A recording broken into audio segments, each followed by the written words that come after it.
It's a judgment ceremony for the children of the Ziggart family. It's supposed to show how pure their mana is and what mana attribute they have. The result will determine whether they have talent and are worthy of the name of the family that is known as the strongest swordmasters and aura users in the world. When the first boy comes to the giant stone sword, it lights up with a green aura, showing that he has the wind attribute and higher than average mana purity. When the girl comes next, the sword lights up with a blue aura that's even better, and everyone is overjoyed at another prodigy in the family. Finally, the turn comes to Rayon, and the patriarch of the family invites him to step forward. When he touches the sword, it lights up with a faint white aura, which is considered the weakest among all possible. That's when the others start laughing at him, but the patriarch shuts them up and ends the ceremony quickly. When only he and his servant remain in the hall, something strange happens. The giant sword lights up again, this time with a blazing golden fire aura, the same one the Ziggart family's founder had, and one so powerful it can melt anything. It shocks even the patriarch, and he decides to watch closely how powerful Rayon will become. But even the patriarch doesn't know who Rayon really is. He's the reborn strongest assassin who was betrayed by his master.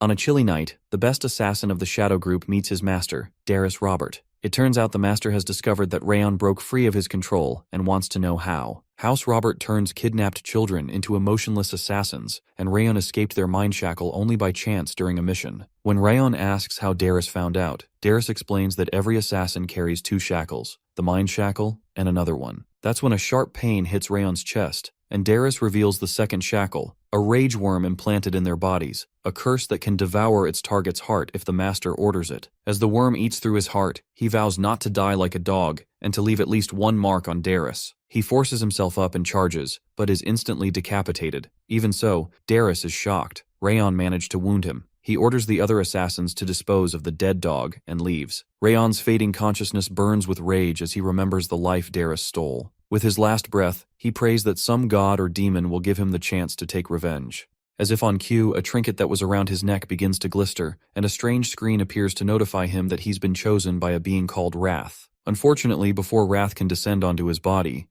dies, and the process is cut short. Sometime later, a young woman plays with her baby, whom she nicknamed Sunshine. Her new baby happens to be Rayon, who seems to have been reincarnated into the family of this woman named Sylvia. Rayon still retains his memories from his days as an assassin. It all seemed quite unbelievable for him, and he had thought it was a dream, but he eventually had to accept that he'd been reincarnated when he realized this is a dream he doesn't seem to be waking up from. In a playful chatter, his mother tries to communicate to him that the lord of the house is yet to return to give him a proper name, but she doesn't know he understands every word she's saying. To Rayon, it's unclear why it's taking him so long since he's been born for about 100 days. It's clear to Rayon that the family he's been born into is one that is rich and prestigious. To him, it's a great advantage to have been born into such a family, because he's going to need all the resources he can get in his revenge against Daryus. Because he's not left the building since he's been born, it's unclear to him where he is or what position he has in the family. To make matters worse, he's been unable to master the Flame Links technique, so exacting revenge against Daryus is going to be something to stow away for a while. Shortly after, a maid named Helen bursts into the room and informs Lady Sylvia that the lord of the house has returned. The lady frantically tries to prepare, but it turns out to be too late, as the lord soon walks in through the main door. The man carries a strong aura, and Rayon recognizes him the moment he steps closer. Because Sylvia refers to him as her father, it seems that this is his grandfather. From his facial features, it's clear to Rayon that this is no other person than Glenn Ziggart, the Northern Lord of Destruction, the head of the continent's apex. He seems to have been reincarnated into the most powerful family in the country. Eventually, Lord Glenn names the baby Rayon, the same name from his past, and tells him to live quietly as if he doesn't exist. Later that night, Rayon, who has been unable to practice for a long time due to unexpected attacks by sleep and having to play with Sylvia, is ecstatic when he finally gets some alone time at night to cultivate his flame links. Most standard cultivation techniques on the continent require one to inhale mana from nature and accumulate the aura in one's core. Meanwhile, the flame links work in a different manner that creates circular links around one's heart and increases stamina, focus, and mana affinity, making it the most ideal cultivation technique for warriors. It also has the added advantage of being able to go undetected by transcendence like Daryus. All that's left for him is to increase his strength and focus with the flame links and learn the Ziggart sword's technique. This will make his plan to avenge himself against Daryus foolproof. There's just one tiny issue, which is that the mana circuits in his new body are filled with a destructive chill. After confirming that about 9 circuits are blocked, it's clear that he'll soon be dead at this rate. His only option is to find a way to break through the blocked circuits using the flame links. After cultivating for a long time, our boy becomes fuzzy and soon collapses on the bed, losing in a pointless fight against sleep.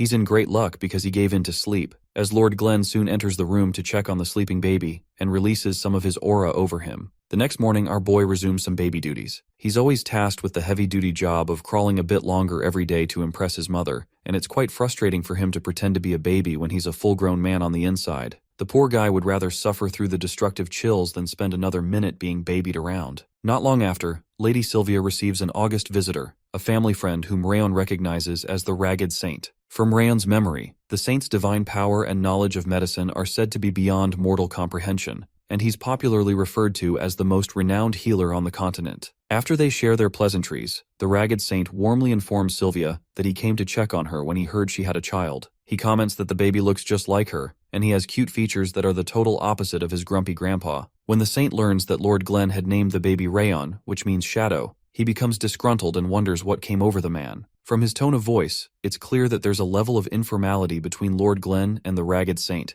and this confirms old rumors that Rayon heard about both men's friendship. After checking Rayon's health, the Ragged Saint discloses to Sylvia that the child has a condition called the Curse of Bitter Frost. Apparently, his mana circuits are blocked by a chill, and it'll be unlikely for him to become a swordsman. He may also not live much longer if he's left untreated. Shocked, Sylvia refuses to believe the saint's words. He simply ignores her protest and promises to bring some medicine for the child. A maid soon enters the room and informs the Ragged Saint that the Lord would like to speak with him. After the saint leaves, Rayon is relieved that he's been able to find out the name of his condition. He starts to plan how he intends to tackle it, but he's taken aback by a tear that falls from his mother's face and onto his own. When he looks up, he finds his mother weeping, and she protests that this cannot be true. Eventually, she builds some gusto and tells the baby that she refuses to let him die like this. For the first time in many years, Rayon feels an odd sensation in his heart that he hasn't felt before. As he wonders what's come over him, he soon realizes that he's feeling unhappy because he doesn't want to see Sylvia crying. In a bid to communicate his sympathy, he extends his hand to wipe her tears and calls her mama for the first time. That finally broke the camel's back, and Lady Sylvia soon forces her way into the room where the Lord and the Saint are speaking, despite the maid's protest. Her abrupt entry angers the Lord, but she bows down to beg him to save Rayon's life. For a short while, Sylvia continues her plea before Lord Glen, but all she gets is a cold statement that it's pointless to save a little boy who would do no good for the house since he can't become a warrior. When Sylvia reminds him that the boy in question is his grandson, he stands by his previous point and orders the guards to cart her away. After the guards drag her out, the Ragged Saint calls the Lord a stubborn fool. The saint later reveals that the Lord had been harsh to his daughter, even though he had summoned him to the palace after spotting this same issue when he saw the boy. Lord Glen refuses to give him an answer and asks him to proceed with his report. The saint explains that the boy's mana circuits are blocked and that it'll be dangerous if he's left to grow in such a state. Although Rayon will be temporarily fine since Lord Glen managed to push back some of the chill using his aura the night he entered his room, it still can't improve his chances of becoming a warrior. In an odd turn of events, the Lord says this doesn't matter as long as the boy survives. He's soon taunted by the saint, who accuses him of putting up a harsh exterior to cover up his great love for his grandson. When the saint asks Lord Glen why he chose a name that meant shadow of all names, Glen tells him that the name used to mean the exact opposite many years ago. Days later, Sylvia feeds Rayon some of the elixir that the Ragged Saint had dropped off to help his health. Our boy is glad that he's getting a fire-based elixir because it'll help him push back the chill in his mana circuits. More years pass, and Rayon becomes 5 years old. A system notification soon alerts him that he has completed his second flame link, resulting in an increase in the rank of his soul, his mana affinity, focus, and stamina. The news is like music to his ears, and he suspects that his quick progress might be because of the system's messages he's been receiving. The system is one that only he can see, and it first popped up shortly after he was born,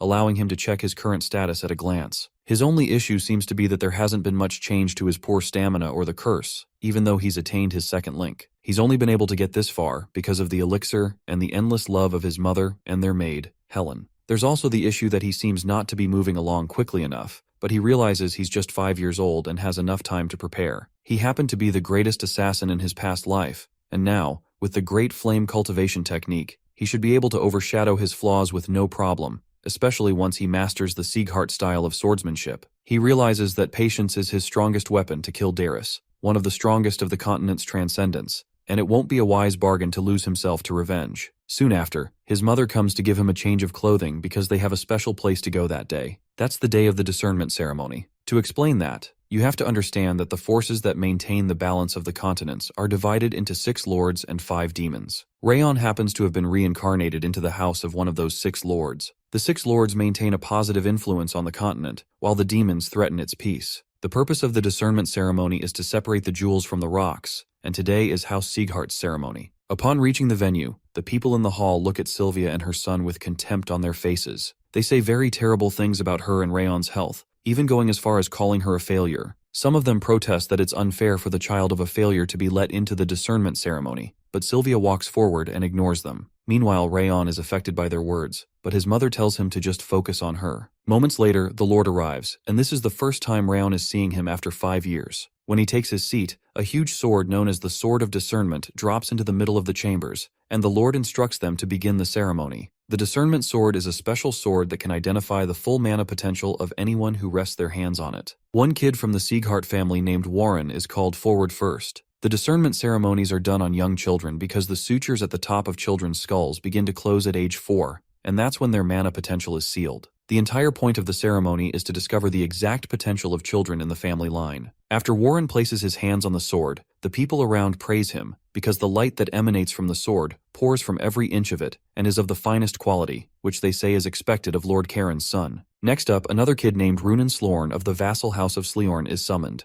The thing is that the purity of the mana is how much light the sword gives off, and the element the mana is most suitable with also appears. When Runan does her own test, she's also praised as a prodigy because of her bright results, and the people say it's expected from a Slorn. To Rayon, it's clear that the crowd is obsessed with results, but he figures that his results won't be good since his mana circuits are still chilled, even though he's been able to attain his second flame link. When Rayon is called out, several people turn to him with disdainful glares while he steps outside with his mother. Once they reach the sword, Rayon decides that it's not wise to have high expectations, but all that's necessary is to find out what element would be good to train with going forward. When Rayon places his hand on the sword, a strange fire erupts out of it that enchants him. Suddenly he begins to see visions of several heinous monsters, and sees a young warrior in their midst. He watches with deep focus, still confused as to what the vision means, as he watches the monsters in his vision tower over the young warrior. Suddenly the warrior raises a sword covered with fire and hits it on the ground. The resulting explosion from that one move covers the entire radius and obliterates everything in sight. After that occurrence, Rayon returns to normal and he sees the element displayed on the sword. For some reason, the sword displays something else than what he had seen in his vision.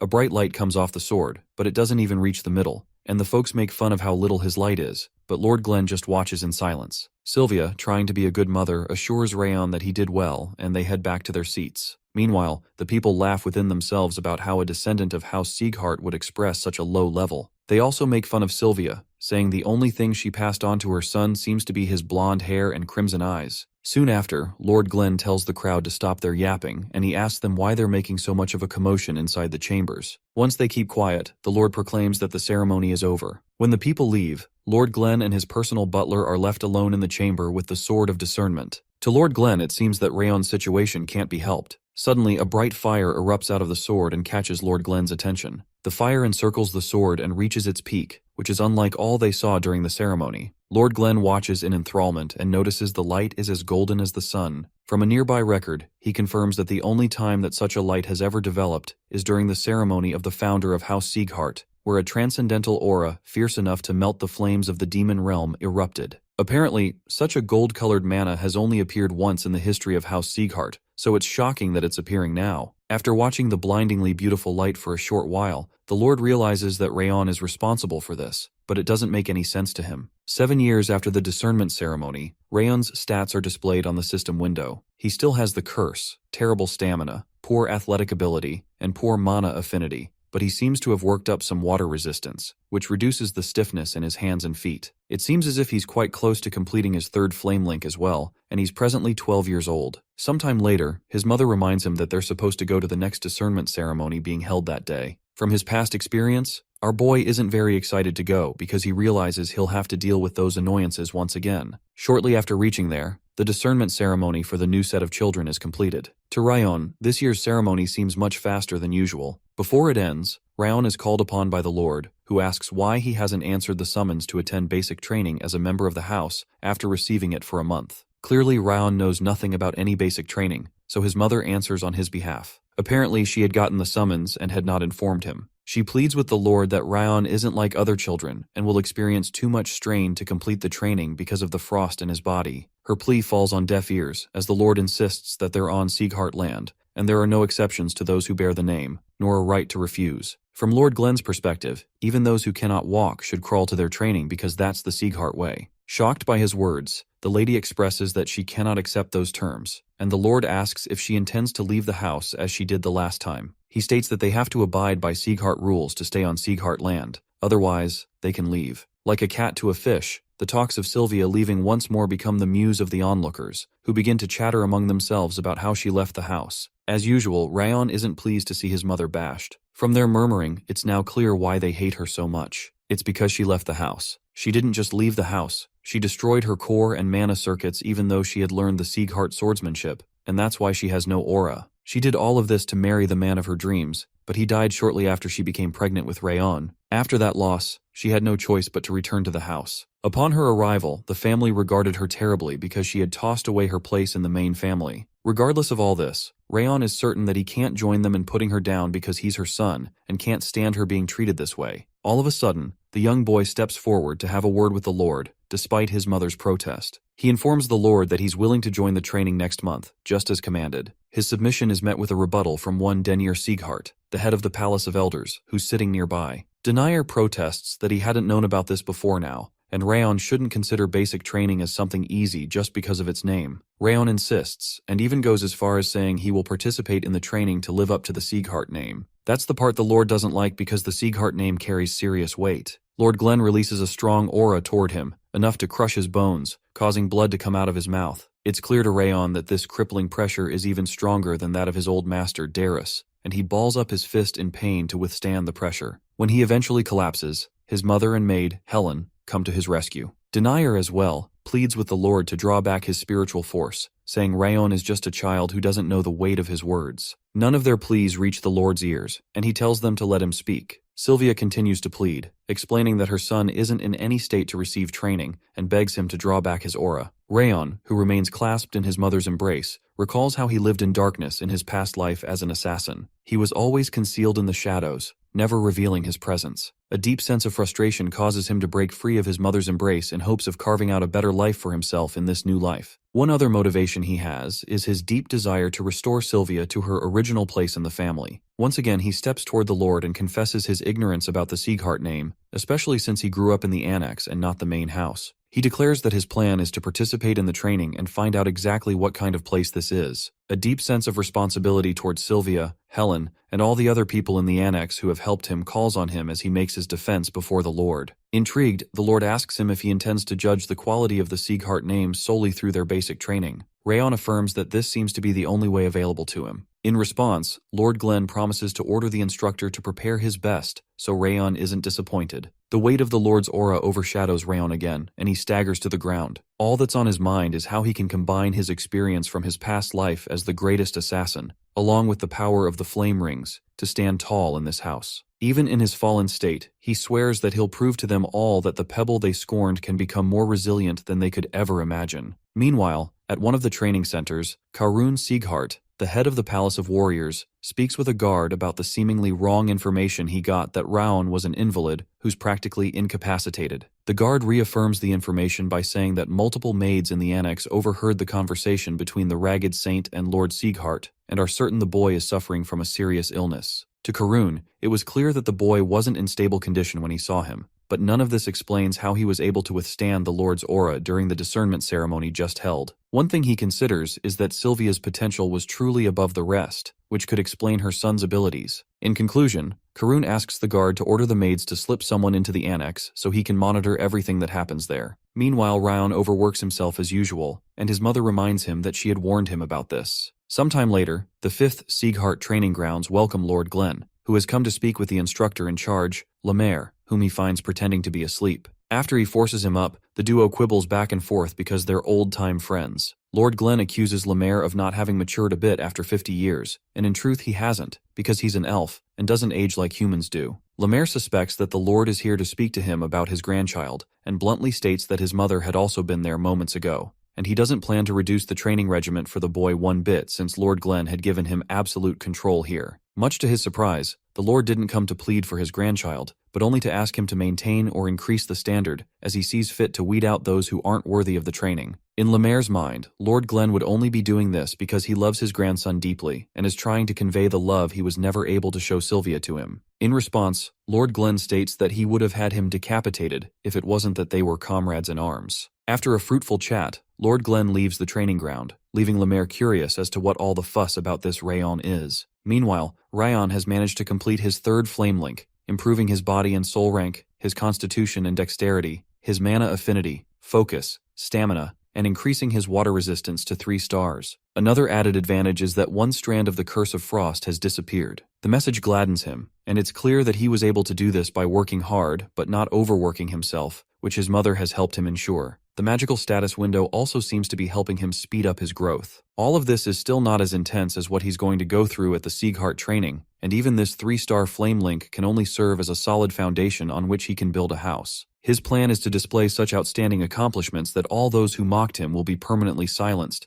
and then take out Daryus Robert, his arch-nemesis. While in deep thought, his mother comes to speak with him late at night since he'll be leaving the next day for the basic training. She asks him if he truly has to go because she's afraid he'll keep pushing himself even when he's in pain, until he gets seriously injured during the training. Her suggestion is that he waits for just 1 more year, but Rayon says that he can't. His reasons are that he can't bear seeing the members of the main and branch families look at her with contempt and treat those who stay at the annex poorly, and he believes he can end it if he does well at the training. His mother is truly touched by his words and surprised that he has such an extent of thoughtfulness about their present situation. To explain why they're being treated this way, she tells him about how she fell in love with his father by chance on a mission, but it was difficult to be with him because he was an ordinary knight. To chase love, she had to destroy her core and mana circuits and she left the family. It turns out that Rayon had an older sister named Sia. While leaving a peaceful life with her husband, a group named the Cadre of Eden recognized Sylvia and caught them by surprise. Since she was pregnant and their father wasn't so strong, there was nothing they could do. She watched her family murdered right in front of her eyes before she was saved by a secret team that her father had dispatched for her protection.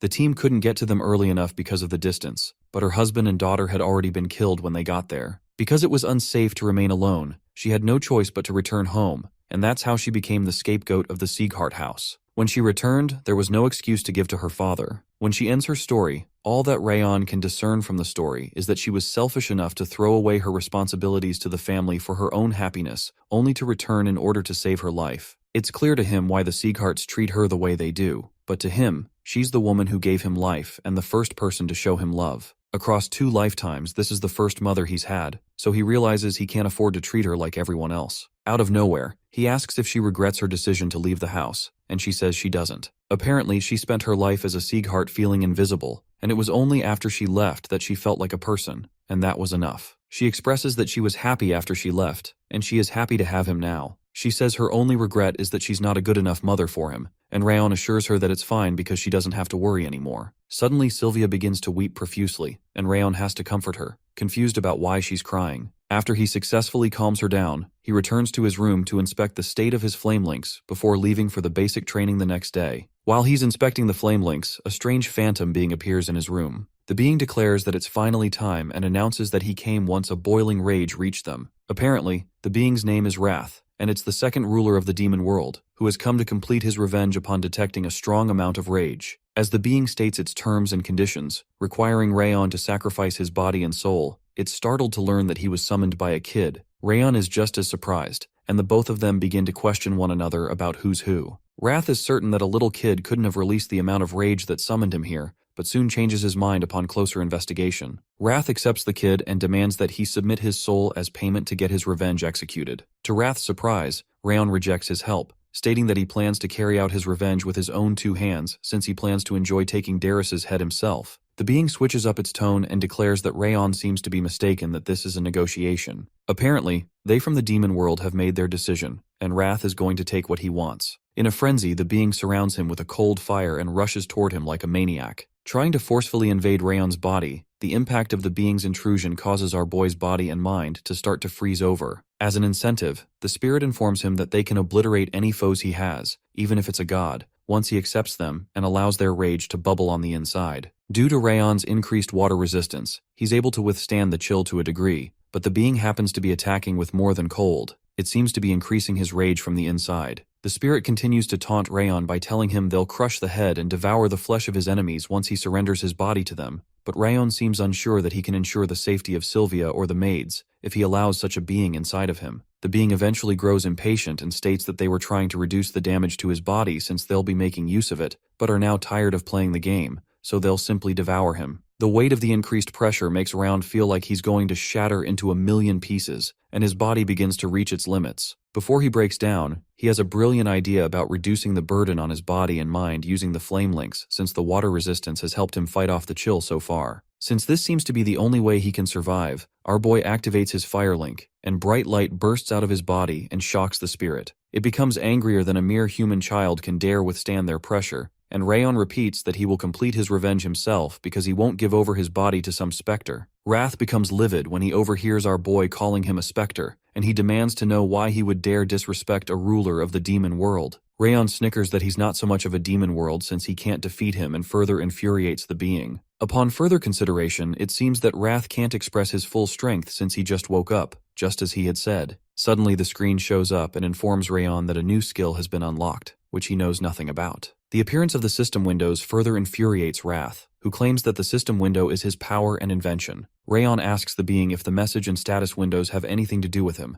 and it states that they created the system. Rayon tries to poke further to know why the system was created, but Wrath doesn't give up any information. The being eventually overshares when Rayon asks if the system was made to speed up growth, and Rayon senses that the spirit can't hide its emotions, as expected of one named Wrath. Apparently, the effects of the flame links are now stronger than in Rayon's previous life, because that's exactly what it was made to do: speed up growth. When Wrath demands that he either hands over his body or gives the system back, Rayon tries to hit him with a mana-packed punch, but even that doesn't work. When Wrath notices that it's going to be futile to subdue the boy, he wraps himself around his hand and transforms into a bracelet. He does this because it hasn't been long since the seal was broken and his true power hasn't returned. His plan is to wait patiently until his power returns so he can take his rightful position. Rayon considers taking off the bracelet, but it doesn't seem to be a good idea because it can cause the system to disappear or leave the spirit to harm Sylvia or Helen. To him, it seems like a much better idea to keep the spirit close by so he can keep him under control as he grows. Rayon also asks Wrath why he would transform into a flowery bracelet of all things, and Wrath insists that it's his preference,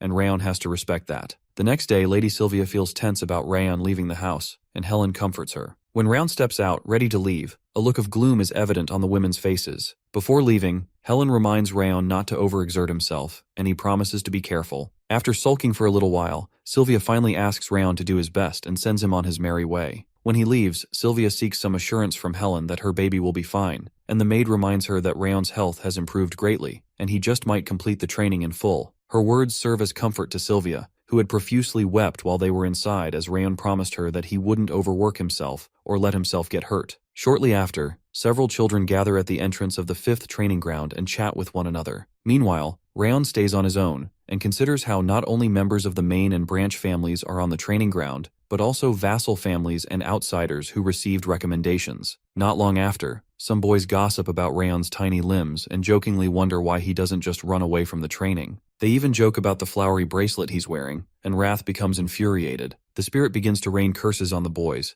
but they're in luck because they can't see him at all. Once he overhears their bickering, Rayon walks up to them and asks why they don't say it to his face instead of whining like mosquitoes. They're surprised, but they immediately become defensive, questioning why a child from the branch family who got locked in the annex would speak to them that way. The funny part is that they're also from the branch family, so it's unclear how they'd have the nerve to ask why he dares speak to them. When he points out that you only speak to people who are lower than you in such a way, the boys are further infuriated, and one of them grabs Rayon's shirt, reminding him to know his place. A maniacal look crosses Rayon's face, and he starts to crack his knuckles, only for one other kid from the main family to stop them. The boy turns out to be Warren Ziggart, the prodigy who had been tested before Rayon in his first discernment ceremony. Warren chastises the boys for their rash behavior and asks them if they plan to make a fool of the family in front of outsiders who were invited. The boys promptly retrace their steps and apologize to Warren. To continue from where they left off, Warren walks up to Rayon and asks him if he still doesn't know his place. He proudly states that Rayon is just dust that he can easily brush away whenever he sees fit, and he warns Rayon to keep his head down if he doesn't want to get chased out of the annex as well. In Warren's mind, Rayon is only here in the training grounds because he was able to take advantage of the situation while in the discernment chambers, and not because he has any real skills. To him, he's merely a failure who's just waiting to get kicked out of the training. As the boys walk away, Warren tells Rayon to get lost if he has no plans to participate in the training, since there's no assurance that he'll pass anyway. Before he can move away, Rayon retorts that Warren should have put more enthusiasm into all the crap he just spilled. He reminds him that being a member of the main family doesn't make him important since he has no rank, he's not a trainee, and he has no authority to do anything to him. He jokes that his only chance is to go complain to his father, and Warren becomes red in the face. He can only respond with the usual, "How dare you?" before Instructor Lemaire breaks the door open and begins to address the students. Lemaire finds it amusing that the boys are already fighting before the fight officially begins. Rayon, who didn't know who the instructor would be, recognizes him as the Sword of Light, who had retired after his core got damaged. Lemaire scatters the boys and tells them to wait until after the admission ceremony to fight. At the ceremony, Lemaire introduces himself to the boys. Apparently, there are 160 people attending this training, and that's a large number to him, so he tells them that he'll trim down the number to just a quarter with a test. The kids are scared stiff that so many of them will be thrown out on just their first day. Lemaire informs them that his word is law on these grounds and offers that they can take their complaints to the head of the house. Shortly after, the test of stamina and focus starts, and the kids begin to run on a track. The instruction is for them to run at full speed until Lemaire tells them to stop.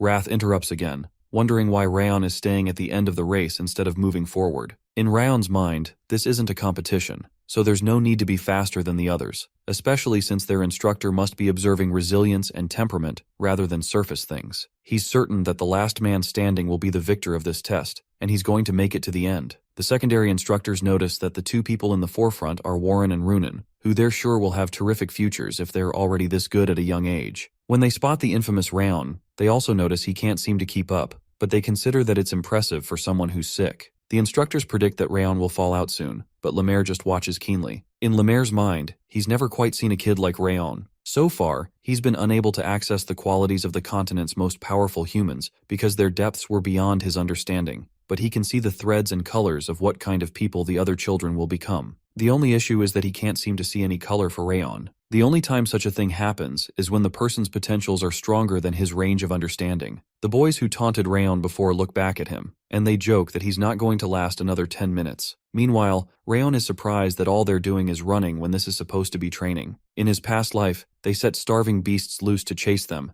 and they had to run for their lives, which makes what they're doing here pretty vanilla. Some time passes as the kids continue their running. Lemaire is surprised that Rayon is still running, even after his stamina hit bottom a long time ago. It's clear that this is more than just determination, because the kid is obviously wrung dry. This level of focus, Lemaire reasons, is only possessed by those who have endured torment and faced death over and over. The story keeps getting more interesting, and Lemaire keeps getting interested. On the track, Warren notices that Rayon is still running hot behind him, and he wonders how that's even possible since the boy is sick. Apparently, he had eavesdropped on the meeting between his father and the guard, where he confirmed that the boy is indeed sick. Annoyed, Warren decides to use aura to improve his speed and show the rest of them that they're not the same. He soon races forward, leaving Runan and Rayon, who seem to be the only two other people still running, behind. To Rain, Warren seems pretty immature compared to Runan, who has a more calm demeanor. He decides not to try to outrun anyone so he doesn't mess up his pace, especially since it's not a competition. The other students are seen to have fallen by the side. Some of them wonder who the heck Rayon is, and some of them are jealous since they've heard that he's a sick kid.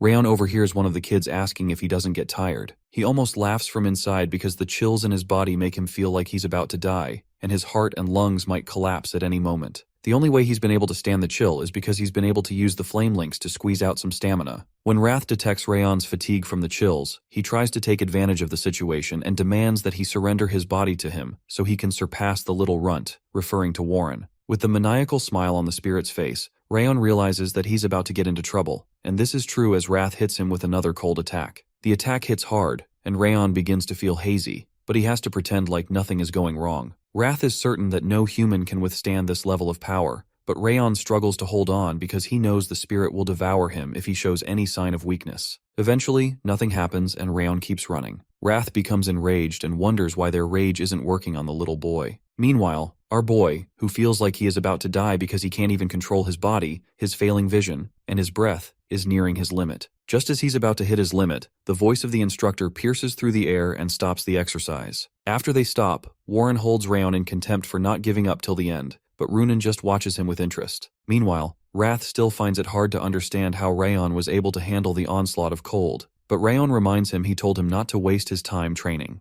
Instead of stopping him, Wrath's attack actually helped his flame links grow stronger since it allowed him to exert his body much more. Suddenly, a screen appears and notifies Rayon that he has met the condition of intense movement that surpasses his current constitution. Because of this, his strength, dexterity, and constitution increase a bit, which only further infuriates Wrath. After the kids gather together, Lemaire commends everyone for their hard work and informs them that he lied about reducing their number to just a quarter of the initial. He says it wouldn't make sense to fail that many of them on the first day, and he hadn't said this would be the test that most of them would flunk. However, he states that if they all treat their training the way they did today, most of them will certainly fail, especially since he told them to go at full speed, and none of them ran at full speed until the end, except Warren, who sneakily used aura. Lemaire reminds them to take things seriously by following his instructions so they don't fail, though it won't be easy. From that point on, they all became temporary trainees, up until the exam they have in 6 months, when they will no longer be temporary if they pass. At the end of 6 months, Lemaire is also going to choose a valedictorian from among them. Later on, Lemaire heads into the nearby woods to nap on a boulder,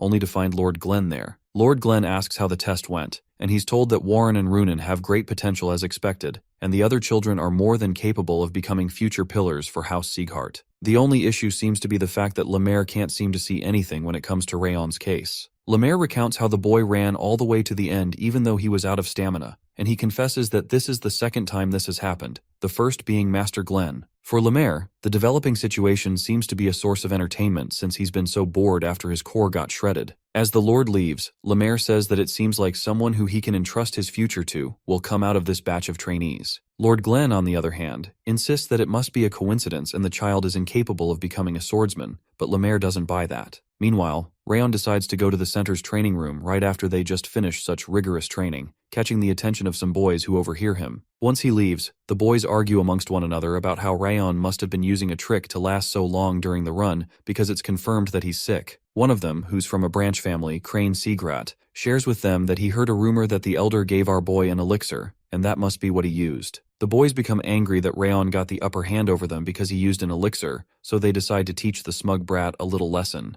Moments later, they suddenly throw Rayon against a tree, but he doesn't seem to know why they've suddenly come to attack him. The boys let him know they're angry that a boy who got kicked out of the main family has the nerve to be smug after using an elixir to run. The kids begin to crack their knuckles, saying they just want to have a conversation with him. As usual, Wrath is angry that he would put up with such treatment and seeks to crack the boys' heads open. While the words are still in Wrath's mouth, Rayon, who is a maniac on the inside, enjoys it as he beats up all 3 boys and leaves them in a terrible state. The sight of the boys getting beaten is so beautiful that Wrath almost begins to blush. After the boys are on the ground begging for mercy, Rayon asks if Warren had set them up to do this. He's told that Warren has nothing to do with this, which he struggles to believe because he's certain that Warren hates his guts. Once he confirms this, he threatens the boys that something worse can happen to them if anyone knows about their little conversation or they ever approach him again. The boys scurry off in fear, glad that they didn't die in the process. Meanwhile, Lemaire, who had been watching from behind a tree, enjoys the show, and he feels as if he was watching the young Master Glenn once again. This reinforces his suspicion that Rayon is an unknown potential hidden among the greatest potentials. When he gets back home, the system notifies Rayon that he's met another condition by satisfying Wrath with his actions, and his dexterity has increased by 1. As usual, this just makes Wrath go crazy that he'd get additional points just for pleasing him,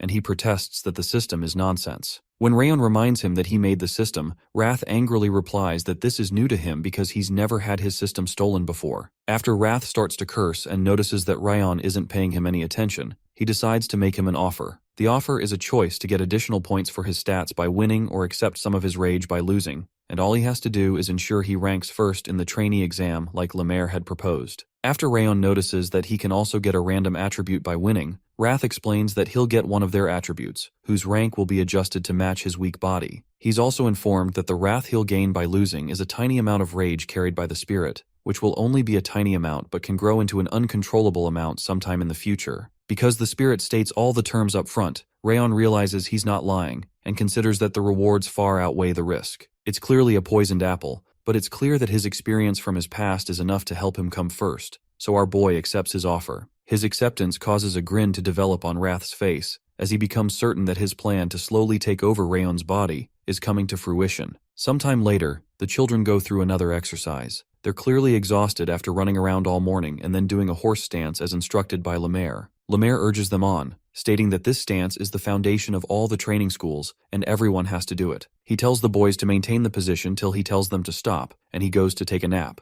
To give them an incentive not to quit when he goes, he reminds them that they'll be the ones taking the final test, and not him. Some of the students begin to complain about the tiring exercises and wish they could start learning how to use swords. After the exercise, Warren gathers some of the boys to go learn some sword techniques on their own, because their swordsmanship may become rusty if they spend all their time learning these basic exercises. Even though Wrath tries to urge Rayon to go join the other boys to practice the sword, Rayon doesn't believe it'll do them any good to start learning how to use swords at their current skill level. In his perspective, stamina and strength are what they need, not sword training. It's much worse for him because he has the curse of the bitter frost, so it's expedient that he prioritizes the basics. While Rayon is busy working out in the gym, he's stalked by Runan Slorn of the Vassal House, who is surprised by how he's been able to increase to bigger weights in just a few days, even after she heard he was sick. It makes no sense that he is able to increase weights at such a quick pace, and she even wonders if it's because he's using a different stance from everyone else. When she becomes more curious, she approaches him, but doesn't say a word. Her stare catches Rayon's attention, and he tries to ask her what she's doing there. He doesn't get a reply from her, and she just keeps asking herself what's causing the sudden increase in Rayon's growth. As she watches him in silence, something suddenly occurs to her, and she walks past Rayon to sit on another weight nearby. She starts to lift weights, and her behavior freaks Rayon out, so he leaves her alone. Eventually he goes to other weights, but Runan keeps following him around. While she's with him, she remembers that she had caught a scent from Rayon just a few moments ago, which made her body feel lighter and helped her lift far more than her usual weight limit. When he starts to get creeped out, Rayon asks her if there's something she'd like to say to him, but she says there isn't any. Eventually, Runan decides within herself that she'll follow Rayon everywhere he goes. Shortly after, Warren and the boys step into the gym, and they're annoyed to see Runan going around with a boy who got expelled from the main family. To Warren, there's no point in doing such repetitive and simple basic training, and he's certain Rayon is doing it because he has a weak body, and he'll never be able to reach the superior quality of their bodies. To prepare for the upcoming test, he rallies the other boys to keep practicing their swordsmanship, especially not to get rusty. The boys soon leave, and Warren is certain that the exams will clearly show whether his way or Rayon's way works. Sometime later, a boy named Dorian respectfully asks Rayon if he can come train with him when he notices Runan following him around. Dorian is not a Ziggart but from an outside family. Rayon reluctantly allows him to train with him, so an excited Dorian offers him a cookie. Skeptical, Rayon attempts to return the cookie, only to look to his side and see Runan thirstily staring at his hands. She has this accusing and beautiful dog face, which freaks him out, so he concedes and hands her the cookie. Over time, the trio works out together. They even keep close proximity during their races, and they begin to bond. Flower time soon comes and training still goes on.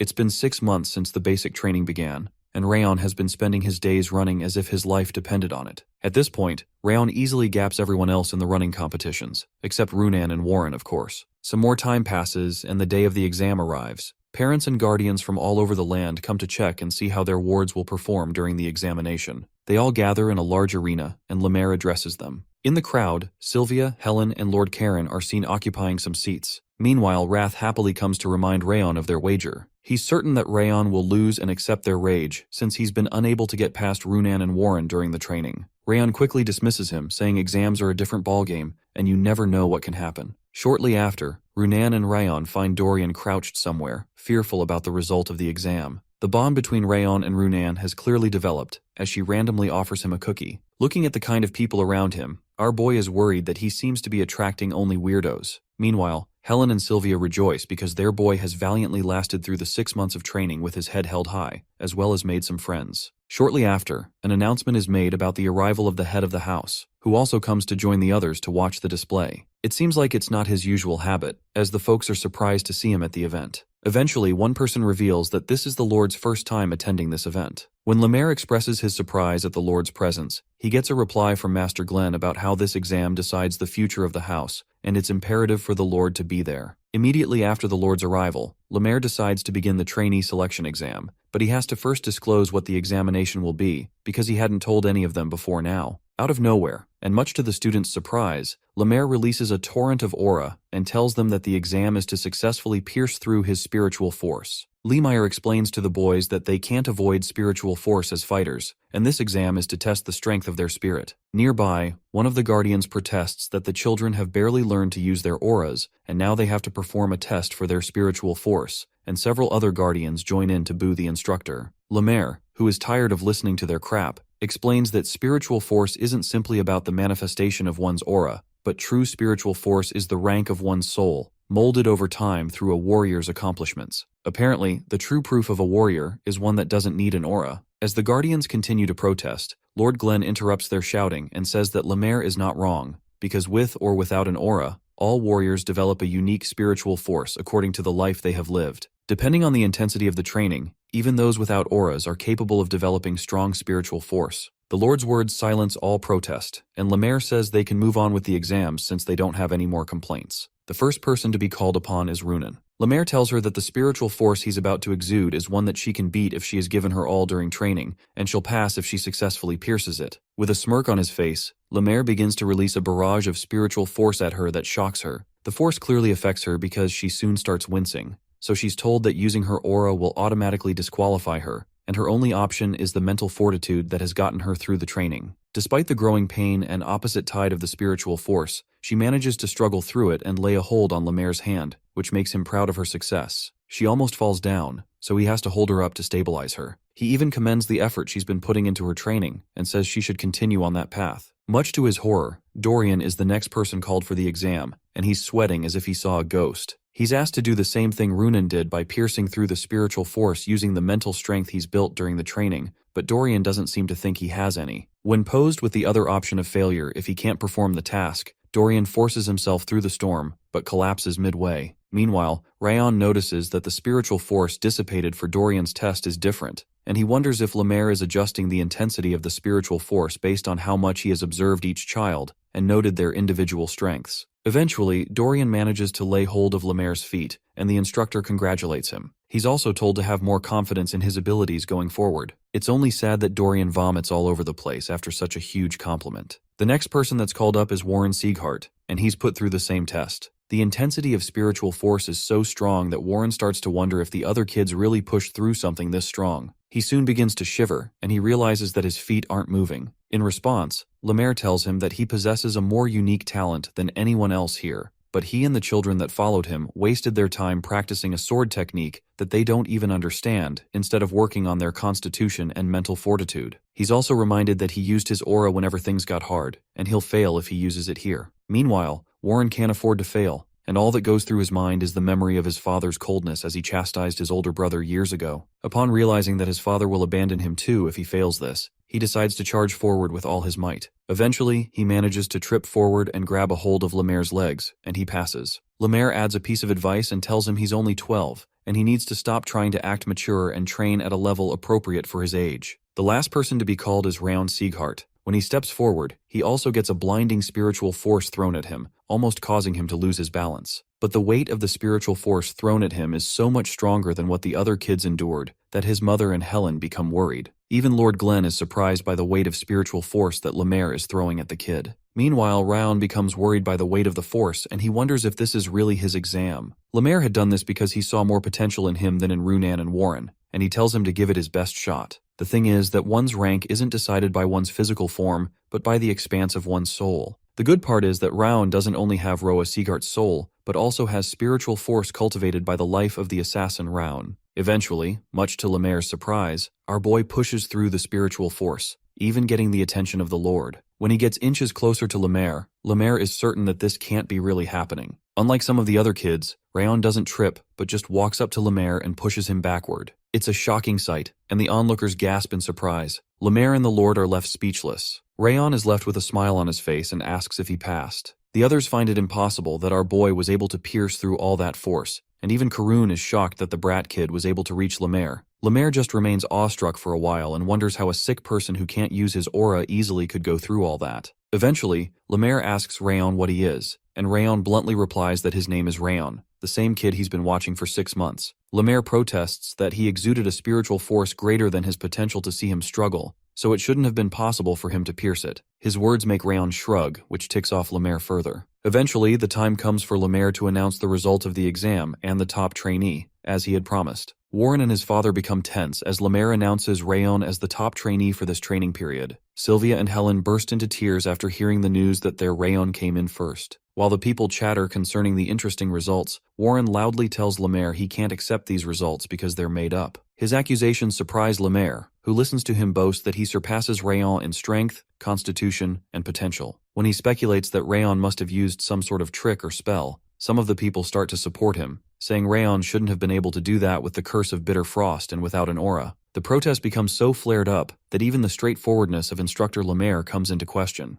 Eventually, Warren suggests direct combat with Rayon to settle this score. Lemaire notes that Warren must be doing all this because he really wants the top-ranked title, and he leaves the decision to Master Glenn to decide on a way to clear up the allegations. The Lord decides to ask Rayon if he's willing to spar with Warren to prove to everyone that his results are indeed true. Rayon replies to the Lord that he's not going to spar with him, because the exam results have already been announced, and there's no point in sparring when it won't benefit him. To settle the score, the Lord suggests that they spar for the title of top trainee, and offers a bronze medal to Rayon if he wins. This catches Rayon's attention because the gold, silver, and bronze medallions are given out by House Ziggart according to the receiver's feat, and the rewards they grant also vary in value. With such a medallion from the Lord of the House, it means he can get a good reward for it. The new offer gets Rayon convinced. The instructions for the spar are that it will consist of 1 round, and the use of weapons or auras will result in a loss, so they'll only be allowed to use their physical bodies. The sparring soon begins, and Warren rushes in to land a punch on Rayon's face, only for him to quickly dodge it as the punch sweeps past his nose. Surprised that he dodged it, Warren tries to rebound with a kick, but Rayon blocks that as well. Warren declares that his father taught him the technique he's using, called the charging tiger technique, and continues to land attacks on Rayon, who continues to block. Some of the people feel that Rayon can't do anything to retaliate, and Warren's pain is that he's been challenged by a weaker person from a branch family. He promises himself that there's no way he'll hand over the top trainee title to Rayon, and the memory of his father abandoning his elder brother because he's a weakling sweeps through his mind. All that's on his mind as he fights is that his father is watching, and he has to prove himself. Meanwhile, Rayon keeps blocking or dodging all of his attacks. The reason Rayon hasn't fought back is because he's taking his time to study the flow of Warren's fists and his technique, and he eventually understands it. Upon seeing Rayon halt, Warren is certain that Rayon has given up, so he goes in to finish him, but Rayon matches up his punch with another punch. Much to Warren's surprise, his hand is deflected backward, and his opponent lands a killing punch in his stomach that knocks spit out of his mouth. The turn of events shocks the crowd, as well as Warren's father. What shocks everyone, including Lord Glenn, is how Rayon managed to respond with the charging tiger fist. When Warren asks him how he learned to use the technique, Rayon informs him that he showed it to him, and he had just imitated his skill. The crowds begin to murmur among themselves, wondering how it's possible for such a brat to have used the charging tiger fist, and they wonder if he somehow learned it. Meanwhile, Warren hasn't recovered from the punch, and Lemaire is certain that Rayon is the real deal. He wonders how Rayon managed to counter the charging tiger's fist with a reverse spin of his own to nullify its power just by watching another person do it. In Lemaire's eyes, this is the talent Ziggart has been searching for, the potential to stand at the pinnacle of the continent. After a short pause, Rayon is declared victorious since the results of the test are clear for everyone to see. Sylvia can't hold it in, so she rushes forward and squeezes Rayon with tears in her eyes. Meanwhile, Runan's father does the same to her. Warren, on the other hand, is only accompanied by his butler, and his father turns his back on him, which was the very thing he dreaded. Later that night, a strong silence looms in Warren's home. Eventually, his father breaks the silence and asks him if he remembers how he told him to rank at the top of the trainee exam and not to lose to anyone. He asks Warren if he plans to humiliate him by performing lower than the Slorn brat and the child of a failure. He reminds him that he's already lost one chance, and his only chance to redeem himself is to bring back the title at the last exam they'll have during graduation. As he walks out,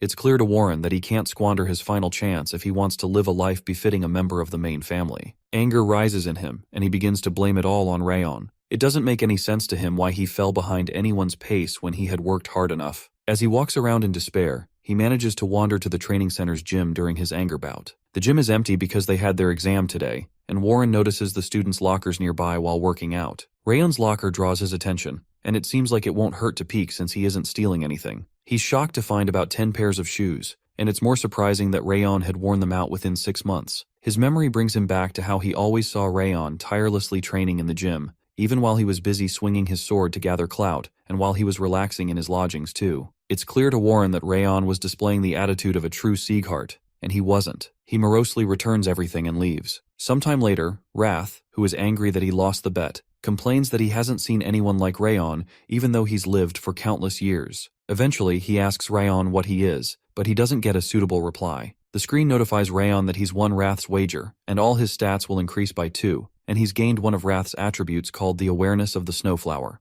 To explain what the attribute is, Wrath states that it's a godly attribute that doesn't suit his puny existence. The skill increases the range of one's senses, but since it's only 1 star, it should only increase Rayon's senses by 1%. Wrath gloats that he was able to use the system to increase the range of his senses to about 10 times. It's odd that the attribute is called Awareness of Snowflower, so he asks Wrath why it's named that. Even though Wrath thinks it's a magnificent name, Rayon realizes that Wrath has terrible taste, which further infuriates the spirit. Sometime later, a message comes for the main building that the Lord had summoned Rayon. This message makes Sylvia tense because she's worried that something will happen to Rayon, but the butler assures her that there is no problem. In fact, Master Ziggart has decided to award Rayon the bronze medal himself. Upon reaching the throne room, Lord Glenn seems to disapprove of the entire situation, but he decides to still give the medallion to keep his word. The medallion is given to Rayon, and he's told that he can request an appropriate item or boon in return, should he ever return it. Our boy quickly takes the option, and he asks what he has to do to return his mother to her original place, shocking the Lord. When Lord Glenn clarifies if he wants to return his mother to her position in the main family, he explains that it's possible if he achieves something that the whole house recognizes,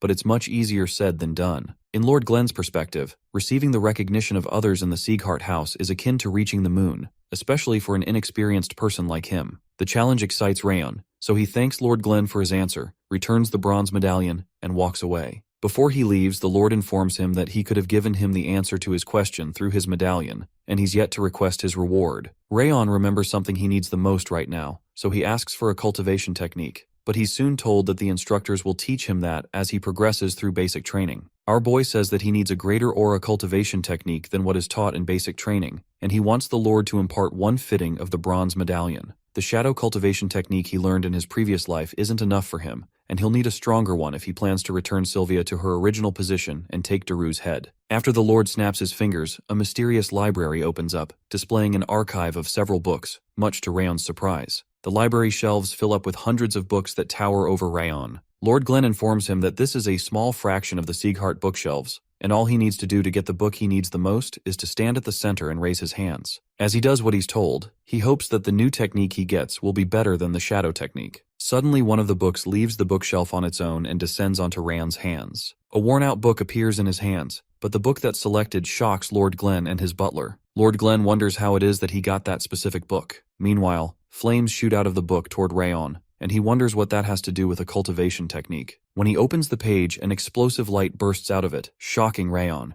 The Lord is clearly awestruck as the fire bursts out of the book. Suddenly, a vision appears in front of Rayon. In this vision, Lord Glenn receives a report from one of the guards that Sylvia had left the house, but he tells the guard that none of that concerns him, and the growth of the house comes first to him. According to the vision, during the days when the Lord believed expressing emotions was a luxury and only thought of the growth of the house, he earned martial power that surpassed the limitations of the demons. However, he lost something in return. In that vision, Lord Glenn later receives a message that his son-in-law and granddaughter were ambushed by a group called the Eton Mask, and they've been killed, and the Lord begins to tremble. Somehow, the Lord happened to reclaim his emotions, but there was nothing that could turn back the hands of time. He eventually decided that, regardless of the hate he'd get, he would give his all to protect the boy this time. All this is still pretty confusing to Rayon, and he wonders what sort of book this is. Shortly after, the book disappears, and it seems like the essence of the book fills up Rayon's body. He's soon called out by the Lord, who asks him what he just did, but he says he doesn't know, and all he knows is that he happens to know the content of the cultivation technique that disappeared just now. To confirm if he truly does, the Lord asks him the name of the cultivation technique, especially since he didn't read the book. After a short hesitation, Rayon says that it was the Million Flames technique. The screen soon pops up to notify Rayon that the Million Flames technique is burned into his memory, and he has faced the flames of eternity. This seems to be the usual process of being imparted with the aura cultivation techniques in the Ziggart library, and Lord Glenn confirms if Rayon remembers the content of the book he just received. When he confirms that he does, Lord Glenn informs him that he has received the reward befitting the bronze medallion, and he's excused. After Rayon leaves the hall, the butler remains awestruck by how Rayon was able to absorb the cultivation technique in the book. The specific technique in the book belonged to the founding lord of the house. In all of the house's history, no one has been able to receive nor read the cultivation technique of the first master of House Ziggart, so it was never expected that the book he'd get handed is the Million Flames technique. The butler becomes worried for the safety of Lady Sylvia and Lord Rayon if anyone were to find out that he received such a technique,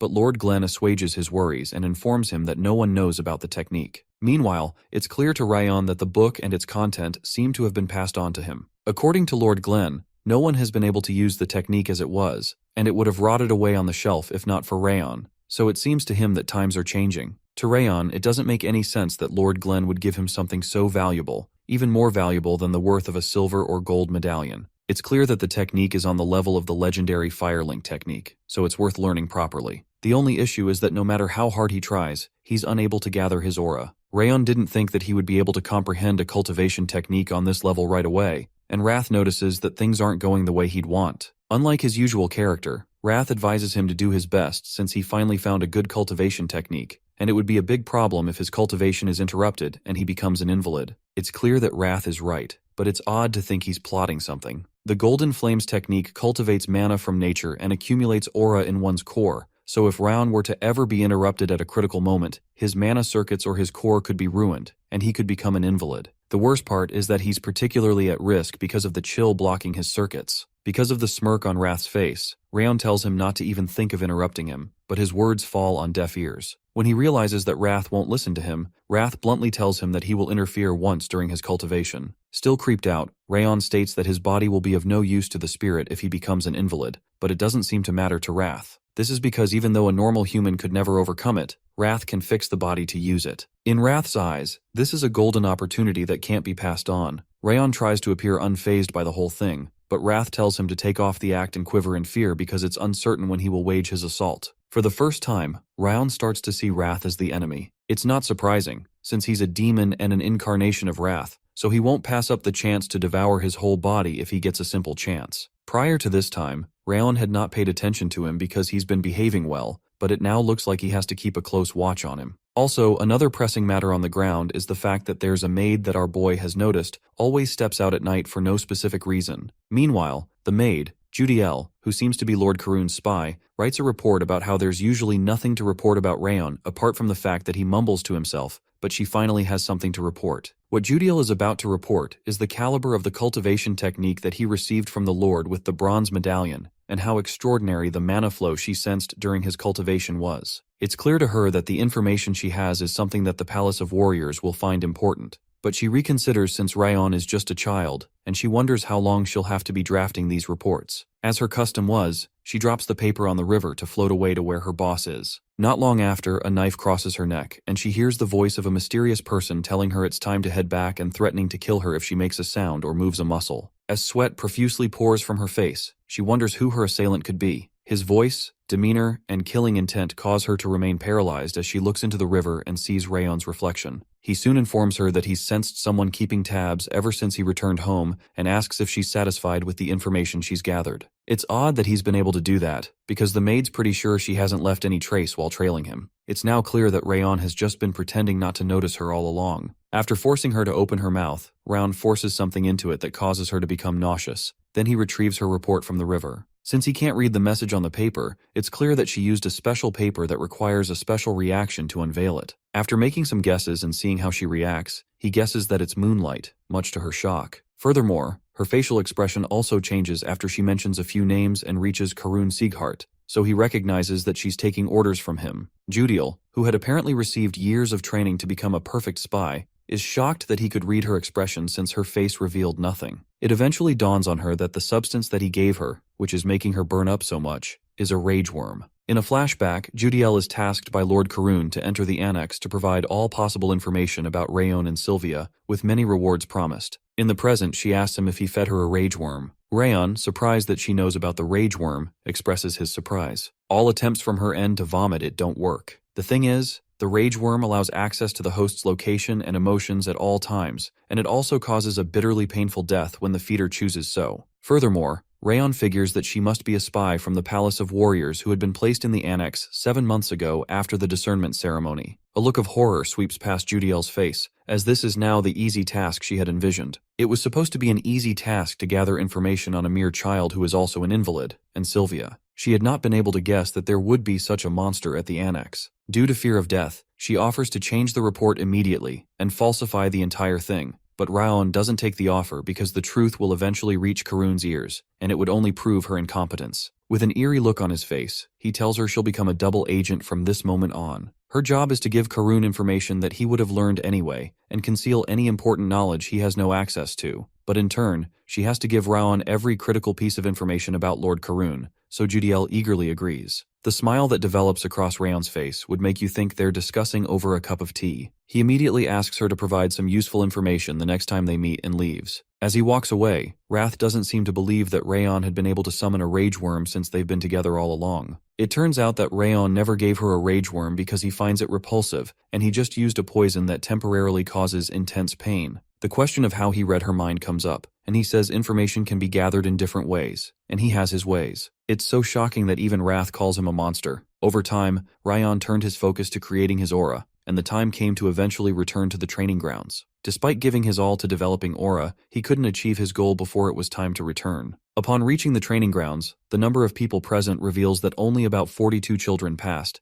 and it proved that Liamir was serious about leaving just a quarter of the trainees. Runan soon reunites with Rayon and they both just stare at one another for a short while, which creeps out Wrath a little bit. In a flashback, at the main house of the Slorn family, Runan's mom had asked her if Rayon had helped her with her training, to which she affirmed. When her mother asked her if she thanked Rayon for his help, she says she didn't because her father said not to talk to boys first. Eventually, her mother lectures her on the importance of receiving help regardless of gender because it's polite and expected. In the present day, she finally thanks Rayon, and it catches him off guard. Wrath wonders why she's acting like this out of the blue, and Rayon doesn't know either. Eventually, Dorian shows up again. He soon starts complaining about how he thought he would die when they were temporary trainees. But now that they're formal trainees, he spent the whole break having nightmares about how much harder things could possibly get. His yammering eventually starts to get everyone tired, and he even commends how much better Rayon's result was compared to Warren's. Little did he know that Warren was standing right behind him, so he screams and falls on the ground after seeing him. Warren soon walks up to Rayon, and a moment of silence passes. Out of nowhere, he bows and acknowledges that his behavior the previous week was terrible, and he accepts his loss. Eventually, he adds that this doesn't mean he's giving up because he'll face him again no matter what. Everyone remains stunned by what had just happened as Warren walks away. To Rayon, it's surprising that a 13-year-old kid could recognize his mistakes, and that seems to be him living up to the Ziggart name. Instead of respect, all that it elicited from Wrath is an outpouring of rage that they need to beat the insolent kid and gouge out his eyes because he doesn't know his place. Shortly after, Liamir shows up and greets the kids. After congratulating them on formally becoming trainees,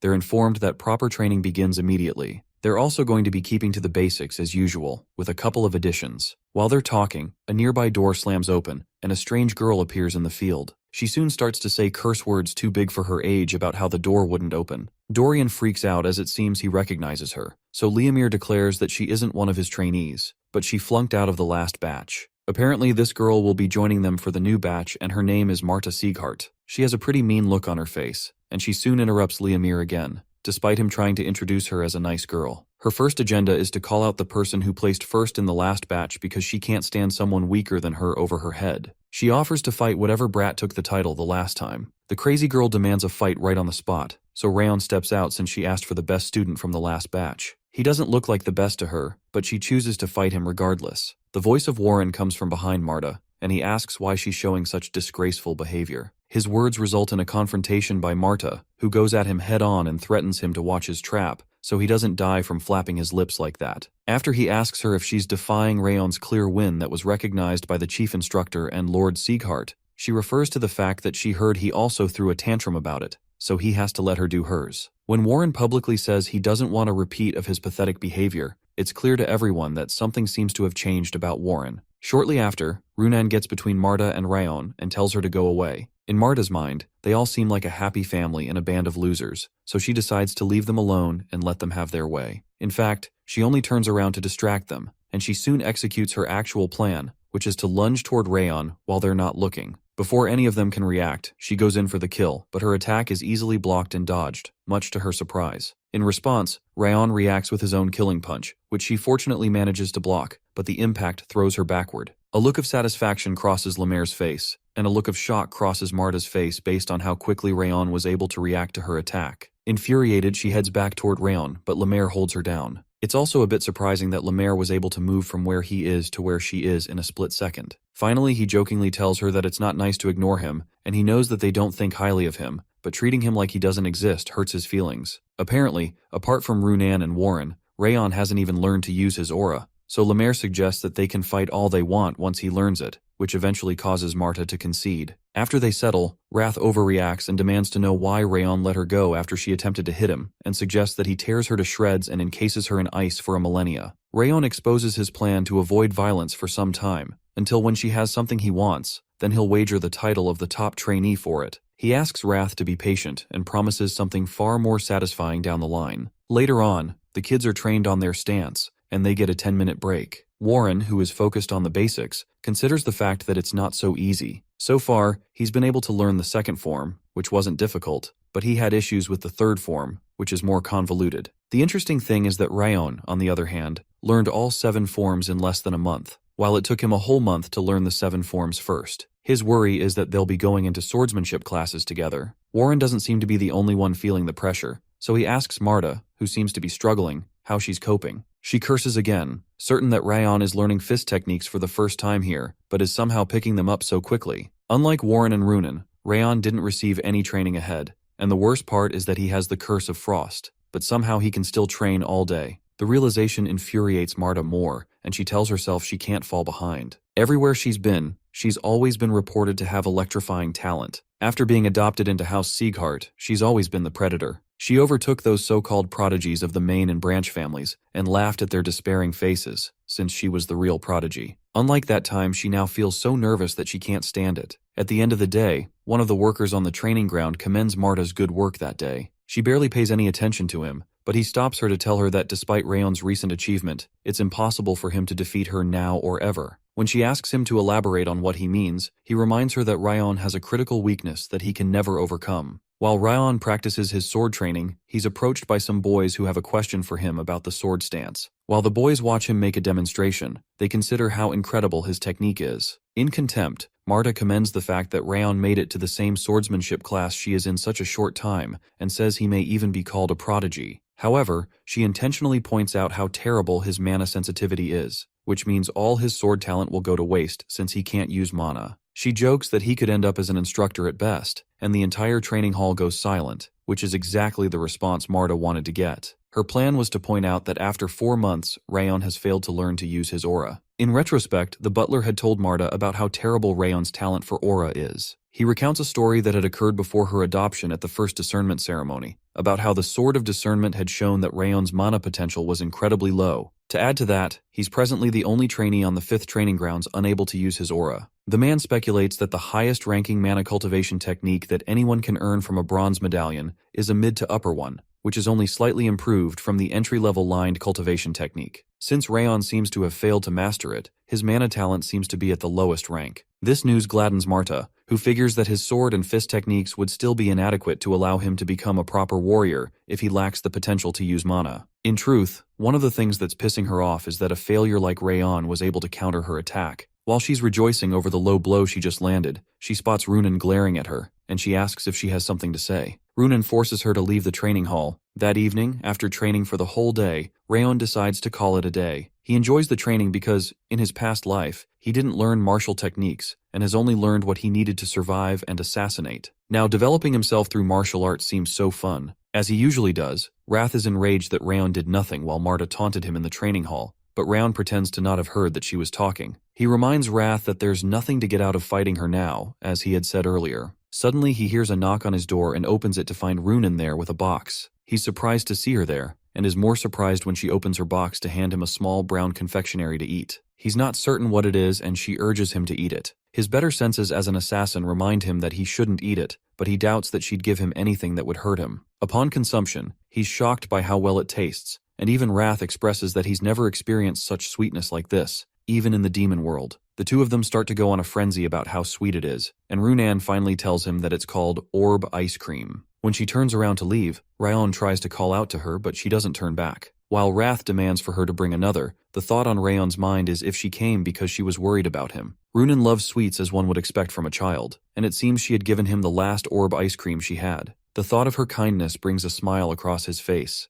and he reasons that he has to return the favor. Shortly after, Rayon returns home, and he gets extreme motherly love after it seems he's been gone for months, but he's in fact been gone for a week. After Rayon reads through the monthly report Judiel plans to send to the Palace of Warriors, he asks her if she's gotten any intel from them. Apparently, there's really been nothing, except from a stronger order to investigate Rayon more closely after the pace at which Rayon was learning martial art techniques was revealed, but that seems to have reduced after his inability to use aura was revealed. It also seems like Lord Karun has lost interest in Lady Sylvia. Curious, Judiel asks Rayon if he's intentionally avoiding learning to use his aura. Instead of answering her, he asks her the same question, which makes it clear to her that it's not in her place to ask. The truth, as revealed by Wrath, is that Rayon is just having a difficult time learning to use aura, and he considers this an unfathomable and pathetic plight that he would never suffer. In response to that, Rayon goes to train to increase his chances of manifesting his aura, and Wrath calls him a monster. The only odd thing is that Rayon runs into instructor Lemaire playing with some birds when he steps out to train. When Rayon asks what he's doing in his backyard, Lemaire replies that he's here to give him some specialized training about elements. The next morning, Lemaire ends up taking Rayon up a mountain. When he protests that they're supposed to be learning about elements,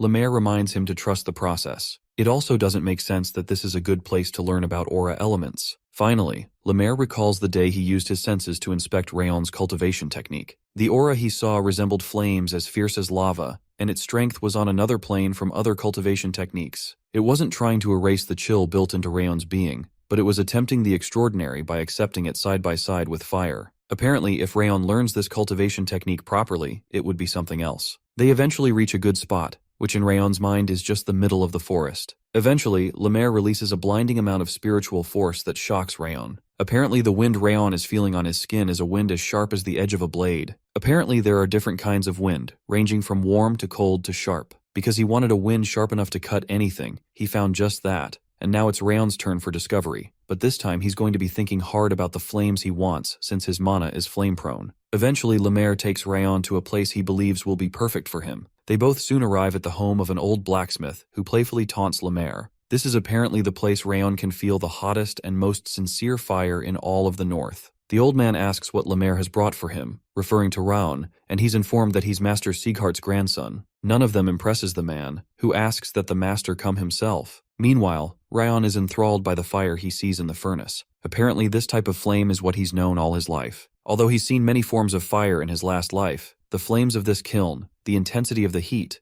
are the image of the flames he wants. The old man speaks rudely and says his name is Vulcan. From Rayon's past knowledge, Vulcan is the continent's master blacksmith, known all around the world. He was said to be the creator of Glenn Zigghart's sword, Heaven's Renown. Our boy bows and introduces himself, expressing his honor to meet the great Vulcan. His politeness makes Vulcan wonder if Lemaire had told him something about him. Lemaire, who refutes having told him anything, explains to Rayon that Vulcan is Zigghart's retired master blacksmith, who began feeding these flames over a decade ago. This seems to be the only place for Rayon to properly feel fire. When Lemaire asks for an exception, Vulcan suggests that they go to the blacksmith workshop, but Lemaire protests that no good will come from others seeing Rayon's cultivation technique before he's actually mastered it. Vulcan wonders why, and he's told that Rayon is Sylvia's child, which gets Vulcan's attention. After Rayon swears not to get in the way and begs for a chance to feel the fire, a moment of silence passes, and Vulcan tells him that he's currently creating golden coal capable of a far stronger heat than white or black coal,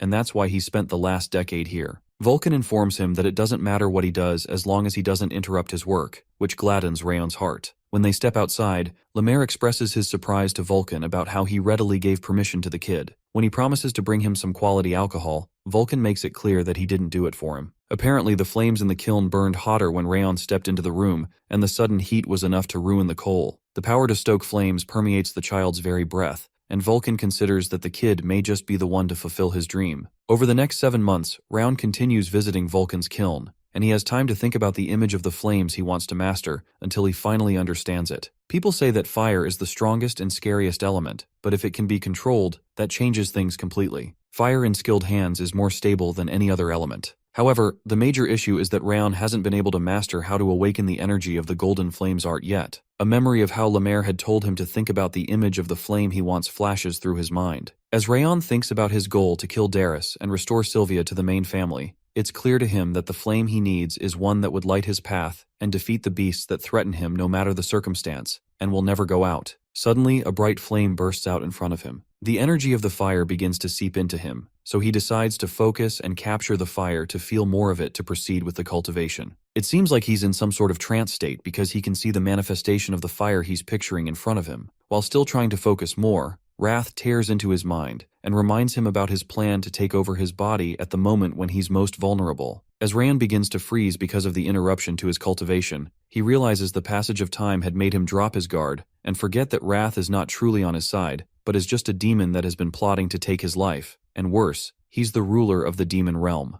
His body begins to feel like it's shattering, and it becomes harder to breathe. It's clear that he'll die if he moves, and he'll also die if he decides to stop the golden flame art cultivation. His only choice is to focus and find a way to gather his aura so he can survive. The atmosphere becomes tense as it becomes paramount to survive, while Wrath taunts his desperate attempts to survive. Rayon's mind becomes hazy, and Wrath states that his body and soul belong to them because anything he tries will be futile. As he passes out, Wrath tells him all his life is in vain, and he's no different from the old man who spends his days burning coal, but he assures him that he'll carry out his revenge for him. The mention of coal in a kiln gives Rayon a last-minute hint, which is a desperate measure necessary so he doesn't die. Apparently, it's not the mana from nature that's heated by the kiln that he needs to absorb, but the mana within the kiln itself. The stronger, hotter fire will devour everything, and their power can become his. As he begins the process, Wrath begins to get infuriated that he's changing his approach. Meanwhile, the coal in front of Vulcan begins to crackle and pop louder. Much to his surprise, the flame bursts out of the furnace, and he's never seen the heat of the furnace spike so abruptly. It occurs to him that something might be going on with Rayon, but he notices that the boy is trembling, which is odd because there shouldn't be a concentration of cold in the midst of all this heat. It's unclear why the boy is shaking like that, and if that's not enough, Lemaire suddenly appears to stop Vulcan from touching Rayon. Vulcan protests that the boy will die if he's left like that, but Lemaire insists that there's nothing they can do since he's in a trance state. Apparently, if the boy feels so much as a slight pressure, he'll cough up blood and die. There seems to be frost scattered all over Rayon's body from the chill he's experiencing,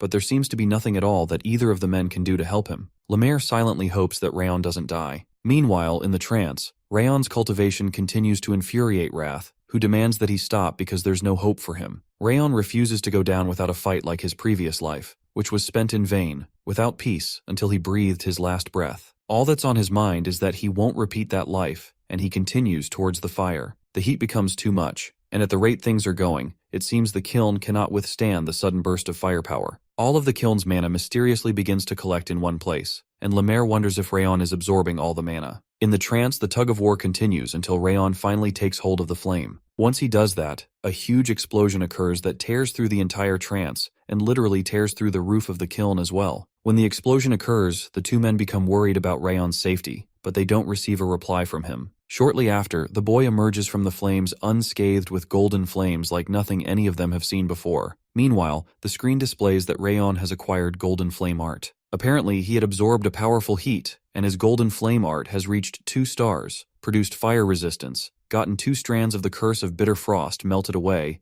and gotten rid of his terrible stamina. Apparently, he has also accepted the melted frost from Wrath's powerful chill, and produced an attribute known as Chill of Bitter Frost, which is at 2 stars. It seems that Wrath's attack was a blessing in disguise because Rayon wasn't expecting all of this when he went through all that trouble. Suddenly, because he withstood Wrath's interference in a dangerous situation and displayed intense mental fortitude, the system increased all his stats by 3. All of this comes as a shock to Rayon, and it seems that he has achieved a level that would otherwise have taken years if it had not been for Wrath's meddling. After Wrath realizes he's been swindled, he demands to know how Rayon was able to survive since his mental fortitude had hit its limit. As usual, Rayon gloats that he had told him that he couldn't beat him. The truth is that Rayon really almost died. If this day proved anything, no matter how friendly he's grown to Wrath, he truly is an enemy, which means he can't let him know his weaknesses or secrets from now on. Shortly after, Vulcan comes to check on Rayon and finds out he's alright. When he asks if he was able to get his aura, Rayon says he did, and it was all thanks to him. The bad part is that the furnace was broken from the explosion, and Rayon apologizes,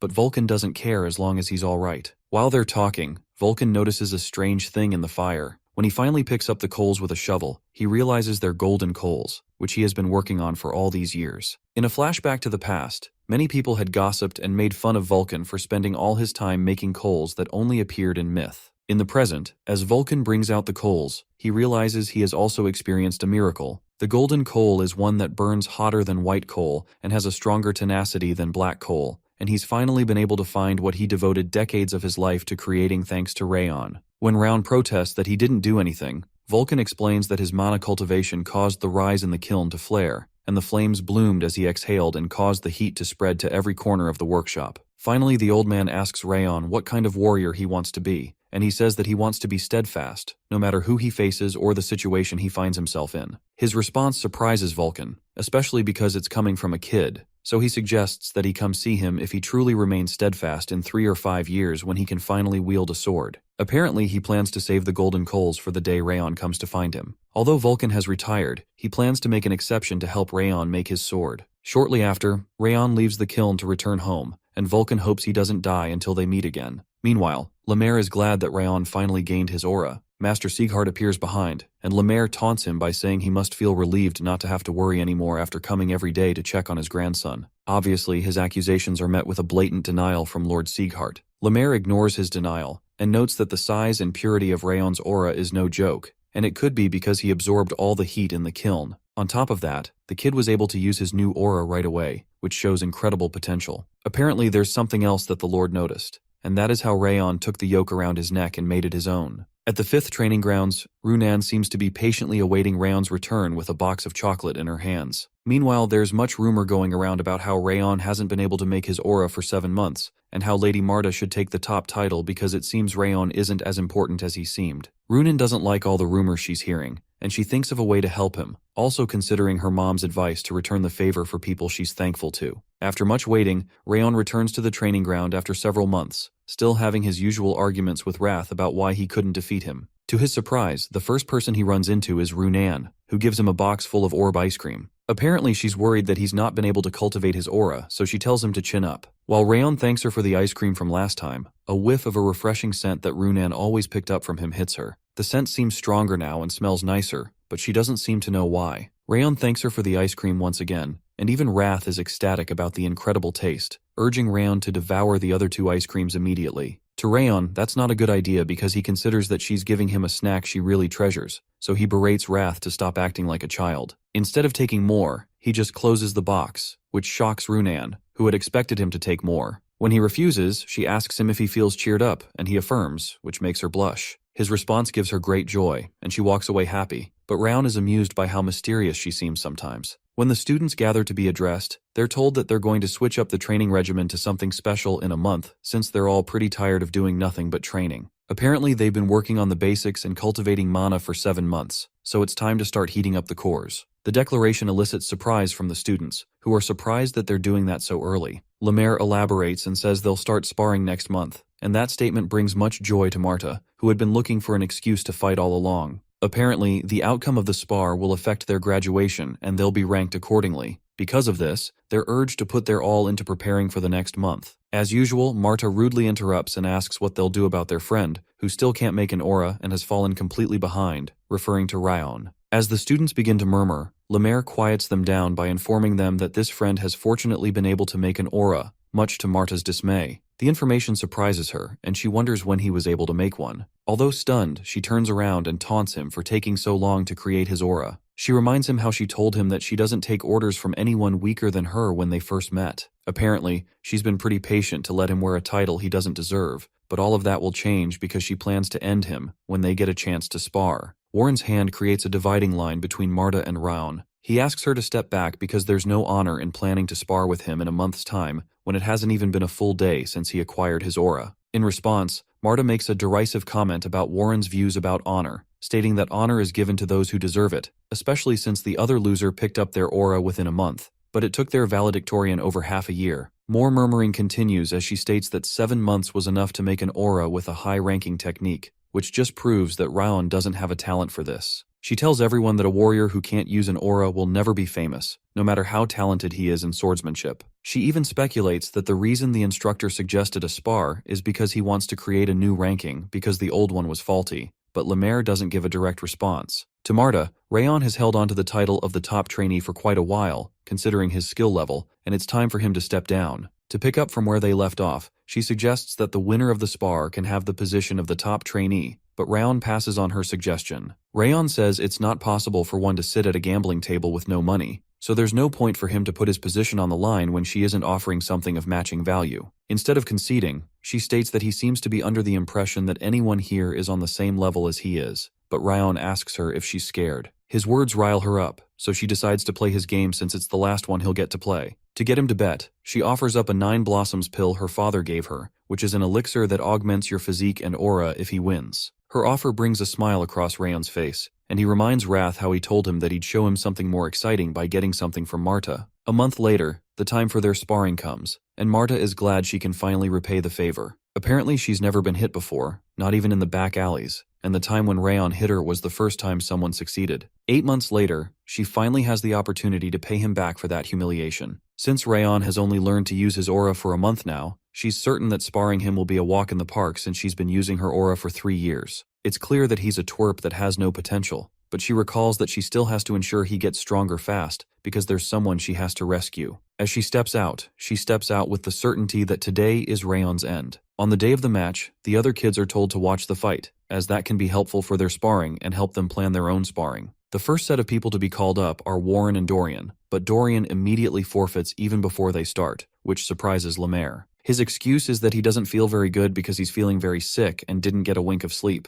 Wrath, grumpy as usual, says Dorian's head would be rolling on the floor right now if he were his subordinate. It's quite clear to Lemaire that Dorian is making things up, so he urges him to try it out because he's still going to get something out of it even if he loses. The sword fight soon ends, as Dorian ends up on the ground and he surrenders. Meanwhile, Lemaire points out that Warren still doesn't have his emotions under control and would have won the fight within 5 moves if he fought properly. Warren, on the other hand, expresses his frustration with Dorian, who just kept running all through the fight and didn't fight at all. The next people called out are Runan and Crane, the same Crane that had issues with Rayon earlier. When the fight begins, Crane quickly goes in for the first attack, which Runan doesn't dodge but just counterattacks with her own sword. Her counterattack causes his sword to fly out of his hands, shocking him. Before the fight can go any further, Lemaire stops the fight and gives some assessment. He points out how Crane is too tense and needs more flexibility when holding his sword. Runan, on the other hand, had a great counterattack, but didn't allow her aura to reach the end of her sword. The next set of people are called out, and the last set to be called out is Rayon and Marta. On the field, both fighters hit swords against each other in a frenzied fight. In a calculated attack, Marta aims her next attack at Rayon's face, which he easily blocks with a counterattack. Playing on the offense, she goes in for yet another attack, which Rayon counterattacks, much to her shock. After almost being hit by one of his counterattacks, she finally moves backward and expresses how she didn't expect him to counter all her blows, which makes her admit he has some skill in swordsmanship. However, because of his weak aura, she activates her aura and tells him she's going to put him in his place. As she goes in for the kill one more time, lunging toward Rayon head-on, she moves in close enough to land a final hit that'll knock him out. Her body has been watching her moves, so he quickly blocks that attack as usual, but the strength of the attack seems a bit more intense. Because he just keeps blocking her attacks, Marta taunts him by asking how much longer he can keep blocking, because using auras requires even more innate talent than swordsmanship. As the battle fiercely continues, she recounts that he can never become a warrior when it took him 7 months to create his tiny little aura. When she demands that he give up before she crushes him, he goes on the offense for the first time, forcing her to block his attack. Her talk about talent and how the family loves talent starts to tire him,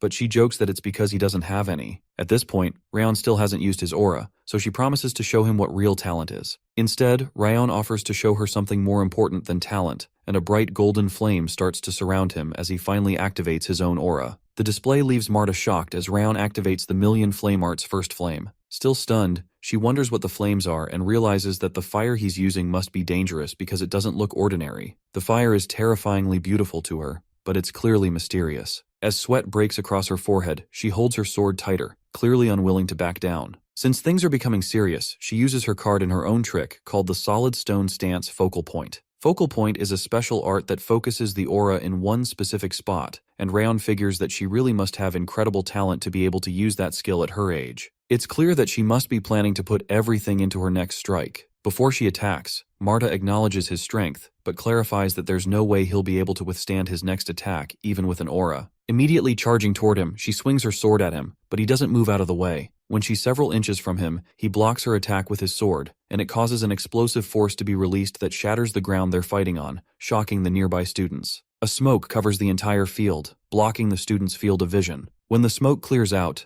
Marta is seen on the ground in the midst of the cracked ground, with her sword broken, while Rayon towers over her. It's quite shocking to the other students that Rayon won against Lady Marta, and his sudden use of this mysterious aura makes less sense to them. Marta makes a fist even while she's knocked out, and to Rayon, Her mental fortitude seems to be more impressive than her skill and talent. Later that night, Lord Glenn receives the report about how Rayon won Marta by crushing the aura she's been refining for 4 years with unbelievable power. Lord Glenn affirms that the flames he saw on the day Rayon got his aura were quite beautiful and their power was incomparable to their size. It seems that all of Ziggart knows about this now, so the Lord asks Liamir to lead Rayon so he can continue to grow without becoming overconfident. The Lord also asks about Marta, whom he learns had received a strong impact from the blow, but her wounds will heal with a bit of rest. The major problem seems to be the shock she received to her psyche, which they can only hope she'll be able to overcome. Meanwhile, while Rayon is doing some gardening, Wrath rages as usual because he's not doing it properly and threatens to turn him into an icicle if he doesn't do it well. Rayon is clearly not scared of him and tells him to quit acting tough, but Wrath says his advantage is because he's hiding behind his water resistance, which has recently spiked like a coward. The reason it has spiked is because Rayon took the 9-blossom pill he received from the water the night he defeated Marta, which greatly increased his skills. He finally completed his 4th flame link, causing an increase in his body, rank, and soul, as well as his strength, constitution, and dexterity. His poor athletic ability disappeared, his poor mana affinity improved, and his water resistance increased. To be precise, the pill brought all of his effort to the surface.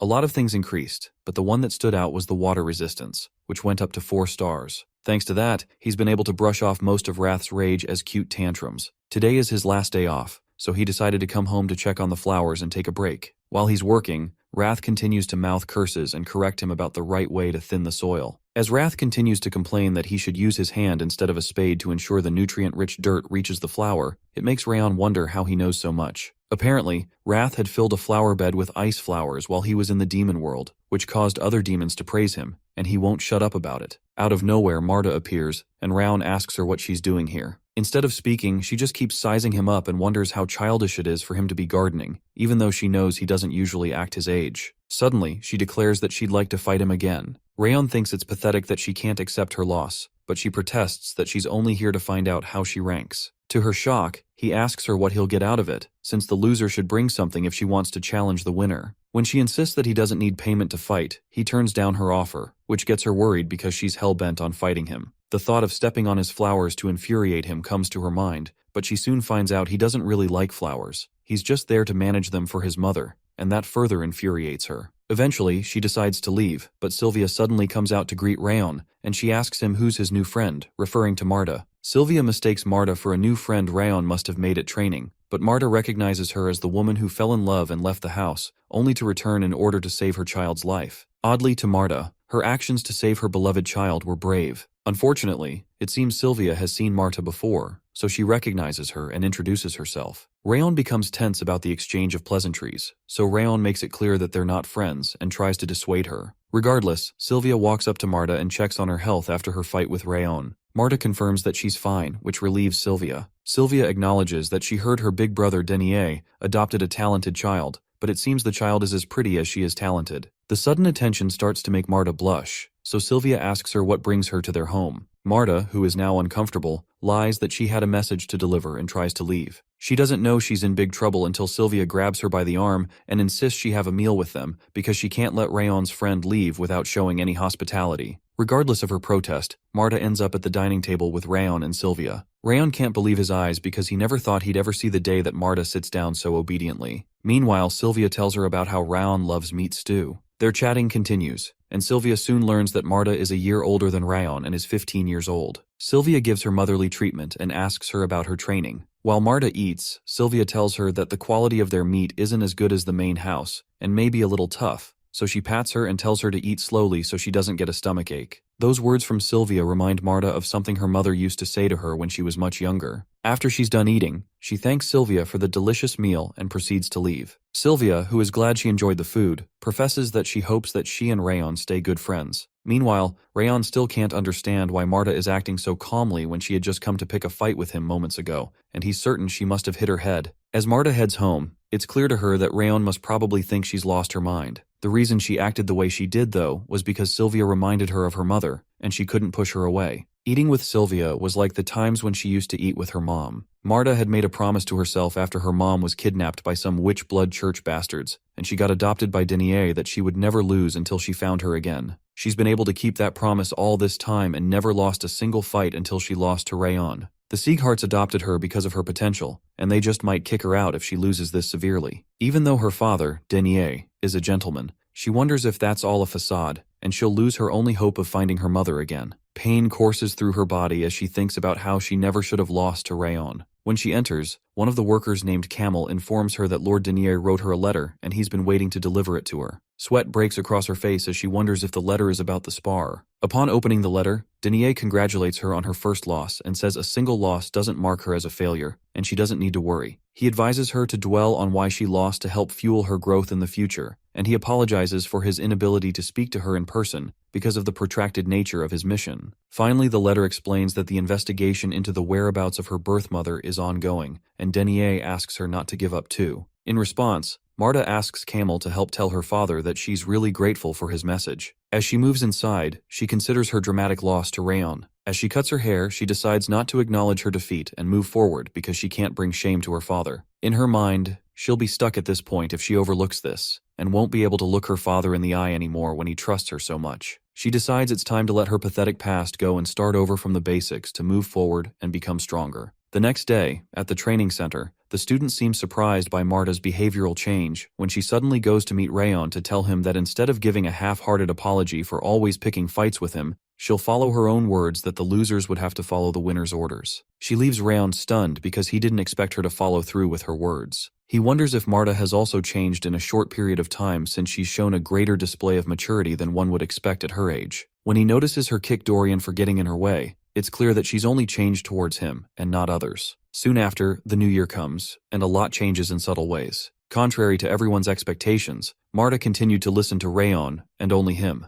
Warren learned how to lead the trainees in a far calmer and level-headed manner, and Runan's sword grew sharper and more precise. Meanwhile, Rayon continued to train like his life depended on it. In one of their practices, Rayon does the new riverwalk technique so well that the students are shocked that he's already mastered it when it's been a few hours since they started learning it. His speed intrigued Lemaire so much so that he had to report the situation to Master Glenn. It seems to him that Rayon mastered the technique through visualization, which is quite unbelievable. Lemaire's continual rambling ticks off Lord Glenn, and he asks if he's his butler, and why he always talks about Rayon every time they meet. Lemaire doesn't take his comment to heart because he's certain that Lord Glenn is also interested in the stories. From the top of the mountain, the frantic movement of many of the staff of the main house is evident, which makes Lemaire wonder if they're preparing for something. Lord Glenn informs him that some envoys from the Kingdom of Owen are expected in a few days, and that's what they're preparing for. The Kingdom of Owen is a member of the Six Lords, located at the center of the continent, and one of the few powers maintaining a close relationship with the Ziggharts, who are known for isolating themselves. It is a kingdom of knights that values warriors and sword arts. The representative of the incoming envoy is supposed to be the third prince, but in reality, it will be a man called Duke Tartan, whom Lemaire recognizes as a psycho. Lord Glenn instructs Lemaire that the trainees in all the training grounds have to maintain a sense of order, because the third prince will be accompanied by Owen's knights in training,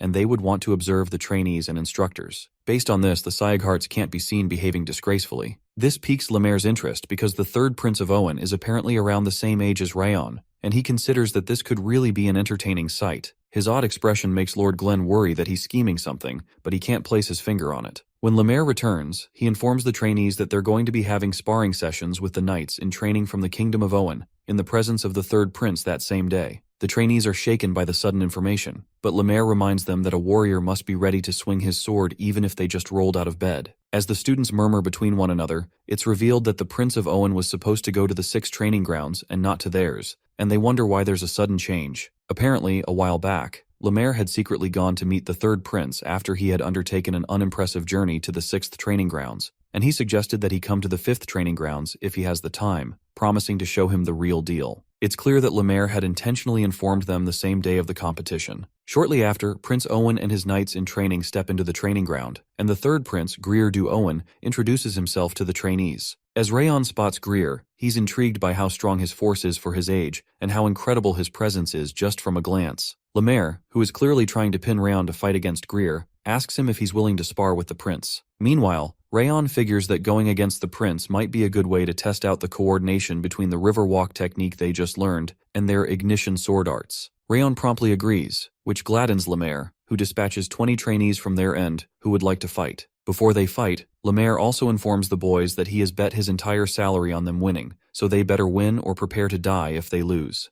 The students are shaken, but eventually gather to fight under Rayon's leadership. Before they start fighting, Rayon asks his teammates to look at their opponent's trembling hands, which exposes to them that their opponents are equally as nervous even though they're standing upright in their fancy uniforms. He reminds them that the intensity of their training is more than comparable to that of the 6 lords and the 5 demons, and that the blood and sweat they've poured into their training will surely show in their results. The confidence of the team soon rises after he gives his speech about how they need to give it their all and show their opponents what they're capable of. Because the Vanguard will be critical in raising the morale of the trainees and therefore requires a strong card that will certainly win, Rayon makes Marta the Vanguard. When the Vanguard of the other team comes out, the trainees wonder if he's really their age because of his size. Marta, on the other hand, stands in front of him unfazed. The other Vanguard introduces himself as Tars and comments on how Marta has honed her juvenile form to its limits and wishes her a good fight. The gap in their physiques makes the other teammates wonder if Marta can really win against an opponent that size. But Marta, who is always cocky, informs Tars to stop with all the bull because she's going to win anyway. The fight soon begins, and Greer is surprised that Marta is able to overwhelm Tars in terms of strength despite her smaller frame. It's clear that the warriors of the 5th training ground are undeniably strong as they begin the Ziggart name, and they're powerful enough to be comparable to Kingdom Owen's knights. Compared to the 6th training ground, which was pretty disappointing, the trainees are clearly the real deal. Meanwhile, Duke Tartan asks Lemaire if this was his goal when he abruptly showed up at His Highness's lodgings yesterday and invited him to the 5th training round. Lemaire claims that he did this because there aren't many opportunities to safely face off against one of the talented fighters of one of the 6 kings, which makes it an educational opportunity for his trainees. When Duke Tartan calls bull, Lemaire suggests that they make a little bet on whose trainees can win the most out of 20 spars, because betting is far more fun than just watching. Duke Tartan tries to unsettle him by informing him that his trainees are some of the most promising knights in training of Owen,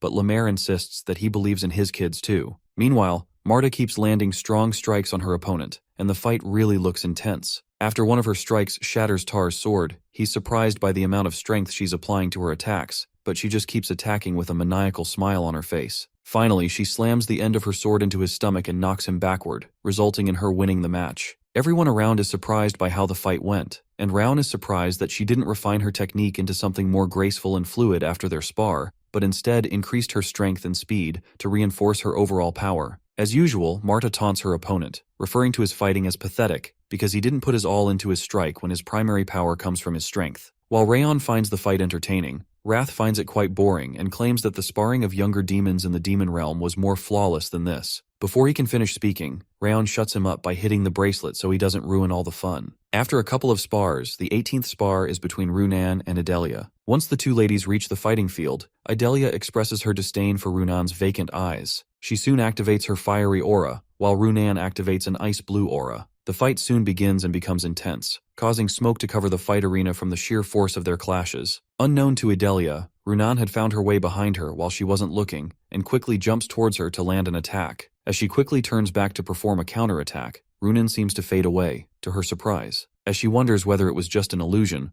Runan appears from behind her again and puts her sword against her neck, catching her off guard. Because Adelia was open enough to be killed if it was a real fight, Runan is announced as the winner of the 18th match. As Adelia tries to congratulate Runan on her win, Runan doesn't pay her attention and walks to Rayon to ask if he saw her fight. Rayon notes that she seems to have gotten more comfortable with the river walk technique and commends her fighting. At this point, Rayon's team seems to have 9 wins, while Owen's team has 9 losses, which is pretty good for Lemaire's bet. The 19th spar is between Warren and an opponent named Saren Castle. While the two boys introduce themselves, Rayon notes that Saren is quite strong and must be the strongest of all the knights he's seen so far, excluding the prince. The fight soon begins, and both boys dash towards each other to land a strike. Both boys begin to clash swords, and Saren's power is similar to Warren's own, making it quite dangerous for either of them to let down their guard even for a second, due to their individual skill. Suddenly, as both boys strike their swords against each other, both their swords break, which results in a tie between both parties. When Warren returns to his station, Rayon assures him that he did well, especially against the best trainee of the other team. That doesn't make Warren feel any better because he feels that doesn't matter since he had to win since he carries the Ziggart name. To comfort him, Rayon pats his shoulder and tells him not to worry because he's going to win the final round and recover the Ziggart honor. Rayon and Prince Greer step onto the fighting arena to have the 20th round of the sparring session. As they step out, Prince Greer is surprised that Rayon's energy is far more ordinary than he expected from the person he'll be sparring with. Out of curiosity, Greer asks Rayon if he's from the main family, and he's discontented that he's fighting a throwaway card when he learns he's from the branch family. Greer's previous intention was to battle either Runan, Warren, or Marta. To get a worthy opponent to fight with, Greer makes an offer with Lemaire to have a rematch with either Marta or Runan if he beats his opponent. Excited, Lemaire agrees with the offer as long as he warns. Greer even cockily asks him to get them to warm up because this fight won't last very long. To have enough strength to fight the real opponents, Greer decides to conserve his strength and avoid using his aura against the present opponent. Meanwhile, Duke Tartan wonders what sort of monster Rayon is because he has so much of a hazy presence that he almost missed it. Lemaire is intrigued that he was able to notice it and wonders why he didn't warn the prince, who seems to think that Rayon is a throwaway card. Duke Tartan reveals that he's not warning him because even though he's the future of Owen, he's never tasted defeat, so it would be good for him to experience a loss in a safe environment. However, Prince Greer is pretty strong, so it's apparent to the Duke that even a prodigious swordsman like Rayon won't be able to defeat him easily, but Lemaire doesn't agree. To settle their differences, Lemaire suggests another bet, and it seems like he's addicted to gambling. The bet is that Rayon will finish off Prince Greer in 5 moves. While they're still deciding on the bet, Rayon activates his aura, shocking Prince Greer. Even the Duke turns around in shock as he watches Rayon dash past the prince and land a staggering blow by his side, causing him to collapse. In just a few seconds, the fight is already over, and it's clear that there wasn't any reason to bet on 5 moves. It suddenly dawns on the prince that he had misjudged Rayon, and there's a good reason he came out last. It's because he's the real deal. Duke Tartan finds it hard to believe that Rayon is just a trainee because he's already mastered his steps and sword technique. As Rayon walks away, Prince Greer protests that he's not finished yet. As Lemaire tries to explain that the spar is over, Greer insists that he didn't use his full strength and would have gone all in from the start if he knew. While he's still talking, Marta calls him a effing loser because he's whining instead of acknowledging his loss. She adds that he reminds her of another loser she knows, referring to Warren. When Prince Greer recognizes her as the warrior who fought as the vanguard, she says she can't help but speak harshly, and he can pack his crap and get the heck out if he's not ready to get cussed. Her statements rile up Idalia, who asks her what audacity she has to speak to royalty in that manner, but Marta spells it out that she's a member of the main family, and he has nothing on her. Lemaire quickly settles their headbutting and asks Rayon if he would like to have a rematch. Rayon's response is that the outcome of the fight has been decided, especially since there was a wager on the fight, and there's no reason to continue to keep fighting. Out of nowhere, Prince Greer acknowledges his loss, especially because he failed to discern Rayon's ability and dismissed him before they even began their match. Greer expresses that he's ashamed of his own behavior and rips his sword, pleading with Rayon to fight him once more because he'll regret it for the rest of his life if he leaves like this. After he pleads some more, Rayon is taken aback by his humility when he had merely thought he was an arrogant prince, so he decides to accept his offer to fight once more. They soon get ready to fight again, and it's clear to Greer that he failed because he recognized the powerful opponent he was up against. This time he decides to go all in and releases a strange outburst of aura. The outburst surprises Rayon and even Marta, who didn't know prior that he carried so much potential. Despite Duke Tartan's protest against the prince using the stance, Greer decides to go ahead because he wants to fight with everything he has. As if on cue, Wrath comes to taunt Rayon on his inability to recognize that his opponent was hiding his strength. Meanwhile, Rayon looks unfazed, certain that he can still win. When Wrath calls bull, they both have a wager where Rayon gets +4 points if he defeats the third prince, who now has a greater aura and more developed physique, but gains 10 points of Wrath's rage if he loses. The boys soon begin sparring, and Prince Greer dashes forward to land the first attack. The attack is so fierce that both fighters' swords and auras crash into one another in a frenzy. The resulting explosion is so great that it covers the field of vision of the onlookers. The fight continues fiercely, and it dawns on the prince that Rayon is not losing any ground even though he's fighting him with his full strength.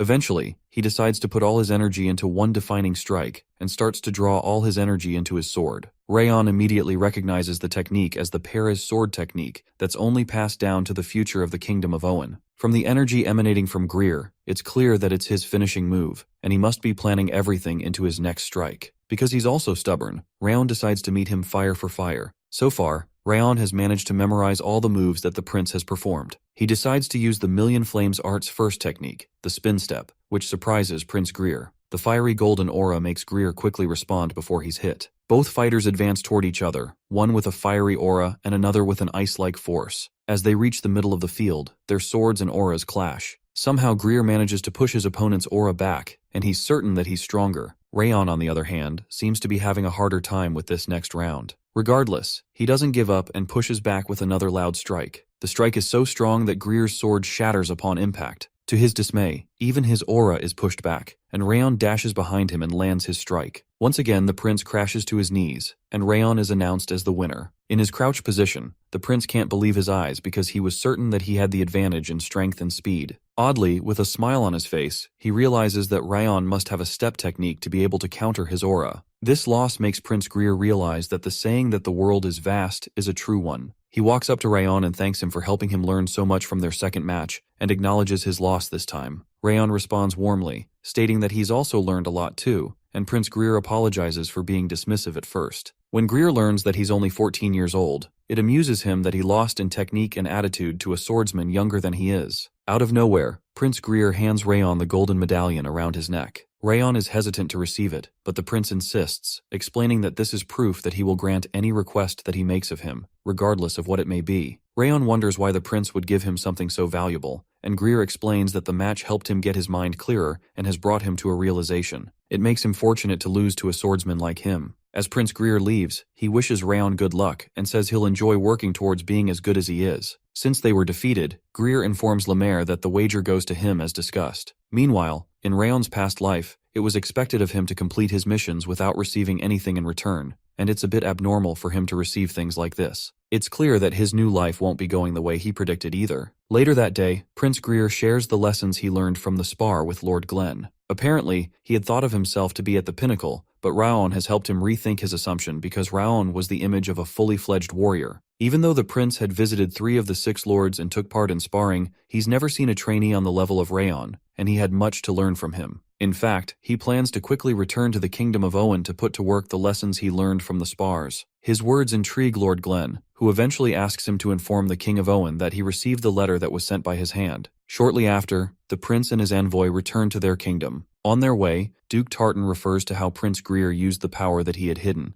as well as how the Perry's sword art may have been a bit excessive for the situation because it would have been better to keep some of it hidden. Oddly, the prince agrees, and Tartan also disagrees with the fact that he gave Rayon the token. Prince Greer doesn't agree with that part, especially because Rayon was very gracious to him even after he had rudely dismissed him, and it was necessary to reciprocate such courtesy. Pointing out Rayon's display, which was on the level of a special technique, the prince reveals that his gift was an investment of sorts. The surprised Duke asks him what he means by an investment, and the prince points out that Rayon will surely become a warrior whose name will be known throughout the continent if he can display this level of power and fortitude at such a young age, even if he's a member of the Branch family. From the prince's point of view, making a connection with someone like that could serve favorably in the future, and the young prince's ability to see so far ahead in the future in such a short time intrigues Duke Tartan. The prince responds that he doesn't deserve to live if he's unable to make such straightforward calculations when he's spent so much time in the palace and has gleaned from the wisdom of the king. As they continue their journey, Prince Greer can't help but wonder how much Rayon would have grown by the next time they meet.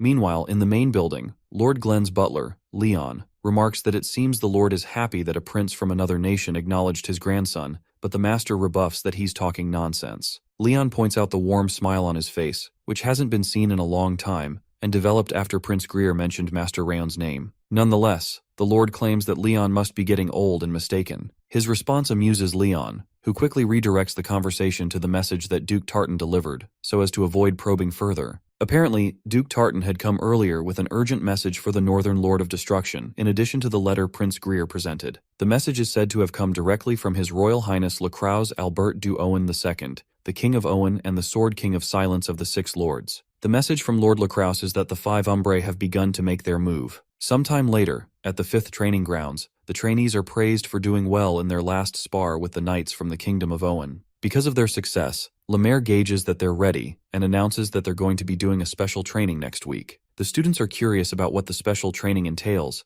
but Lemaire informs them beforehand that it's not easy enough to really be considered training because they'll be going into the field. Apparently, this field training will require them seeing blood. They'll be going a little beyond Zigghart's southern territory into a bandit stronghold called Snow Tiger Point. The bandits are semi-associated with the North-South Alliance and survive off the small toll they collect from the mountain pass. However, their behavior has become more overbearing lately. There have been increased reports of merchants having their merchandise stolen and of casualties. When they hear the report, the students suppose their mission is to clean out the brigands from the area, but they soon find out that their mission is something more intense. They're soon informed that the bandits attacked a village to the south of their hideout and massacred everyone, set the village on fire, and ran away. Because of that, their new mission is to track the Snow Tiger bandits and annihilate them. So they don't become complacent. Lemaire adds that they're famed to be aura users, even though they're bandits. Lemaire informs them to ensure they get ready because they'll be heading out the next day. That evening, Runan does some practice with the sword. Her plan was to hone her form a little before they depart,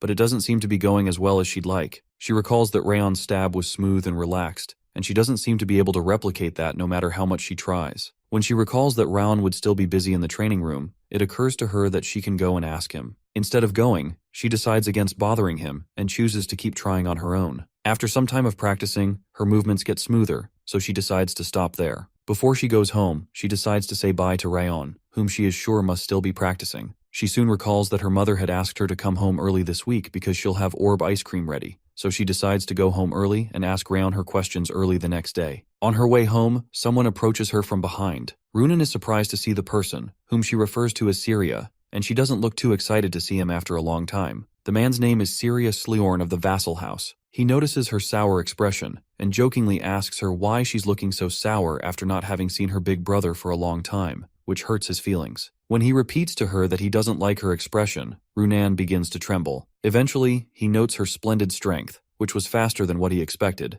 and points to the fact that Lemaire's decent enough at training. Syria says he's proud of her, but that doesn't mean she'll be going out in the field or putting her life on the line in a spar. His warm expression soon turns into a gloomy one, so he pushes her to the ground and jokes that she seems to have slipped. To teach her a lesson, he reminds her of the chipmunk she used to raise called Ruby. In reality, he brings out a chipmunk and reminds her about how Ruby died, and what happens if she goes against his words. To Runan's dismay, he crushes the chipmunk in his hands, and that clearly affects Runan's psyche. The terrible act brings back very terrible memories for Runan, causing her to cave in, and Syria takes advantage of her mental breakdown and tells her she's his. He insinuates that until the day arrives when he comes to take her for himself, she mustn't do anything dangerous or difficult and must ensure she exists until he decides otherwise. Memories of dead chipmunks flash across Runan's mind, and she recalls how Syria used to taunt her with such animal brutality years ago when they were younger. At the present moment, the same thing is happening again, and the nauseating feeling from her past causes her to shriek. As her big brother takes in and enjoys her pain, an explosion suddenly occurs nearby, releasing smoke. The interruption catches Syria's attention, while Runan keeps quivering in fear. Soon after, Rayon shows up between her and her brother with a sword in his hands. Shocked, Rayon asks Syria what he is. Syria seems unfazed and remarks to Rayon that it's polite to first introduce himself before demanding to know his name after appearing out of the blue. Clearly, Rayon doesn't believe he deserves such a right after accosting someone in an alley and supposes that he may be a thief or a mugger. His suppositions annoy Syria, who twitches for a little while and explains that he's neither a robber nor a stranger, but is Runa's older brother. Unsure of the situation, Rayon glances over at Runan but still finds her quivering, and it doesn't add up that Syria is truly her older brother. Syria, on the other hand, claims to have made a little joke because he was happy to see her after a long time, which caused her to react like that. Unknown to him, Rayon had seen the sick act of popping the chipmunk in his hands, which he refers to as a joke, and Syria claims that it's just a toy. To prove his point, Syria shows his clean hands and claims that there's no blood, but Rayon figures out that he had actually burned up flesh and blood with his aura. Apparently, Syria will be leaving on a long-term assignment and won't be back for a while, so he drops a dessert on the ground for Runan before he leaves. The psycho comments on the fact that Runan has made a very good friend and says he hopes their friendship lasts a long time. After apologizing for the prank he pulled, he takes his leave and says he'll see her later. Meanwhile, Rayon recognizes Syria from his past life as the swordsmanship prodigy of the Sleorn family, and one of the 12 titans anticipated to be the next generation of the continent's pinnacle. He's popularly known as the Spear and the Sword. Apparently, Rayon had only heard his name from his past life, but meeting him now discloses that he's a psycho who acts the part of a benevolent hero. The experience gives him a nauseating stench that reminds him of Daryus. Finally, our boy helps Runan up and promises to escort her to her carriage. After he drops her off at her carriage, she thanks him for walking with her, and he advises her not to stay up late since they'll be leaving tomorrow. That night, Runan opens the box her brother left for her, and it turns out that the box is filled with orb ice cream. The ice cream doesn't seem to please her because she only whimpers that her brother has returned and nothing has changed. Years ago, her pet Ruby had hurt her because she was sensitive when she was having her babies, but it riles up Syria, even though she had tried to explain to him. Despite her defense, Syria killed her pet, claiming that she's his and cannot be allowed to get hurt. He was so controlling that he would instruct that she's not allowed to get hurt but only allowed to breathe. He'd even threatened to kill everyone if she told her mother and father, because he didn't need the family, and he'd set everyone on fire, sparing only her. Her constant fear was that someone would get hurt if she opened her mouth, so she decided to live quietly. To her, everything would be fine as long as she kept quiet. Eventually, this life made her live like a loner and suffer quietly. However, she came to learn that she wasn't the only one who was lonely after she came to know Rayon Ziggart. After she came to understand the kind of person he is, how hard he works, the difficult times he went through, and how he changed how others viewed him through pure effort, it got her to believe that she could change. That's the reason she's been trying her hardest to change along with him, but it seems to her that she can't do that after all. The next day, the trainees head to the southernmost point of the Ziggart village, to the Zartan village. After coming in through a portal, they soon reach an area where Lemaire informs them they'll be spending the night. Apparently, they had left the training center and gone through the portal in a rush, so they're all told to get plenty of sleep because this is the last time they'll rest before they begin their mission. Shortly after, they're directed to their lodgings by one of the locals. When they settle, Rayon thanks Wrath for giving him the hint about Syria's malicious presence, since he wouldn't have otherwise noticed because Syria was intentionally hiding his presence. Wrath responds that it's nothing for the girl who gave them orb ice cream. Since Syria had said his mission was long-term, it's clear that he won't be showing up for a while, but the fact that he's her older brother makes him worried that Runan won't be able to recover. Wrath's immediate solution to the conundrum is that Rayon hand over his body to them so they can kill Syria and give it back. Although Wrath is sincerely trying to repay the favor that Runan did them by giving them orb ice cream, Rayon still refuses to hand over his body. Because Syria has traumatized Runan, our boy figures that just killing Syria won't do much. Runan was the first in either of his lives put together to treat him with thoughtful consideration, so he's ready to kill Syria himself if anything happens to her. On the second day since leaving the Ziggart territory, the team arrives on the site that the Snow Tiger bandits attacked. The kids are horrified by the scenery of burnt dead bodies littered all over the place, and they can't stomach the thought that someone would do such a thing to innocent folks. It's an abominable sight, and even the strongest among them, like Warren, look gloomy. Apparently the bandits slit their victim's throat before burning them alive. However, Rayon seems to notice that Marta isn't reacting to the dead bodies like everyone else, and it's either she's seen a lot of corpses, or she's killed someone firsthand. Suddenly Rayon realizes that Runan is nowhere to be found. Meanwhile, she's in another part of the site staring at the dead body, trying to stifle the urge to vomit due to the sight. On the other side, Lemaire rounds up the boys and reminds them that the bastards who call themselves Snow Tigers did this. He had especially let them see the sight so they don't let their guard down when they go toe-to-toe with them. The kids are also given a silent whistle that doesn't make a noise when blown into, but can be detected by their instructors, who will come to help them out of any danger they're in upon hearing the sound. They're reminded to expect no mercy from the bandits and try to do all they can before they have to rely on the whistle. Runan flinches as she hears Liamir announce that they're to take the bandits' heads without hesitation if the opportunity ever comes. Rayon is tasked with the job of breaking them into groups, so he puts Marta in charge of Group A, Warren in charge of Group B, and each group with about 3 or 4 people. Meanwhile, thoughts about what her brother said about how she belongs to him, and how she's not allowed to do anything dangerous or get hurt, keep resonating through Runan's mind. His threat has always been that anything that dares to hurt her will die at his hand, and the thought of defying him to go into this mission starts to mess with her. Rayon soon comes to draw her out of her deep thoughts so they can group up together, and she hesitantly agrees. Rayon considers advancing up to the peak of Mount Luton, which gives a clear view of the land below because of its elevation and makes it easy to retreat or hide, making it an ideal location for the bandits to hide. But he knows they probably won't be hiding there because it's so ideal, and there's no way they picked such an obvious place when they know they're being hunted on such a large scale. Considering that, it leaves the hills right behind them, and he chooses that spot as the place for him and Runan to go instead of heading into the forests like the other groups. Her sudden propensity to become easily startled worries Rayon, so Wrath suggests that he say something to her. Rayon, on the other hand, doesn't know what to say to her, especially because it's a family matter, and he's yet to even clarify how he feels about having a mother in the new life, not to mention interfering in another person's family. Regardless, he plans to find an opportunity to resolve what Syria did to Runan, even though it's going to be hard to find such an opportunity. After they make their way up the hills, they find another forest between the hills that can't be seen from the outside, just like Rayon had suspected, and it seems like someone had intentionally made it difficult to find signs of life. It would have been harder to notice if Rayon was a newbie, but it's clear that they don't stand a chance since he basically tracked down people for a living. The bandits' ploy to hide themselves may work on a hunter or an ordinary tracker, but Rayon senses that the Snow Tiger bandits' hideout is nearby. As the two of them advance forward, they run into some traps and several footprints far into the hills, expecting that no one would come so far in to look for them after they cleaned up their tracks in the outskirts. Their only mistake was that they looked down on the type of people they expected to be sent to come looking for them. Right in front of them is the entrance of their hideout. In front of the cave, they spot a detained child that looks like a hostage, standing with 2 well-built guards. The 2 guards seem to be low-ranked because they don't seem to have any aura, but there's a stronger guard with him, while the rest of the bandits must be inside the cave. At this rate, there could be about 20 bandits inside the cave, so Rayon considers retreating to blow the whistle so they can surprise them after they regroup. However, because the child with the guards doesn't look so well, and he looks like he's going to die of hypothermia, it seems like he won't last until they come back with reinforcements. Rayon decides that the best course of action is to rescue the hostage and take care of the guards in front quietly. When Runan hesitates, Rayon tries to get her to focus on him, and he assures her that they can rescue the child, but he needs her help. The plan is for her to silence the area with her mana when he gives the signal, while he takes care of the rest. Runan still seems distracted, wondering if it's possible for her to change, but she decides to give this a shot. They wait for a while until the guards become tired and distracted. Then Rayon gives the signal, and Runan steps out in front of them to silence the area using mana. While the guards are confused about who she is, she uses her aura dispersion and silences every voice around them. The guards soon realize that their voices aren't going far, and they wonder what someone using aura is looking for in the hideout. Spotting his opening, Rayon dashes towards the two guards in front before the more skilled swordsman among them can react. With one strike, he kills the first two and moves past them. One thing he doesn't account for is that Runan still can't handle the sight of gore. The sight of the guards being killed triggers the memories of how her brother used to brutalize her pets when she was much younger, and it causes her to scream, breaking the sound barrier. Things aren't looking well because the sound barrier has been shattered.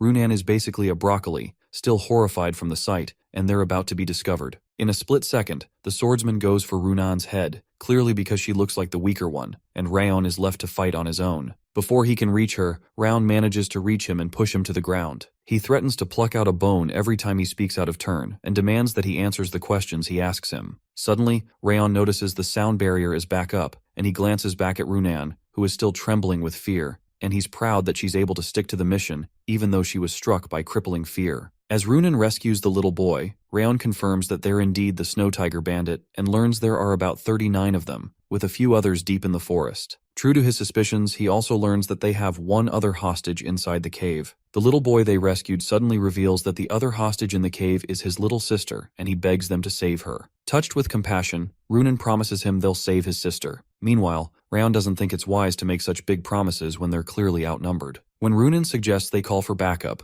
Rayon agrees, and she blows the silent whistle. True to what Lemaire had said, the whistle is so silent that even Rayon can't hear it. The only problem is that someone in the cave hears it and alerts the others that their pursuers are here to get them. Rayon is surprised that someone far inside the cave can pick up the sound when he couldn't hear it from nearby. Not long after, several armed men come out of the cave and wonder what little kids like them are looking for so far away. To stop the men from launching an attack, our boy quickly holds the man he was questioning hostage. The men who picked up the sound, who appear to be their leader, ask Rayon who he called with the silenced whistle. Rayon doesn't give him any answer, but insists that he wants to exchange hostages. He asks for the little girl in exchange for the girl they're holding, but the man laughs, expressing that he doesn't care what happens to the person with them since he's not worth much, unlike the hostage with them. The bandit leader threatens him to put down his sword if he doesn't want the little girl's head on the ground, and it seems like the kids are backed into a corner. When Rayon realizes they're trying to play with him, he asks Runan to turn around so she doesn't see what he's about to do and to only move at his signal. Suddenly, Rayon slits the throat of the guy he's holding and spills the blood on their faces. The men don't expect the sudden turn of events, and before they can respond, Rayon throws his sword past them and towards the guy holding the little girl. As the sword pierces through his chest, our boy quickly signals to Runan to activate a snow mist using her aura.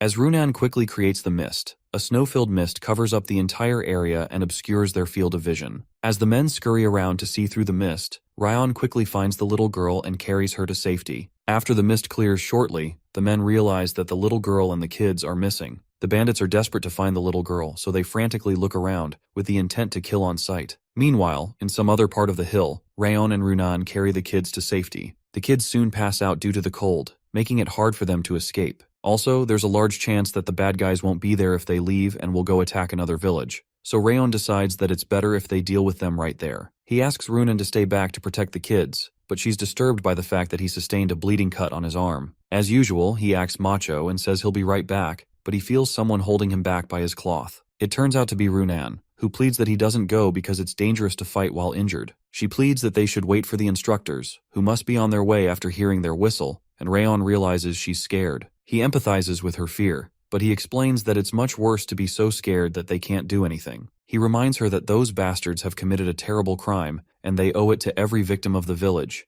even to those who tried to defend their village and protect their loved ones to the end, to do something. Another thing he reminds her of is that they still have a few people alive to protect. Finally, he finds an opening to talk about her traumatic experience with her brother. Acknowledging that he doesn't really know what her brother did to her, he explains that the more she fears her brother, the greater the fear will become, and that fear will drag her around forever if she keeps running away. She listens quietly, as he makes her understand that she's the only one who can protect herself and the ones she loves. Rayon lets her know that where she goes from here lies in her hands, and hands her something he had kept in his coat. As she watches him walk away towards the bandit hideout, tears fill her eyes as she thinks about the things he said. She really does want to change and escape the grip of this fear. She really doesn't want to be entangled in her past any longer, and she wants to protect what's precious to her, and she agrees that she can't stay stuck in such darkness any longer. As the tears continue to stream down her face, she uncovers the toy chipmunk that Rayon put in her hands, and it gives her strength to want to step forward into the light. Not long after, a massacre begins inside the cave as Rayon slices through the bad guys like chopped onions. Their boss orders the rest of them to bring his head quickly, but he's killing them so fast that they can't wrap their heads around how one brat could cause this much damage. As one ambitious guy lunges toward Rayon from behind, he quickly dodges the attack, but the leader takes advantage of the commotion to land his own finishing blow. The attack is so strong that it shatters the ground Rayon is standing on, but to the boss's dismay, our boy pulled a Houdini on him.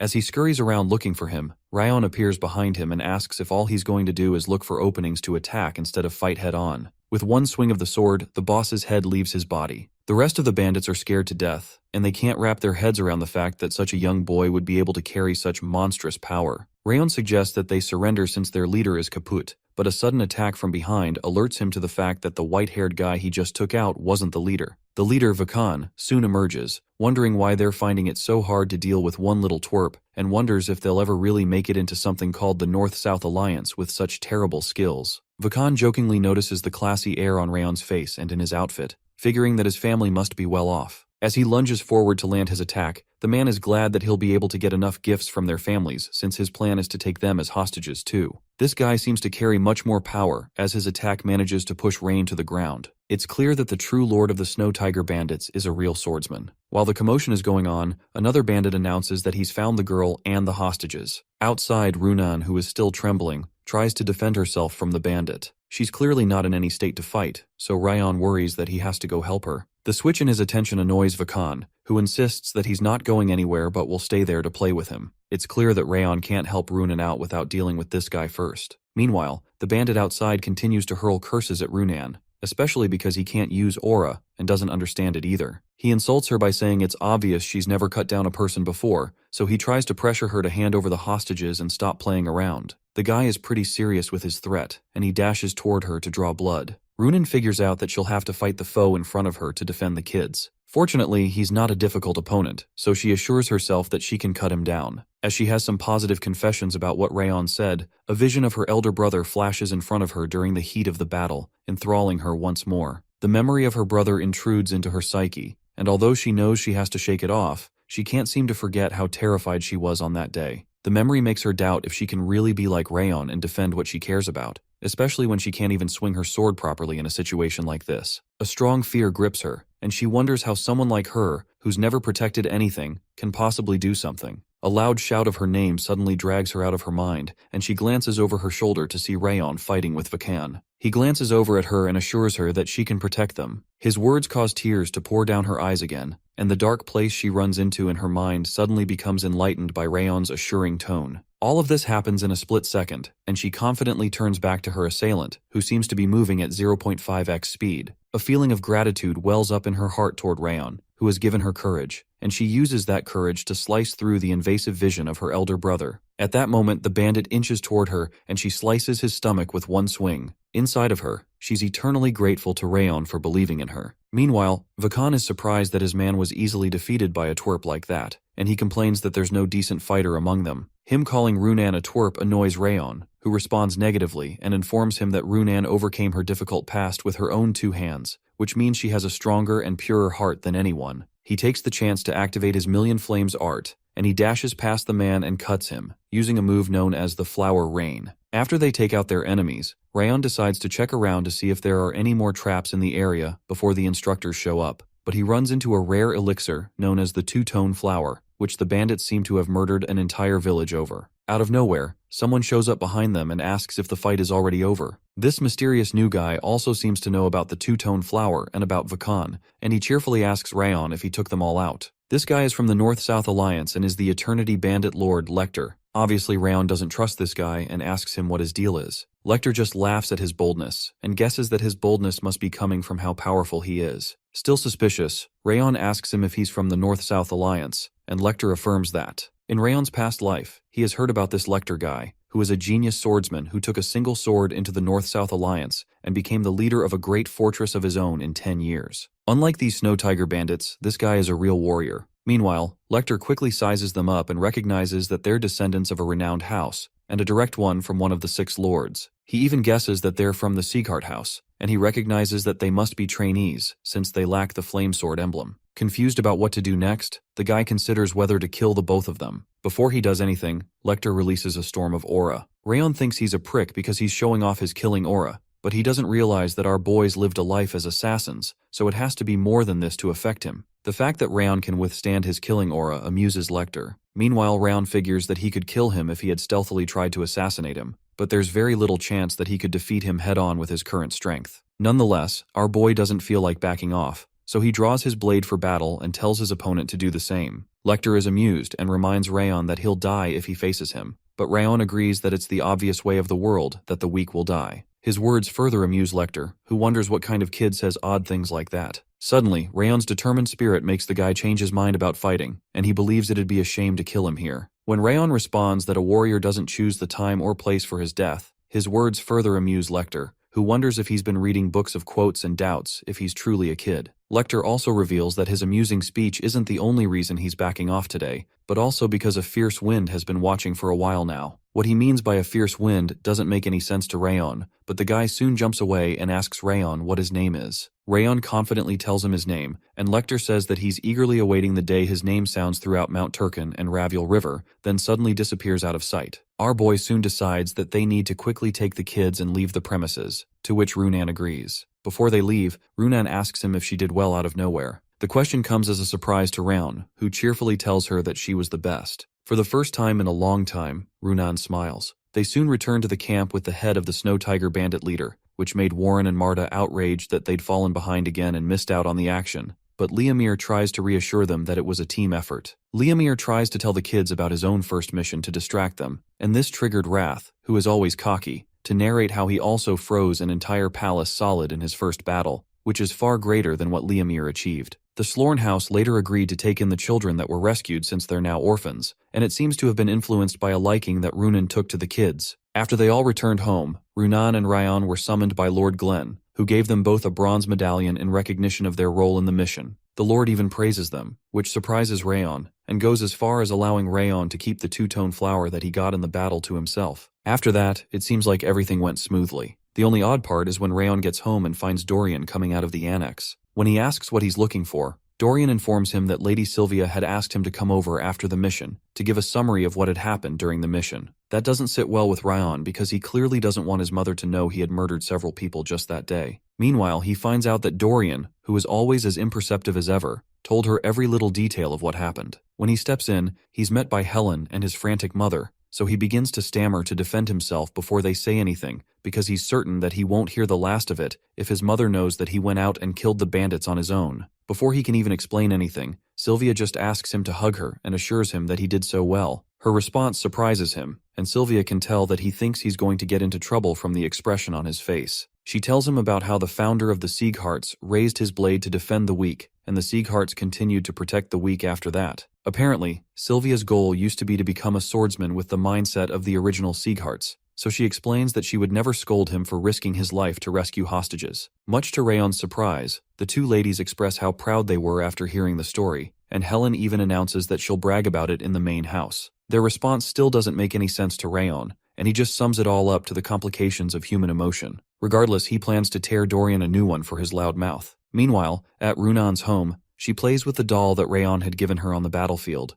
and the memory tied to it amuses her. All that goes through her mind is how she's going to thank Rayon for what he did for her the next time she sees him. At the training center, Liamir reminisces on the events of the day, and it turns out that he had hidden behind the boulder during Rayon's altercation with Lecter and had been listening in. The memory causes a smile to develop on his face, especially because it's been a long time since he felt the way he felt about the master. To him, it seems like the seed of the new king has begun to sprout. Sometime later, at the main estate of House Robert, Lord Daryus is seen writing in a book. While he's writing, he notices blood leaking out of an open wound in his hand, and wonders why the wound he got from his altercation with Rayon years ago is yet to heal. At this point, it's been 17 years since he took out Rayon. Although he has consumed elixir after elixir of high quality, summoned skilled physicians and renowned priests, no one has still been able to erase the sword mark. For some reason, the wound neither heals nor worsens. It's almost as if the wound remains in the same state as it was first caused, to make him remember the events of that day. It seems to him that Rayon's dead spirit wants to be remembered,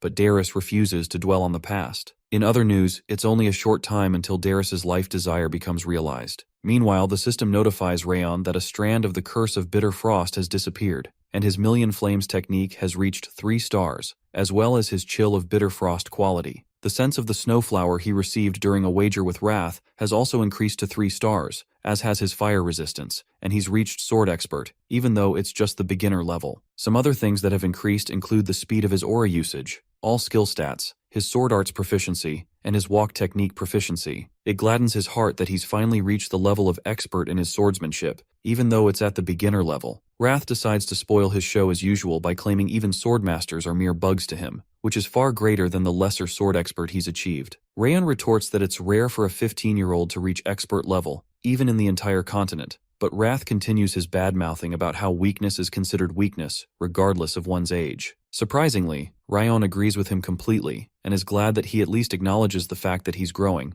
but that just infuriates Wrath further, who claims he'll never acknowledge a mere human. Upon noticing the slight tremor in Wrath's voice, Rayon senses that something is wrong and tries to pry into the spirit's mind, and that kind of insolence still makes Wrath mad because he's offended that a mere human would try to see through his royalty. When Wrath threatens to devour him as usual, Rayon jokingly reminds him to regain his strength like when he was in the demon world, so he doesn't devour him instead. Talking about Wrath's past triggers another walk down memory lane as Wrath begins to narrate how lesser demons used to come to his castle to start fights. When he realizes where this is going, Rayon quickly exempts himself and goes to stretch. Sometime later, inside the training hall, Lemaire abruptly stops the training for that day because he has to head out, while protesting that they should have 20 extra minutes of training since Lemaire was 20 minutes late that day. Regardless of the accusation, Lemaire dismisses them and offers to do that tomorrow, and that makes Warren see him as an irresponsible elf. After they wrap up, Rayon reminds those on chore duty to begin cleaning up the training room. Shortly after, Dorian, who is on chore duty, prepares to get to work. Marta's appearance soon startles him, making her wonder if he's screaming so badly because he was paired to clean with her. Even though he claims that's not it and it's an honor to clean with her, she's not buying it. After bullying some other kids out of the training hall so she can get to her cleaning duties, it's clear that Rayon is the only one she's well behaved towards. Lemaire appears again and notes the same thing, and he's back because he forgot to tell them something extremely important. When they gather together, the students learn that they've received their second mission, and the entire room goes dead silent. It's been half a year since their first mission, and for Rayon, that's too much time to spend without being assigned another mission. Apparently, it seems that the orcs have appeared in the vicinity of a village called Cebu Village, to the southeast of Ziggart territory, and their mission is to head to Cebu Village and take care of the orcs to keep the village and its residents safe. Some of the trainees are excited by the sound of an orc raid, and they're glad because they can finally put their sword to the test, like they've been waiting for. When Lemaire notices their happiness, he explains that they shouldn't be so hasty because their instructors won't be joining them this time, and they'll be heading to Cebu Village alone and must work together to complete the mission. The obvious question is what to do when they run into a situation that is beyond their power, and they're told that something they should have in their skill set is the ability to figure things out, or to give up on a difficult mission and choose to return alive. He explains that this is why the leader's decision-making skills are so important, because they're the ones who have to read the situation and decide if they're going to go head-on, go stealthily, or run away to fight another day. Dorian asks to confirm if it's not against the rules to run away from the fight, and he's told that it's allowed depending on the conditions, as running into one of the 5 demon lords would be a dire condition, and the only thing Dorian can pick from this is the part that he won't be punished for running away from missions. It comes as a complete shock to them when they're told that they'll be leaving at dawn in the next 2 days. To the students, the urgency seems rushed, especially since the day is basically over and they technically just have one to prepare. Apparently, nothing can be done about it because monster raids need more urgent attention than other types of raids, and they're also informed that they can cause harm to the village if they don't prepare well. This infuriates Warren, who believes they would have been able to prepare more thoroughly if Lemaire had informed them sooner. Rayon soon quiets down their chattering, reminding them that their instructor has always told them to always be ready because they never know when they'll receive a mission, so he urges them to begin preparing immediately because they're losing time by arguing about it. His words resonate with several of the trainees, who decide that it's better to just get moving than worry over spilled beans, and his leadership abilities make Lemaire happy. The kids are also informed that orcs are fiercer and stronger than they'd anticipated, and they can't be compared to the opponents they've faced so far because of their huge statures. Because they also move in hordes, the trainees will also have to fight multiple opponents at the same time. Lemaire counsels that fighting them head-on won't be the best way to go, but fighting with a focus on dodging will be more advantageous since they've all learned the walk technique. 2 days later, at the training center, and on the morning they head out to the mission, Rayon notices that the Ziggart provided small bags enchanted with lightweight magic, which he feels is their way of saying they don't really care about them being too prepared for the mission. He's glad they're giving them a free hand to figure things out, because that's his style anyway. As usual, Wrath comes to taunt him about how arrogant he is by expecting everyone to pay attention to his needs, and Rayon taunts him right back about how he took stats from him a while ago. While they're bantering, there's a knock on the door. Rayon, who was certainly not expecting anyone, is surprised to see his mother at the door. She angrily glares at him and asks why he didn't come to the annex to inform her that he's going out on a mission. He's still surprised about how she found out and suspects that Dorian must have told her again. It turns out that it was Lemaire who told her this time and not Dorian, and it brings out a little contempt for his instructor. He promptly apologizes, but his mother only pouts in response. Eventually, she drops the hard act and squeezes his hands, explaining that being the leader of his fellow trainees isn't just a title to show off, but a position that requires him to lead them in a better direction. She says that he can't complete his missions on his own, and he has to position his cohorts in the most ideal locations in order to reduce the damage and complete the mission successfully together, because his decisions carry the weight of his cohorts' lives. At this point, Rayon is confused because he was certain she came to scold him, but she now seems to be giving advice. She continues by saying that monster raids look easy but are difficult assignments that will require them to root them out completely without letting the villagers come to harm. She counsels that he consider himself a Ziggart warrior when on a mission and not as a trainee, aiming to follow the example of the founder of the Ziggart house, which is to be a warrior that protects others. When she finishes, he confesses that he expected her to be angry, and she agrees that she is, but she seems to be more worried than angry. To his surprise, she hugs him because this isn't an appropriate time to scold him, but informs him to prepare for an earful when he comes back. She expresses her happiness to see how much brighter he's become after beginning his training, even though she's always worried about him. All this kind of emotion is still a little bit strange to Rayon, but he eventually leans in and returns the hug. Before the trainees leave, they are informed that anything can happen outside the estate, and as such, they need to be alert and wary of everything. They're also told not to second-guess themselves and to rather retreat if they're ever overwhelmed. They're also told that the journey would usually take a month, but they'll be taking a path that should let them arrive in 2 weeks. Lemaire wishes them luck, and Rayon groups the trainees into formations that he had previously assigned to them. Lemaire is also certain that the kids can do this, not just because of Rayon's exceptional aura and martial battle sense, but because of his sense and ability to adapt, which will make the mission not so hard for them. While Rayon instructs the kids and leads Dorian to check for provisions and the health of the rest of the team, it's amusing to Lemaire that Rayon is just a 15-year-old boy, because he's never failed to heighten the expectations had for him. Unlike what Lemaire had told them, one of the instructors reminds Lemaire that they're supposed to be following the kids, so they don't lose track of them because of the distance. It seems like he had just told them that, so they're not expecting any backup. Meanwhile, Lemaire tells the instructors to relax for a while because there's a trainee with exceptional senses among the kids. He even goes to take a nap, and the instructors begin to murmur amongst one another, worried if it's even acceptable to let the kids go on such a mission without following them closely. When he notices their tenseness, Lemaire tells the other instructors they should be worried about the orcs instead of worrying about the kids. Sometime later, in a very eerie-looking cave, the leader of a dangerous-looking group confirms the location of a village from one of his subordinates. Upon receiving confirmation that it's the right village, he instructs that they leave immediately for Cebu village and grants them permission to kill anyone who gets in their way. In a few days, the kids reach the forest neighboring Cebu village. Upon reaching there, the trainees run into Ziggart, the top trainee of the 6th training ground and a member of the main family. They're surprised to see him and wonder what the 6th training ground is doing there, but Kane asks them the same question. Apparently, Kane had been injured and couldn't leave the infirmary for a while before joining the 6th training ground, but it seems like he's fully recovered. It also seems he's now an expert sword user. Finally, the 6th training ground leader tells them that they're headed to Cebu village to destroy the orcs, and he asks what they're doing in the forest. Rayon informs him that they're headed to Cebu village for the same mission, and Kane wonders if they all received the same mission, especially since their unit didn't get a message about the other team before departing. Actually, the night before the departure, in a tavern in the suburbs, some of the trainers of the training grounds gather to have a chat. One person praises Lemaire on the accomplishments of his students in the last mission, defeating bandits at such a young age. Lemaire brags about how his students are amazing, and how they should just send them into the orc subjugation mission that Lord Manor sent to him, because he's sure they'd finish it up in no time, and get him praise from the head of the house. Suddenly, the chief instructor of the 6th training ground, Maid, responds that they should let the 6th training ground tackle that mission because monster subjugation depends more on teamwork than individual strength, which the 5th training ground heavily relies on. Maid claims that the skills of all his students have improved after completing a program called Hell Week without anything falling behind, so he'll be sending out the 6th training ground for the mission. In response, Lemaire taunts him about how he must be feeling restless because his students have been getting all the attention lately, and suggests they send out both training grounds on the mission. That doesn't make any sense to Maid,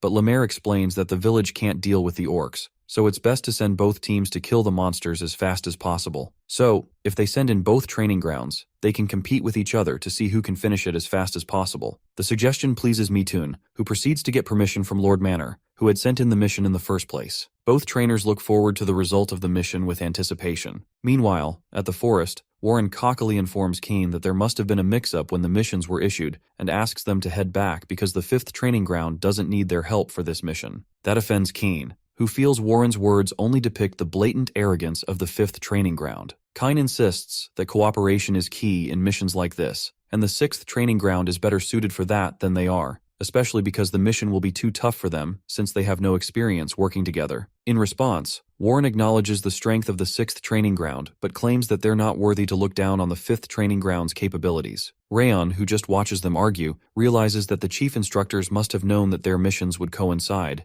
but it doesn't seem to make sense that they'd send them out without telling them about the mix-up. It's also clear that Lemaire is the kind of instructor who puts great importance on practical experience when training swordsmen, and this mission is a perfect task to give them real-life experience. However, monster subjugations require good teamwork and strategy, something that they still lack. So, it makes sense that Lemaire had intentionally made the 5th and 6th training grounds compete on the same mission to make them realize their shortcomings, especially because they've been gaining popularity within the house. Rayon soon realizes how much of a cunning elf their instructor is. It's also clear to him that it's best for their team to experience the advantage of cooperation. Another thing that keeps lingering in his mind is his mother's words to him about how she wants him to become a swordsman who protects others. Upon realizing this, he calms the two boys down and explains that there's no point in wasting precious time, especially when they know that neither of them will concede the mission to the other group. He suggests that the only middle ground they have is to battle each other for the mission, but Warren protests that's a waste of energy they'll need for the mission, especially when they don't know what will happen when the mission begins. However, since the 6th training ground has no intention of backing off, and they don't, Rayon speculates that there must be a large number of orcs to go around, and that means they can work together to perform the mission. The winner of the duel will lead the subjugation mission, while the losers assist the winners. He explains that they'll break the orcs' chain of command by killing their chief, and proceed with subjugating them according to the mission. If the leading ground fails to deal with the orcs, the assisting ones will get a chance to complete the mission. Kine feels his explanation makes sense and agrees, so they proceed to fight each other at full force to decide on who leads. Shortly after, they change into their fighting gear. The winning condition is simple. One team can win by incapacitating all members of the opposing team or capturing their flag, which makes it simpler than sparring. When Rayon tries to discuss strategy with his team, Marta, who's leading the vanguard, doesn't listen because she's certain that their opponents are small fry. She bursts out and asks them to sit back and watch her defeat them all. Moments later, she launches toward 3 of the opponents that are protecting the front and insists that she doesn't need mind games against weaklings. As usual, she charges with intense strength, while Rayon tries to detect the environment using the heightened senses of his perception of the snowflower skill. While he's scanning the entire battlefield, Runan wonders if their team can really win without a strategy, and Rayon explains that they wouldn't even listen if he tried to make one because they're overconfident in their abilities. When asked if they can win, he responds that Marta, Warren, and the other kids who stormed off in the first attack will certainly lose because it'll be a one-sided battle. True to his words, Marta struggles terribly to break through the opponent's defense, which seems to be too strong, even though it's just a pyramid formation. As the battle goes on in full force, the leader of the other team's vanguard reminds her that she's not the main character of this world, and, as such, shouldn't look down on their efforts. Much to Marta's surprise, the 5th training ground fighters are beaten, and they have to retreat to their side of the mountain. When the vanguard returns, Rayon finally takes the chance to show them that it is much harder than they expected. He accuses them of self-delusion and presumptions that the world stopped changing while they trained. It's clear that the 5th Training Grounds kids looked down on them because they were beaten by the Owen Kingdom and were certain they'd win. He points out that this is the result of jumping into the fight without any strategy or teamwork, which even made them waste their aura and stamina just because they looked down on their opponents, who also train every single day. They all silently take the scolding, and Rayon announces that there's still a chance they can win the competition. When Marta finally submits to listen, Rayon likes the fire in her eyes, and he proceeds to show them the path to victory. Meanwhile, the trainees in the 6th Training Grounds Vanguard are surprised by how the 5th Training Ground isn't as big a deal as they've heard, but the leader among them reminds them not to let their guard down because the opposing team had recently exterminated the Snow Tiger group, who are affiliated with the Great South-North Union. While they chat, Marta shows up again, and the leader of the vanguard aims to finish her off for good.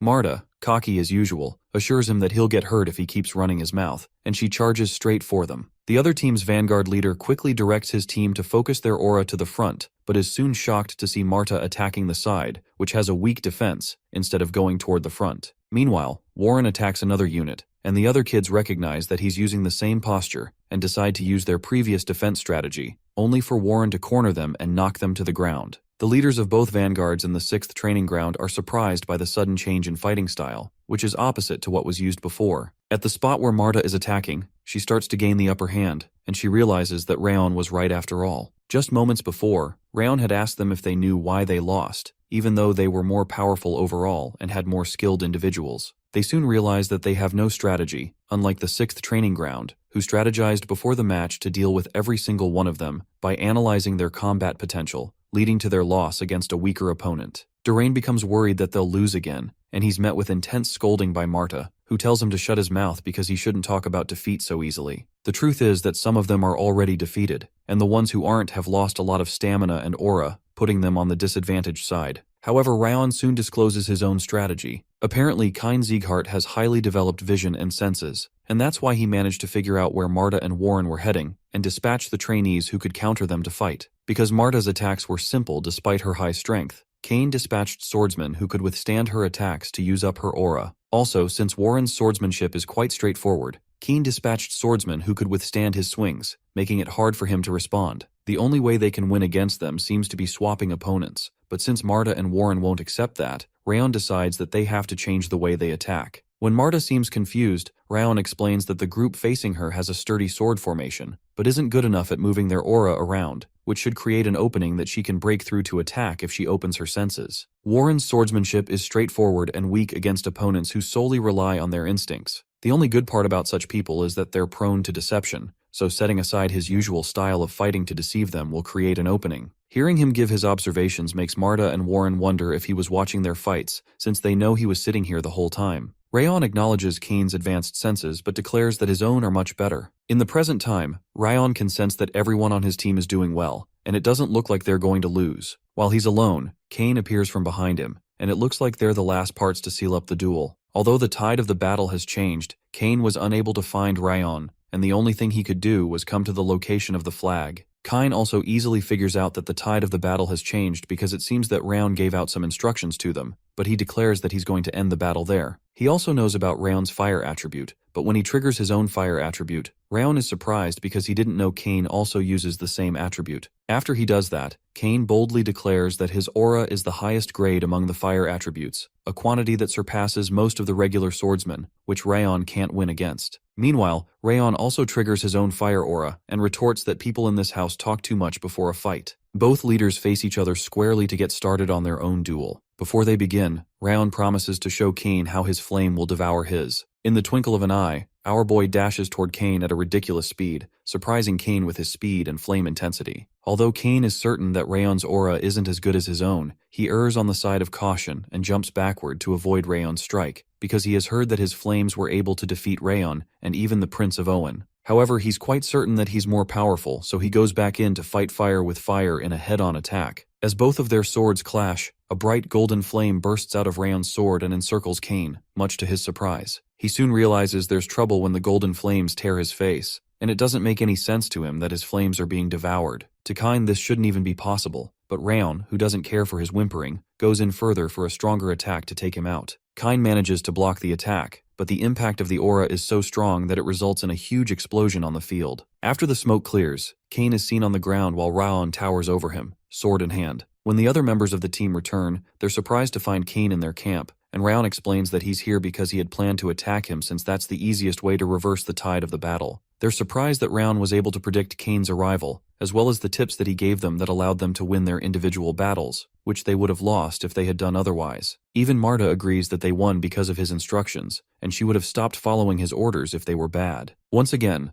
they all acknowledge him as the 5th training ground's top trainee and pledge to obey his orders in the future without complaint. Rayon is glad to see that they've grown in such a short time, and he agrees that this is the ideal way the 5th training should be. Finally, he addresses everyone on doing a good job and reminds them that the lesson of the day is the dangers of being absorbed in groundless pride and arrogance that causes one to act without a strategy, which would cost lives in real battle. While Rayon reminds the kids not to forget the experience of the day, Kane stands far away and watches Rayon silently. As Rayon instructs the others that they're going to be camping in the forest because it's getting late and asks them to divide into teams to build the campsite and keep watch, Kane realizes that Rayon is much more competent than he expected. Kane had thought that the 5th training ground was arrogant, but it's clear that he was the one that was arrogant. Eventually, he steps toward Rayon with a handshake, thanking him for the lesson, especially helping him realize that he can't let down his guard until the very end, and learning to prepare another plan in case of failure. Because he had believed that they were definitely going to win based on the understanding they had from rumors about the 5th training ground, he didn't pay attention to his commands or the private duel. He admits that his sense of superior strength was just arrogance,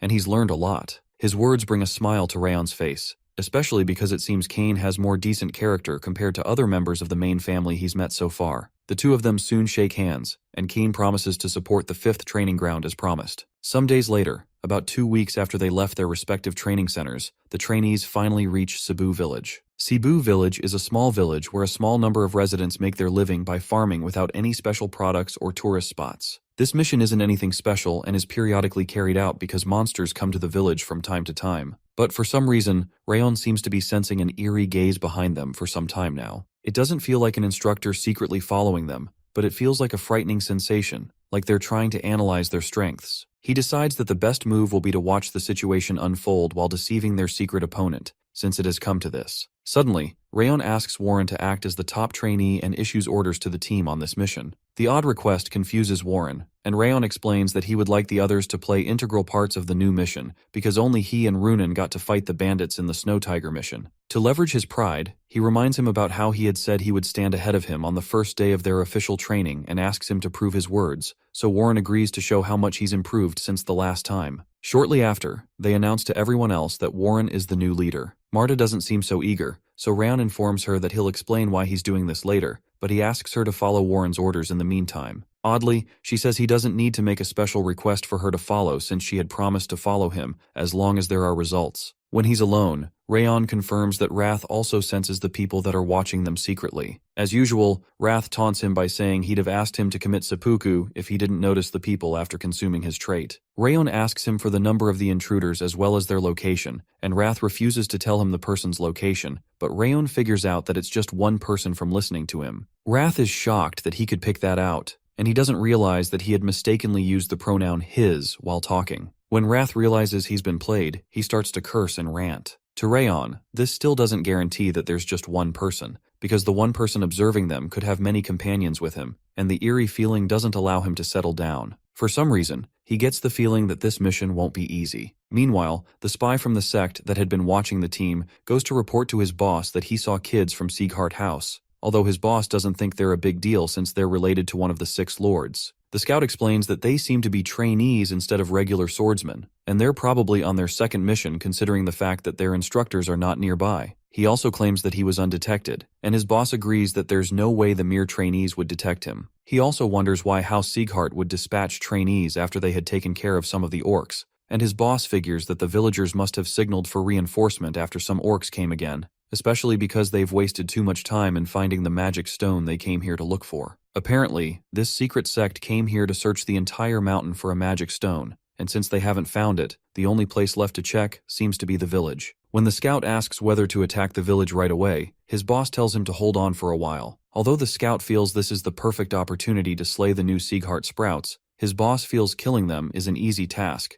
but it might end up letting the Ziggart house know about the magic stone's existence, which would result in their loss if they lose the bigger fish for a momentary gain. The boss orders him to just give them some monsters to make them believe they've accomplished their mission, and then leave. Suddenly, the boss puts on an orc helmet and transforms into an actual orc. He informs his subordinate that they'll attack and wipe out the entire village after the trainees leave. Meanwhile, the trainees reach the village and are given a place to lodge. While they're eating, Rayon looks at Warren and is glad that he's able to handle the responsibility quite well, even though he was worried at the beginning. One particularly impressive part is how he didn't act arrogantly while mentioning the Ziggart name with the villagers, and how he reassured the village chief and villagers while prioritizing the mission. However, he realizes that the major thing to worry about right now isn't Warren because he and the others can easily take care of the monsters without much help, but the mysterious gaze from near the village. For some reason, it seemed to have disappeared into the mountain as soon as they entered the village. He wonders if this is a secret trial prepared by the house, or a plot by someone else entirely.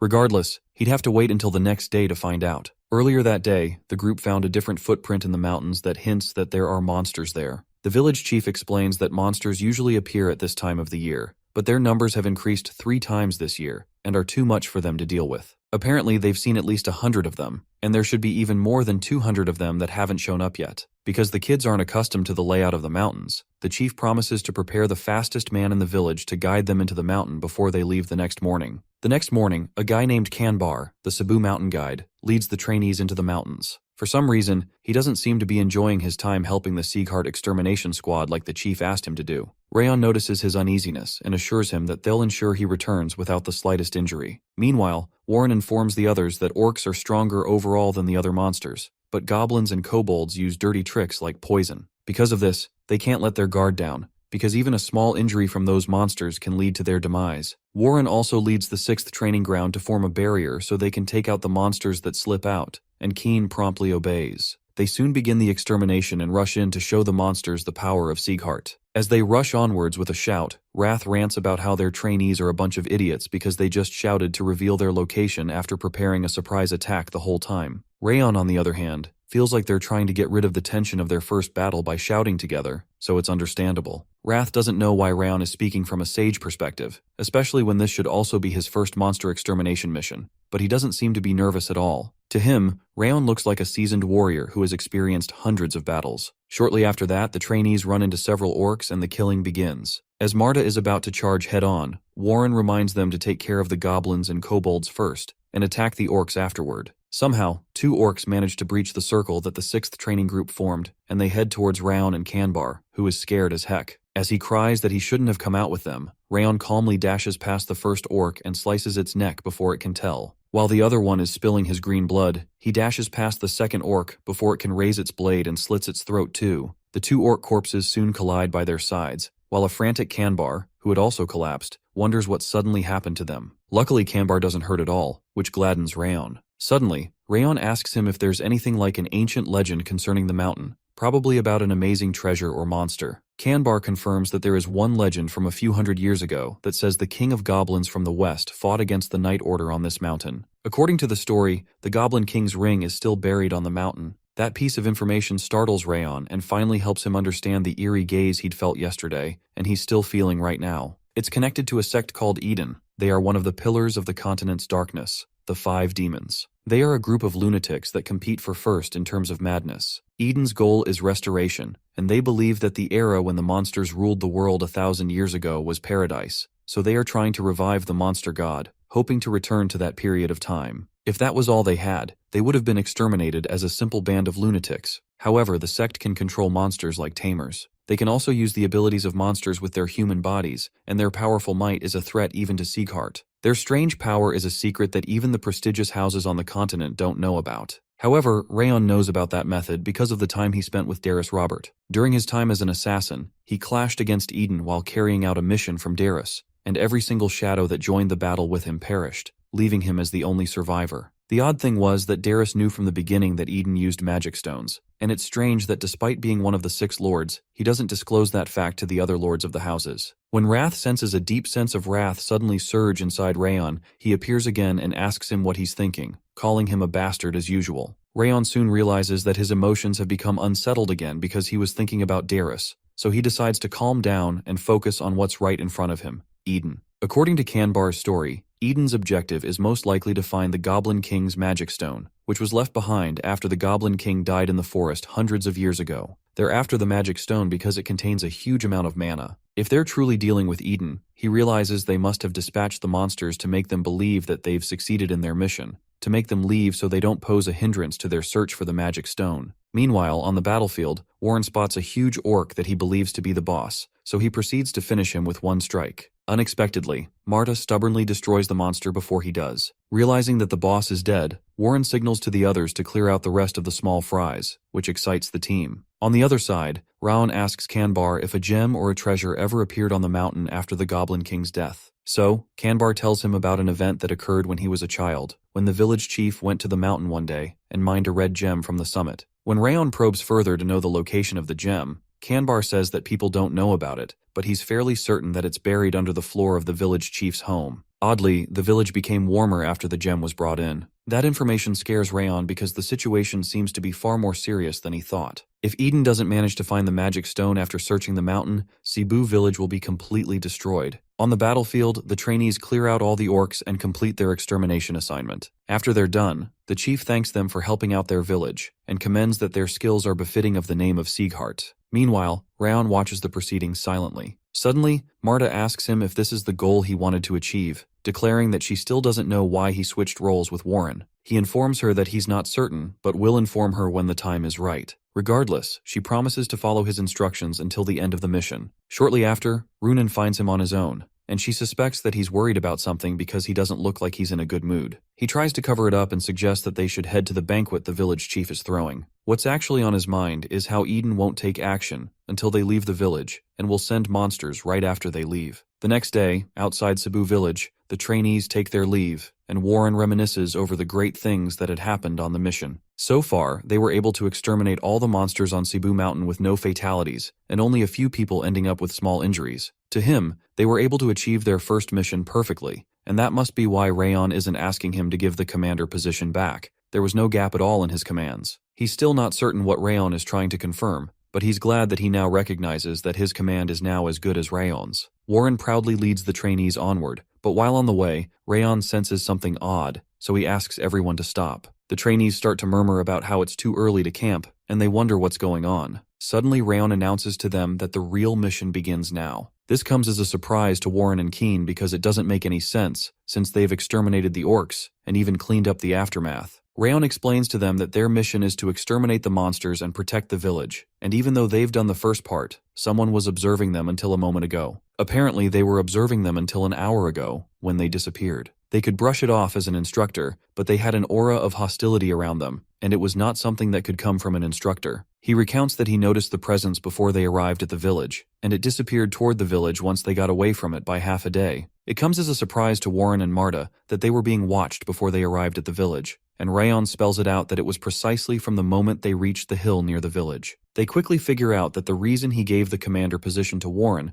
was to hide his presence in order to better understand the enemy. Rayon's sharp thinking astounds Keen because his senses and plans are better than those of some of their instructors. He's surprised that even he couldn't detect that someone was observing them. A reality check hits Warren, who asks to clarify why he was given the commander position. Oddly, Rayon agrees to having given him the position because he trusts him and believes that he would be able to lead the trainees even better than he could, thereby posing as the ideal top trainee and making the enemies believe that, so they don't notice his existence. Rayon commends that he was truly worthy of the Ziggart name and suggests that they nominate him as the vice top trainee after they return. This comes as a blow to Warren, who had thought that he was standing on equal ground as Rayon, only to find out that he was simply used as a decoy to distract the enemies. Rayon announces that it's impossible for monsters to cooperate with other races, and the orcs and goblins were cooperating during the mission, which implies that the enemies are using some method to control the monsters. Their first mission is to protect the village since there are still enemies threatening the village. They all proceed to return to Cebu village, but this time quietly, so that no one will notice them. Rayon suggests that they just mind their steps since they didn't carry any tools to disguise themselves. Oddly, it turns out that Dorian had carried around several disguise tools. It's surprising that he carried about 40 disguise tools just in case, and it goes to show how frightened the kid can get. While they disguise themselves, Rayon orders Crane to run to the nearby branch to inform them about their current situation.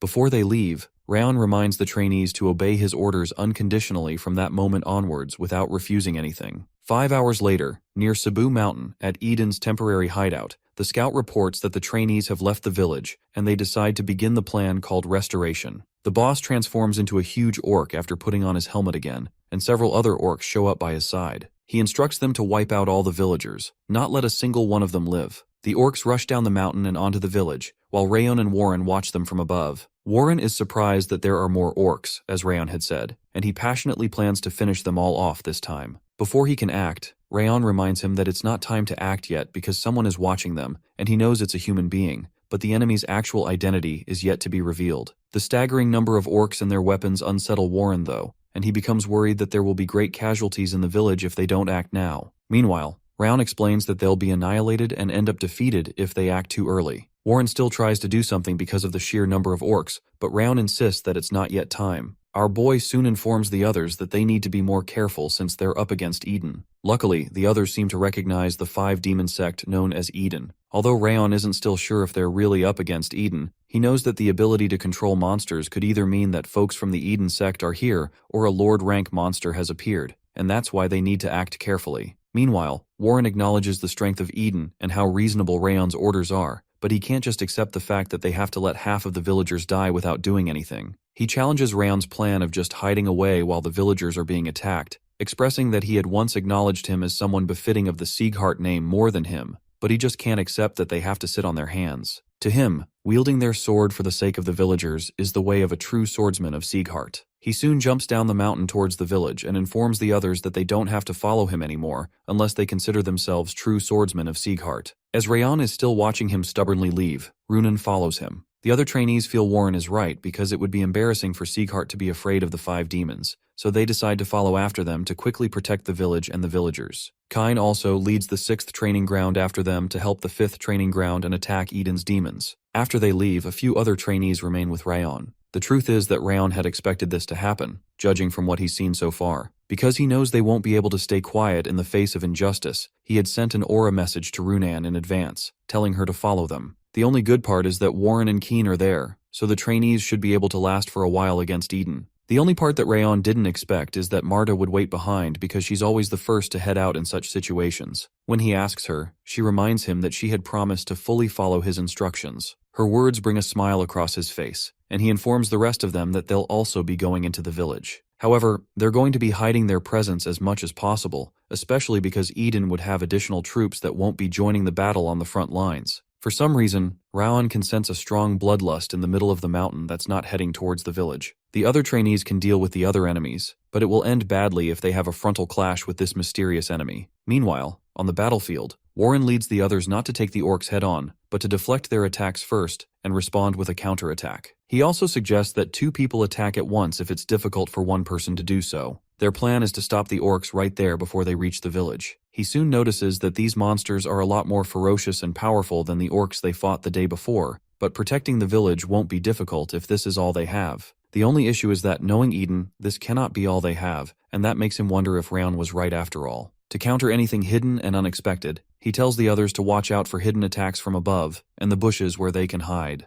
While they're fighting, a troop known as Eden's Green Demon Troop emerges behind them, and it's clear they're from Eden because of their goblin masks and helmets. Just from a glance, Warren can detect that there are more than 40 of them. To respond to the threat, he orders Keen to keep fighting the orcs, heading to the village with the orcs, while Runan freezes the feet of the orcs and the green demons with her frost, and he'll deal with the green demons. Runan quickly affirms her orders and proceeds to launch an attack at the monsters to freeze them all using her frost aura. One strike of the frost aura freezes a nearby orc solid, so Warren goes in for the kill using his star-connecting sword skill. With a quick dash, he leaps towards the orcs and slashes their throats, also employing a skill called the Sword of Autumn Wind. Unknown to him, there's a member of the Eden Green Demon group on a nearby tree behind him. They soon shoot a myriad of poisoned needles at the trainees, so Warren tells them to block them with their aura, or use their footwork to dodge. Soon after, they also realize that the enemies have spread poison fog on the ground, which makes the trainees start to gag. The poison is more powerful than the ones used by the monsters, so Warren quickly alerts them to cover their mouths. The trainees suddenly begin to collapse and are unable to wield their swords, and even Warren starts to lose balance because he was also poisoned in the split second before they realized. His body soon begins to stiffen, and Runan also starts to become lightheaded, but the number of monsters and green demons does not decrease at all. At this rate, their annihilation is unavoidable. Suddenly, a huge explosion occurs right in the middle of the field. After the smoke clears, it turns out that the destructive power came from Marta. Behind her are the rest of the trainees who stayed with Rayon, and she leads them to take out the trash, referring to Eden, and not let a single one escape. The oppressed trainees are glad to see Marta and the second team coming, and they should be, because they would have collapsed from the poison in the air if Marta hadn't dispelled it with the explosion she just triggered. They soon take courage to continue the fight. Although Rayon is still nowhere to be seen, it looks like the tide has been reversed, and they can win at this rate. Meanwhile, the green demons are shocked that ordinary trainees can be so strong, so they decide to run away so they don't get killed. Before they can escape, their boss shows up and asks them if they're planning to escape from battle. The towering image of the new guy astounds everyone on the battlefield because his aura is on a whole different level compared to the green demons, and it can speak human language. Judging from the fighter's helmet he's wearing, it's clear that he's the Eden Green War Demon. Even though his rank is low, he's one of Eden's executives, and it's a mystery why he would be in such a place. The Green War Demon recalls that the report stated that they had left, and he wonders if they had returned after they noticed their ambush, which would be pretty good for ordinary trainees. Judging from their levels, he figures that Marta was the one who noticed and counsels that they should have left quietly to avoid losing their lives. Because they didn't know their place, he decides to kill them all. With a single strike, the demon knocks Warren, Marta, and Runan. The sudden turn of events surprises the rest of the trainees, and they start to look for Kane to help, but realize he's busy fighting the orcs near the wooden barricade. Rayon is also nowhere to be found, and they figure he must have escaped after seeing the Green War Demon. When Marta struggles to get back up, the Green War Demon commends her as the most decent one among the trash, especially since she had managed to notice their presence. Regardless, he considers her a vermin, with no ability, strength, or willpower, who's about to be trampled to death. He lifts his sword to kill them all, and Rayon suddenly bursts out of the woods from behind him, covered in a glorious blaze of golden flames. As he jumps towards his neck, the war monster notices the advancing threat and quickly moves, but Rayon manages to cut his hand to the ground using the 10,000 Flames Cultivation First Flame Vortex. The attack amuses the demon, who had intentionally moved towards him to avoid the neck strike. The fact that he missed the neck pisses off Rayon, but he has an assassination plan up his sleeves. The Green War Demon tells Rayon Ziggart that, although the surprise attack cost him an arm, that's all Rayon could manage. The demon observes that our protagonist appears to have exhausted most of his energy with that previous strike. Internally, Rayon admits this is true. He spent too much power trying to finish the fight in one blow and can now barely move. He then asks the demon if he is in charge of the troops here. The demon replies that his superiors wouldn't bother with such a small village, so he is the one commanding. Rayon taunts him, suggesting that lunatics like the demon are always unpredictable. This angers the demon, who snaps that Rayon's mouth is rough despite his appearance and challenges him to see how long he can keep talking. When the demon attacks, our boy realizes neither of them has fully recovered yet. Recognizing this, he launches a counterattack. The demon is surprised that Rayon managed to defend against the strike and admits that he is stronger than he looks. Rayon responds that he'd have to give up being a swordsman if he couldn't even block that attack. The demon laughs, attacking relentlessly, and sarcastically acknowledges the determination of our protagonist, calling him a greenhorn. Despite the fierce fight, Burin, watching from a short distance,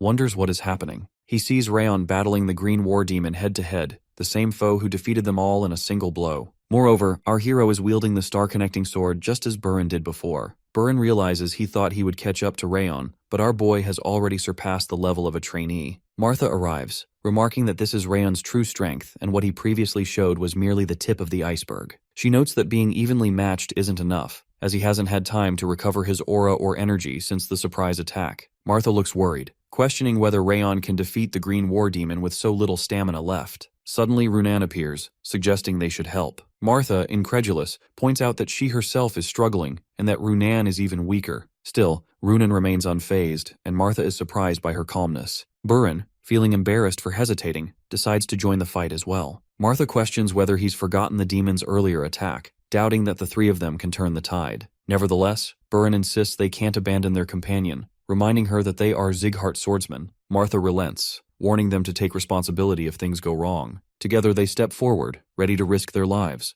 Meanwhile, the Green War Demon is taken aback that Rayon, a mere trainee, has lasted this long, and even considers recruiting him to Eden. Curious, the demon asks his name. Our boy replies, introducing himself as Rayon Ziggart. The demon is shocked, realizing from his hair and eyes that he must be of Ziggart's direct line, the blood of the destructive king of the north. The demon quickly retracts his interest in recruiting Rayon, declaring instead that he will kill him at any cost, just for the sake of restoration. With a roar, the demon boosts his strength and attacks with his massive sword. Our boy leaps back, noticing his opponent has gotten much faster and suspecting a surge of combative energy. Even while defending with the Ring of Fire, Rayon still hasn't fully recovered. Suddenly, Martha attacks from behind, surprising him. She delivers a heavy blow to the demon's back, who then shouts at her, calling her a weakling. As the demon turns to face Martha, Runan steps in front of our protagonist and uses her Frost Aura, Breath of Winter, against the demon. At her signal, Burin attacks with his star-connecting sword and chain starlight technique, but the demon grabs him, squeezing so hard that blood drips from his mouth. Mocking Burin, the demon asks if he really thought such a trick would work,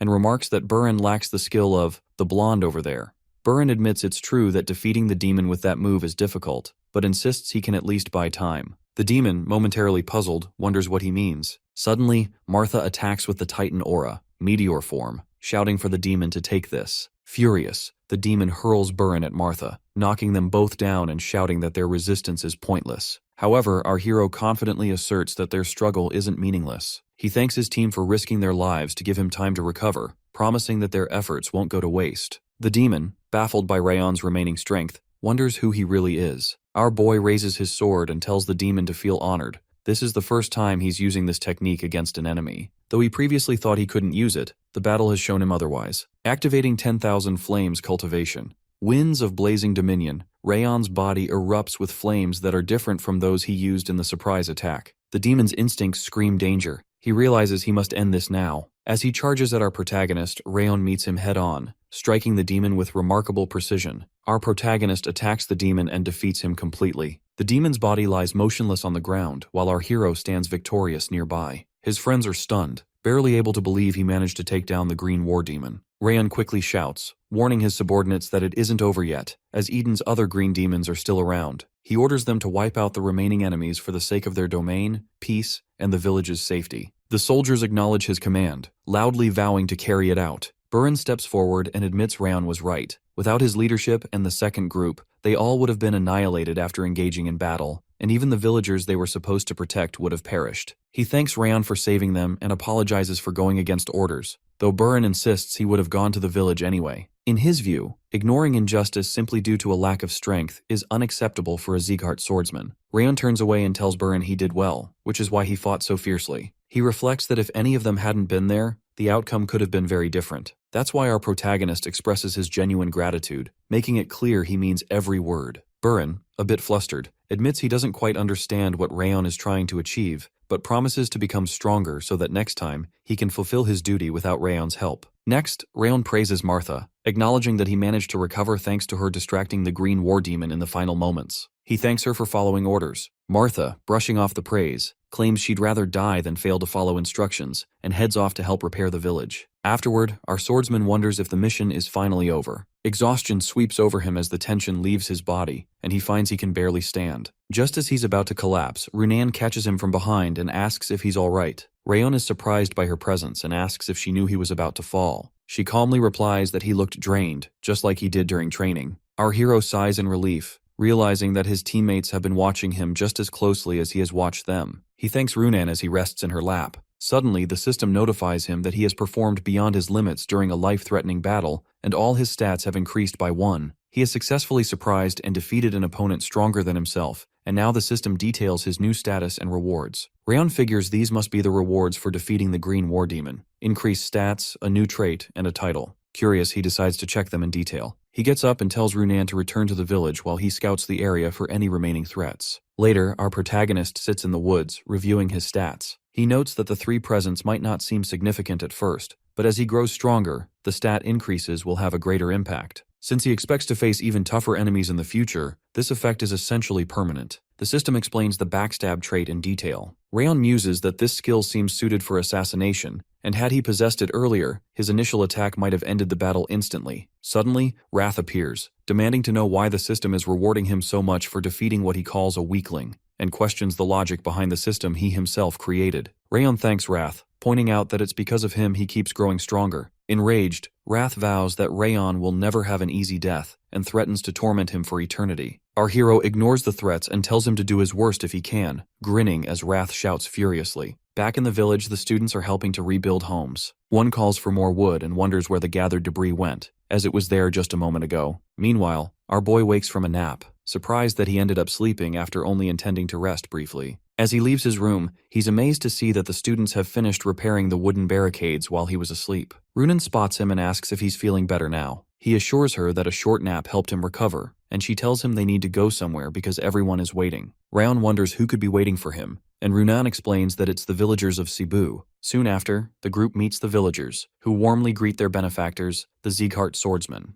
The villagers thank Rayon for saving their home and risking his life during the battle. They express that the village would have suffered greatly if not for his actions, and promise never to forget the noble struggle and everything that happened that day. Rayon is overwhelmed by his companion's admiration and the villagers' gratitude and awe. He reflects that he has never experienced this before. In his previous life as an assassin, no one ever showed him kindness or appreciation. Only life and death mattered there, and everything he did belonged to Daryus Robert. No matter how many enemies he defeated or how many dirty tasks he carried out, all recognition went to Daryus. But now, for the first time, Rayon is acknowledged for his own deeds. He wonders if he has ever felt this way before. The feeling is addictive. He hungers for more, wanting to be admired and recognized even further. Our hero resolves to live as a swordsman, not an assassin, so that he may witness scenes like this again and again. He is determined that in the future, this feeling will become a regular part of his life. Later that night, the villagers gather to talk among themselves. Meanwhile, Rayon approaches the village chief and asks if he has a moment, as there's a question he wishes to ask privately. The chief agrees and Rayon leads him aside.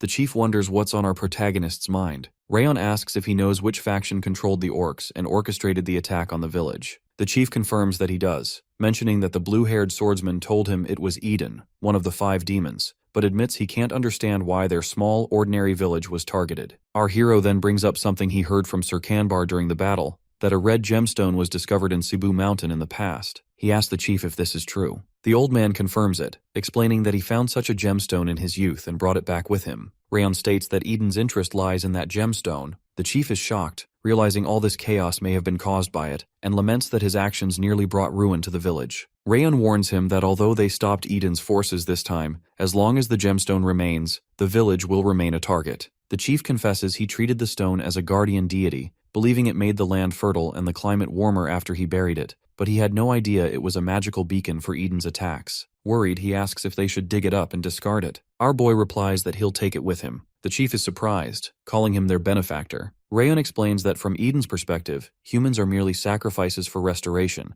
and they'll keep seeking the gemstone even if it's thrown away. Taking it to Ziggart is the best solution. The chief grows anxious that Ziggart will become Eden's next target, and he's reluctant to shift the danger onto their savior. Rayon assures him that this is the duty of Ziggart. The chief, relieved, expresses his gratitude, saying they owe Ziggart once again. Our hero is puzzled and asks what he means by once again. The chief reveals that decades ago, when he was slightly older than Rayon is now, the current head of House Glenn Ziggart rescued the village. Our protagonist is surprised, wondering if the head of house truly did that. The chief confirms, vividly recalling how Glenn Ziggart saved them from a monster swarm and treated everyone kindly, smiling just as Rayon did. Rayon thinks about how his grandfather currently appears, which doesn't match the chief's description. The old chief apologizes if he's rambling and invites our hero to follow him to the gemstone's location. Upon reaching the spot where it's buried, the chief admits he never imagined it would bring disaster, believing instead that it protected the village. After unearthing it, our swordsman examines the sheet covering the gem. The old man explains that it's a family heirloom, a cloth used to conceal the gem's strong red light. Rayon uncovers the stone and observes the Goblin King's magic stone for the first time, realizing that, if Eden acquires it, another monster with the Goblin King's powers could arise. He instructs the chief to wrap it back up, but his words are cut short when a giant man appears behind them. The newcomer marvels that they couldn't find the gemstone despite all their searching, and realizes it's thanks to the cloth masking its energy. Without it, the village would have been destroyed long ago. Rayon quickly notices the threat and demands to know his identity, drawing his sword. Deep down, our boy is alarmed that he failed to sense the man's presence until now. The giant teases him, asking him to guess, then produces a mask. Rayon suspects the mask resembles an ogre's and wonders if this is the blood-raving demon. The giant confirms the suspicion, praising Rayon's sharp insight for a Ziggart trainee. He introduces himself as Eden's blood-raving demon, unable to gauge Rayon's exact strength but guessing he must be the swordsman who defeated the Green War Demon. Rayon wonders if this is the superior the Green War Demon mentioned, even though he claimed he wouldn't come here. The blood-raving demon puts on the mask and explains he was the one who gave the mission and would never have come himself if the green war demon hadn't died. So, in short, it's Rayon's fault he's here now. Our protagonist feels a numbing wave of combative energy wash over him, realizing that even if all the trainees in Cebu joined forces, none would stand a chance against this demon. Suddenly, Wrath appears, warning Rayon he can never win and offering him two choices: continue his futile resistance and perish, or hand over control of his body. As the giant transforms into a green monster, the threat becomes even more real. Elsewhere, Rayon's friends are still busy with the village fences. Burin notices Martha approaching and asks why she's there. She teases him, claiming she came to check if he was working properly, and comments that Burin seems more talented as a carpenter than a swordsman. He tells her to leave him alone. Martha retorts that since she's older, he shouldn't order her around, pointing out that only one person is allowed to give her orders. They soon spot Runan carrying a basket full of fruit. Martha and Burin ask why she's gathering fruit when the villagers already picked some for them. Runan explains that these are for Rayon, and they're fresher. Martha teases her, suggesting she already seems like she's married to him. Runan ignores the comment and heads off. Suddenly, a massive explosion sounds nearby, drawing everyone's attention. Runan immediately dashes towards the source, worried about Rayon, and informs the others that it's where he and the chief went. She urges them to grab their weapons and tells them to call Keen and the 6th training ground as well. Burin, Martha, and Runan rush to the chief's house, calling out for Rayon. When they arrive, they find him shielding the village chief, injured and breathing heavily. Rayon quickly hands the unconscious village chief to Burin, ordering his friends to get the chief to safety and leave at once. Martha, bewildered, questions what he means. Suddenly, a surge of oppressive energy makes it hard for Burin to breathe, while Runan feels her lungs being crushed, and Martha is similarly affected. All three collapse under the pressure. The Eden blood-raving demon grins, pleased to find even more prey nearby. Burin realizes the figure's armor resembles that of an ogre, suspecting he's facing one of Eden's top executives. The demon mocks them for being unable to withstand even this much pressure, despite being Ziggart's swordsmen. Rayon shouts at the demon, demanding if he has a death wish, and urges his friends to pull themselves together. He warns that if they remain there, they'll be annihilated. Our boy instructs them to focus their aura, overcome the pressure, and stand up. He tells Burin to take the village chief to safety and evacuate the residents. Burin acknowledges the order and promises to return quickly. Rayon instructs Martha and Runan to stay back, prepare for diversions, and not face the enemy directly. Just observe the situation. He reminds them of Instructor Rimmer's words. They must surpass their limits. Now is that moment, he signals.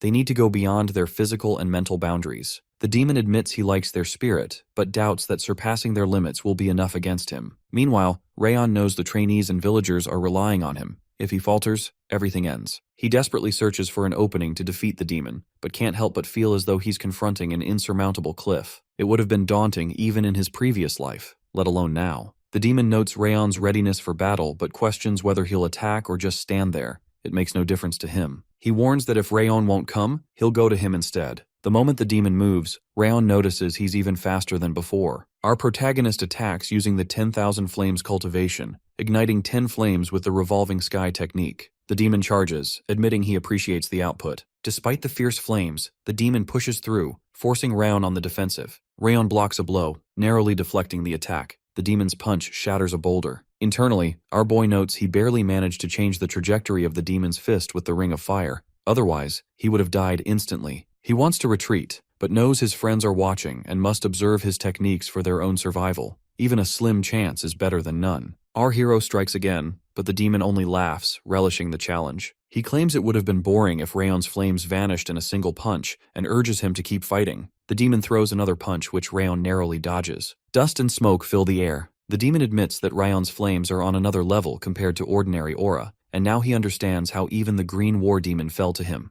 though it makes the loss all the more regrettable. He then points out that fire is useless against him and asks if Rayon knows why. Our protagonist answers that he does. It's the helmet made from Ogre King armor. Rayon explains that ogres, the kings of the forest, can survive raging infernos and remain unscathed, able to destroy castles despite being struck by countless flaming arrows. The blood-raving demon possesses this ogre trait, making fire attacks meaningless. Hearing this, the demon taunts Rayon, saying he should know that any aura he unleashes will be futile against him. Our hero simply responds that if fire won't work, he'll just have to use something else, and activates his cold aura. The demon is taken aback by the sudden switch. He'd already found Rayon's mastery of fire remarkable, but now he witnesses an equivalent proficiency in water attribute aura. Stunned, the demon questions how someone so young can wield such advanced attributes and control his aura so precisely, making him wonder about Rayon's true identity. Our hero wonders aloud if the demon realizes he'll soon be defeated by these very hands. Annoyed by Rayon's confidence, the demon challenges him to see how long his spirit will last. From a distance, several swordsmen spot the fierce battle and rush toward the scene.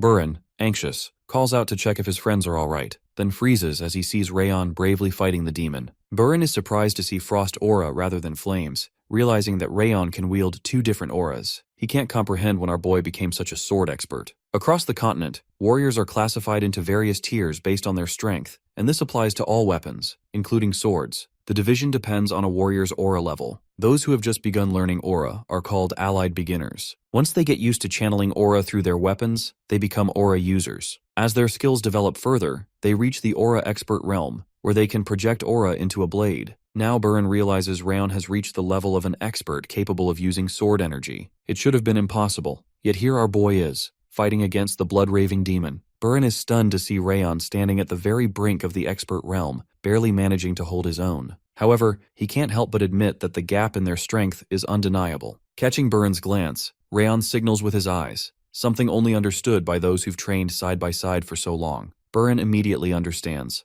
Rayon is asking for a coordinated attack when he finds an opening. Runan and Martha, picking up the cue, prepare themselves as well. The three silently agree. The village must be protected, and they believe they can do it together with him. In the midst of combat, our hero calls out, urging his friends to unleash everything they have. The three charge at the demon's head while he's occupied with Rayon. They're determined to win with their own strength. Unfortunately, the demon reveals he's been waiting for just this moment, releasing a surge of astral energy that hurls all three away. Burin instantly recognizes the overwhelming power. The demon has surpassed the expert realm and become a master. Mockingly, the blood-raving demon thanks Rayon for saving him the trouble of picking them off one by one, relishing the hope turning to despair in their eyes. He sneers, asking if Rayon truly thought he could win, and warns that he's going to die here for not knowing his place. But our protagonist shouts back that he's not the only one who's been waiting. Rayon pours all the murderous will accumulated from his past as an assassin, along with the coldness of frost, into his 10,000 flames cultivation sword art. He focuses everything into a single ultimate point, determined to pierce through. Rayon finally reaches the demon's chest, driving his sword into it. The blood-raving demon falls to his knees, but after a moment, stands up again, gripping the blade lodged in his chest. Amazed, the demon asks if Rayon timed his attack for the moment his defenses weakened. He admits he would have died if he'd made a single mistake. Then, with a powerful punch, the demon sends Rayon flying and snaps his sword with his bare hand, telling him he's simply too weak to bridge their difference in skill. Our young swordsman laments that even though he struck when the demon's aura was at its lowest, he couldn't break through those fortified muscles. He realizes the demon managed to block his strike by hardening his skin and muscle, a true mark of an aura master. Assessing the situation, Rayon knows the plan is over. As the top trainee, he orders all Ziggart trainees to disengage immediately, stressing that they have no chance of victory in their current state. He instructs the team to focus on evacuation, saving as many residents as possible. Suddenly, he shouts at Burin, insisting that this is not the kind of death suited to Ziggart's swordsmen. Our hero orders everyone to retreat and escape the blood-raving demon at all costs. The team follows his command, with Burin taking the lead to organize the evacuation. As they run, Runan calls out to Rayon, telling him not to die there. He responds with determination. Meanwhile, the demon taunts Rayon, asking if he really believes his friends can escape, or if he thinks he can hold the demon back on his own. At that moment, our boy calls out to Wrath, proposing a wager. Wrath, excited for his turn, jokes that this feels less like a bet and more like Rayon's last moments. He asks what the wager is, and Rayon offers the outcome, whether the demon kills him or he survives. Wrath mocks him, doubting he can win, but our hero admits it's nearly impossible. That's why, to have even the slightest chance, he needs Wrath's help.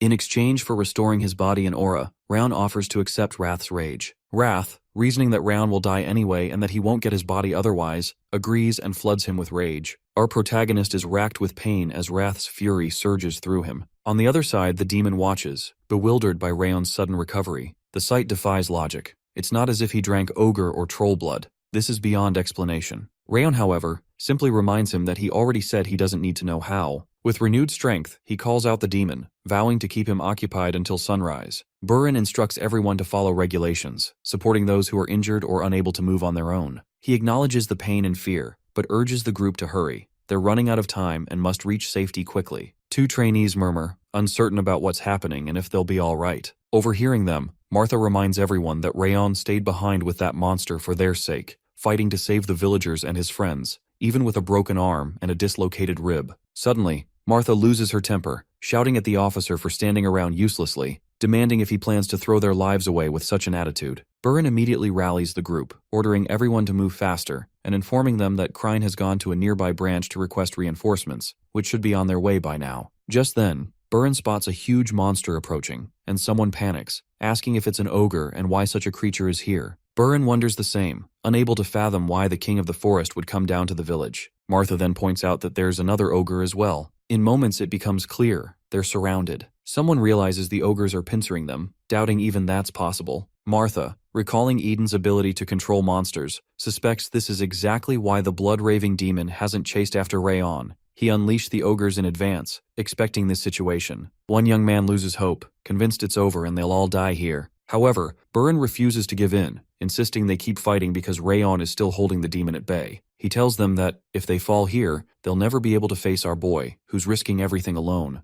Martha for once agrees with Burin. She says they must evacuate the villagers quickly so they can return to help Rayon. Burin nods, affirming that surviving and helping others escape is the greatest respect they can show to their comrade who's fighting for their sake. The three of them then attack the monsters. Suddenly, a strange wind sweeps through, striking the ogres, and Burin immediately recognizes its source. Meanwhile, on the battlefield, the demon mocks Rayon, calling him a little pest and urging him to give up. Our hero, battered and exhausted, rests by a rock. He grimaces at his broken left arm, even considering cutting it off just to keep fighting. Yet, he hesitates, wondering why he's enduring such pain and fighting such a monster, pain he never experienced even in his previous life. Back then, he would have run away without a second thought. At that moment, Rayon sees Sylvia in his mind's eye, reminding him she wants him to become a proud warrior, like the Ziggart swordsman of old. She embraces him, giving him strength. Our protagonist realizes it's her words, and the memories of his days with his companions, that keep him going. He thinks of Runan, who seems indifferent but is the kindest of all,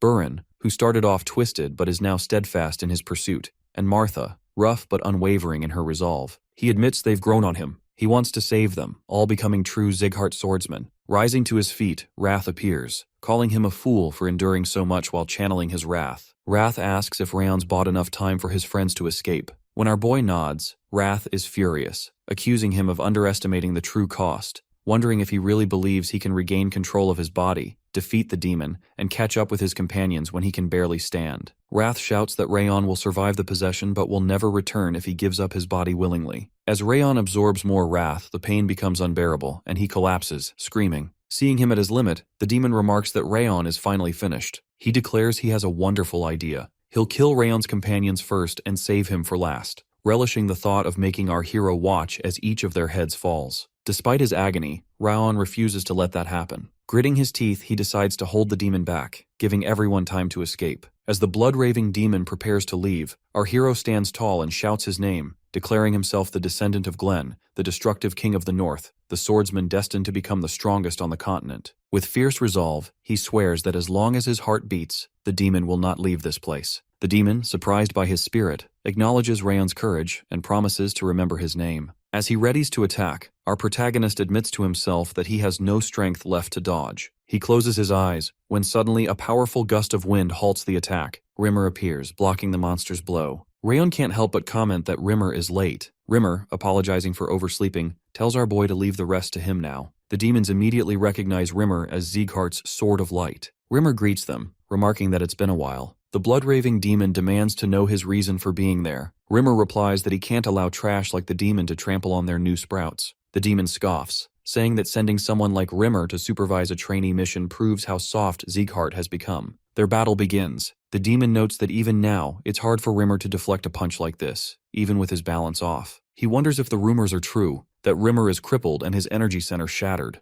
Rimmer dismisses it as baseless gossip and advises finding a better source, quipping that demons are always behind on the news. He points out he retired from the front long ago, so he's not sure why such rumors persist. The demon accuses him of lying, saying Rimmer's sword once carried immense killing intent, but now feels like a gentle breeze, a blade too weak to cut him down. The two clash fiercely, with Rimmer giving the demon a tough time and calling him barbaric. Meanwhile, our hero watches closely from a distance, observing how Instructor Rimmer seamlessly shifts between attack and defense, as fluid as a leaf in the wind. Rayon notices that Rimmer's surprise attacks are flawless, and he's even wielding astral energy. He wonders why Rimmer is dragging out the fight. It could have ended already. Our protagonist suspects that Rimmer is deliberately demonstrating his swordsmanship, even in such a dire moment. If so, he thinks Rimmer must be out of his mind. During the fight, Rimmer asks the demon why he can't defeat him even in his weakened state, and warns that at this rate, he'll lose his helmet. This provokes the demon's anger, who tells him to stop playing around and fight for real. Rimmer notes it's becoming difficult to hold back and decides to end it. His teaching material is getting out of control. He calls out to Rayon, telling him to watch closely, since this is Ziggart's way of battle,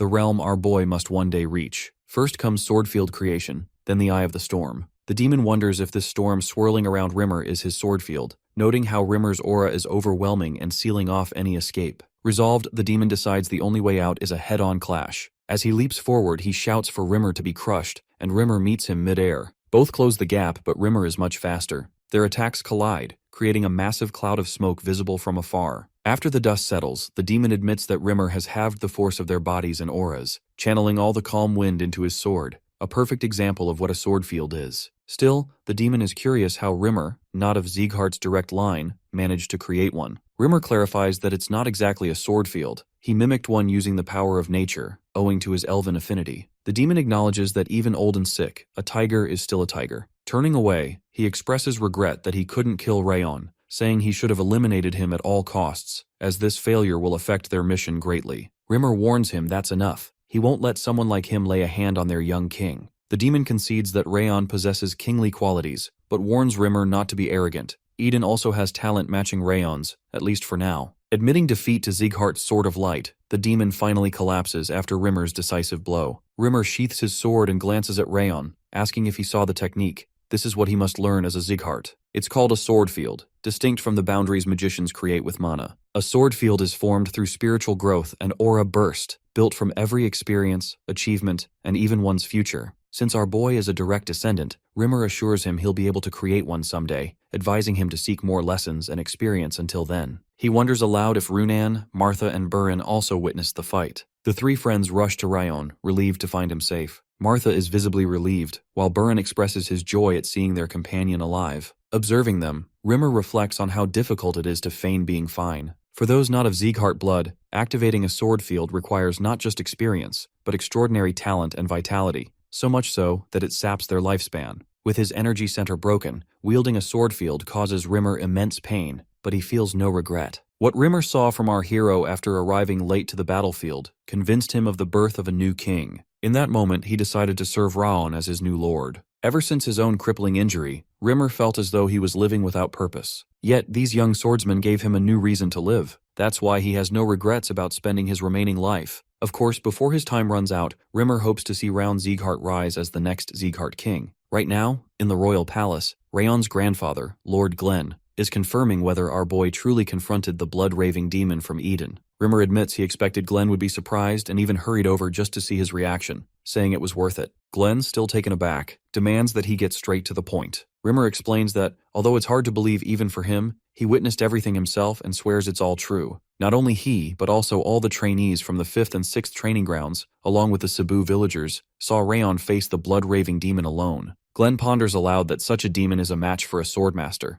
If Rimmer's story is true, what was the cost? Rimmer replies that most suffered only minor injuries, but Rayon was seriously hurt in the fight, yet still managed to survive until Rimmer's arrival. Glenn asks if Rimmer expects him to simply believe that. Rimmer admits it sounds preposterous, but insists that Glenn will have no choice once he sees Rayon has reached the realm of sword expert. He adds that Rayon managed to endure against a demon with a master's power, and that using the Elven sap on him was not at all regrettable. Lord Glenn, startled, remarks that the sap of the Second World Tree is a priceless treasure, but Rimmer presses that Rayon deserved it after such an accomplishment. Glenn muses that it sounds like Rimmer is playing favorites. Rimmer sighs, clarifying that he simply wants to help Rayon and the others grow. Glenn nods in understanding and instructs Lowen to summon the division leaders, as a meeting will be held upon the trainees' return. Lowen promptly acknowledges the order. Unexpectedly, Glenn compliments Rimmer on his work. Rimmer beams, stepping closer and thinking it's been perhaps 20 years since he last heard praise from Glenn. Glenn cuts that short, warning Rimmer not to get carried away. He might have received more compliments if not for all his reckless antics. Glenn then asks when the trainees are due back. Rimmer replies that their arrival is imminent. Outside Ziggart Palace, Rayon reflects that the Cebu village mission concluded successfully.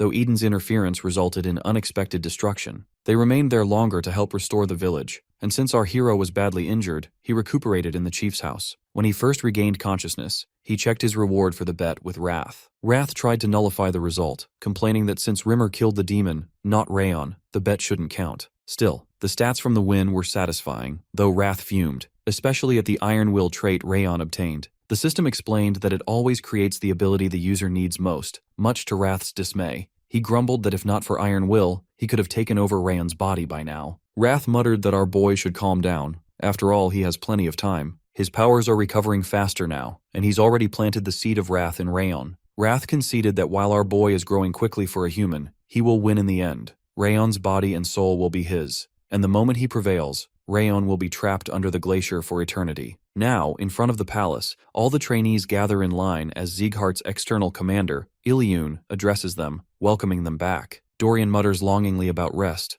Runan mumbles about beet ice cream, while Martha says she thought she was going to die. Burin remarks that at least they managed to make it back. The commander acknowledges their exhaustion, but tells them there's one last task. He leads them to the Lord's Manor, where all the trainees kneel before Lord Glenn to present their greetings. Whispers ripple through the hall, with some wondering if the rumors about Rayon Ziggart slaying the Green War Demon and surviving the Blood-Raving Demon are true. He still looks like an advanced sword user at best. As he bows before Lord Glenn, Rayon thinks that he was uneasy at first about being summoned, but now sees it as a rare opportunity. All the executives are present. Our protagonist knows he's learned a lot from this mission. If things continue like this, his future battles will only get tougher, so he needs to become even stronger. With squad leaders, division leaders, and masters from the direct lineage in attendance, Glenn Ziggart is clearly taking the incident seriously. Since Glenn distinguishes sharply between public and private matters and always rewards contributions, this is the perfect time to prove their achievements and earn new martial arts. Lord Glenn singles out Rayon, acknowledging that he's heard he was the key figure in the mission,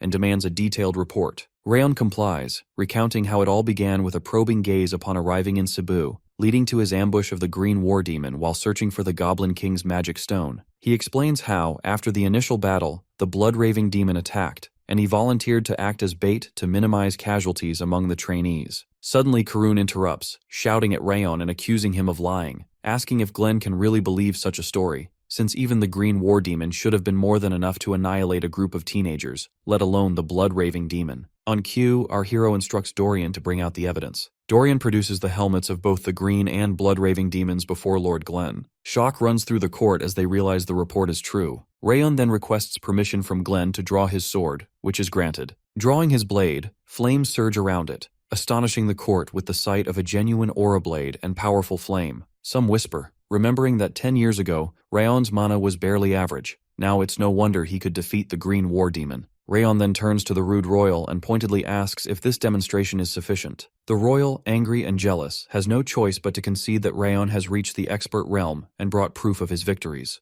Lord Glenn then addresses the group, praising Rayon and the top trainees from the 5th and 6th training grounds for their excellent work. Later, Rayon reflects that Glenn's unexpected compliment left not only the group but the entire manor stunned. The best praise Glenn had ever offered before was good job, no matter the difficulty. For the first time in decades, he used the word excellent. Some trainees even wiped away tears, holding their breath at the rare recognition. Afterward, Rayon finished his report, presented the Goblin King's magic stone, and detailed Eden's true goal. In the end, all the other trainees received bronze tablets, while a silver tablet was bestowed on our warrior before the ceremony concluded. As he leaves the Lord's court, Rayon wonders if he'd set his expectations too high. He had hoped for a special reward for uncovering Eden's objective, but it seems he'll have to let go of the idea of a new martial art for now. Suddenly, Wrath appears, complaining that Rayon achieved nothing despite providing crucial information to Glenn. Wrath grumbles that he'd started to trust Glenn a little after receiving the 10,000 Flames cultivation, but shouldn't have. As Rayon heads out, Lowen approaches, requesting a word.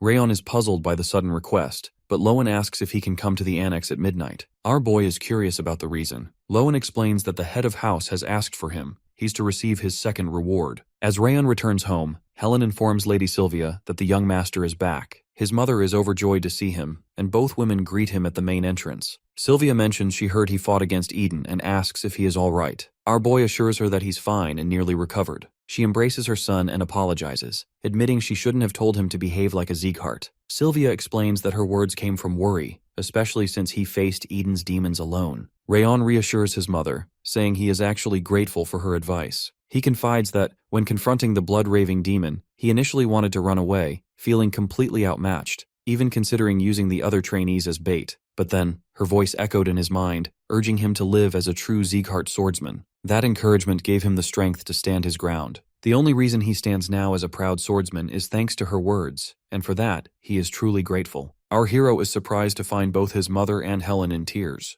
The maid wonders when he grew up so splendidly, prompting Rayon to ask why they are crying. Later that night, he asks Judiel if anything unusual happened during his absence. She tells him the Central Martial Palace ordered her to return, hinting that they plan to dispose of her. Rayon suspects they want to punish her for not reporting his advancement to sword expert, as well as to vent their frustration over the incident in the audience chamber. Deciding he cannot let Judiel die, since she is a double agent he went to great lengths to save, he instructs her to follow his orders if she wants to survive. Judiel looks surprised as he advises her to send a letter to the Central Martial Palace, stating she has become Rayon's personal maid because his mother was worried about his health. He explains this will keep the palace from growing suspicious and make them believe it is easier to gather information through her. He further advises that if she senses their suspicion, she should report that Rayon has recovered significantly, but only the head of the house and instructor Rimmer are aware. This will convince them she remains useful. He tells her to send the letter immediately and keep her composure to avoid being found out, to which she agrees. Afterward, Wrath appears and criticizes every word and action, questioning why Rayon keeps a useless spy. Our protagonist retorts that Judiel is not useless. She will serve as a trap to strike at Karun. He refuses to abandon her as he was once discarded. With that settled, he moves on to his final task for the day. Later, in the royal court, Rayon greets Lord Glenn, announcing he has come at his summons. Glenn gets straight to the point and asks which footwork Rayon used most during his mission.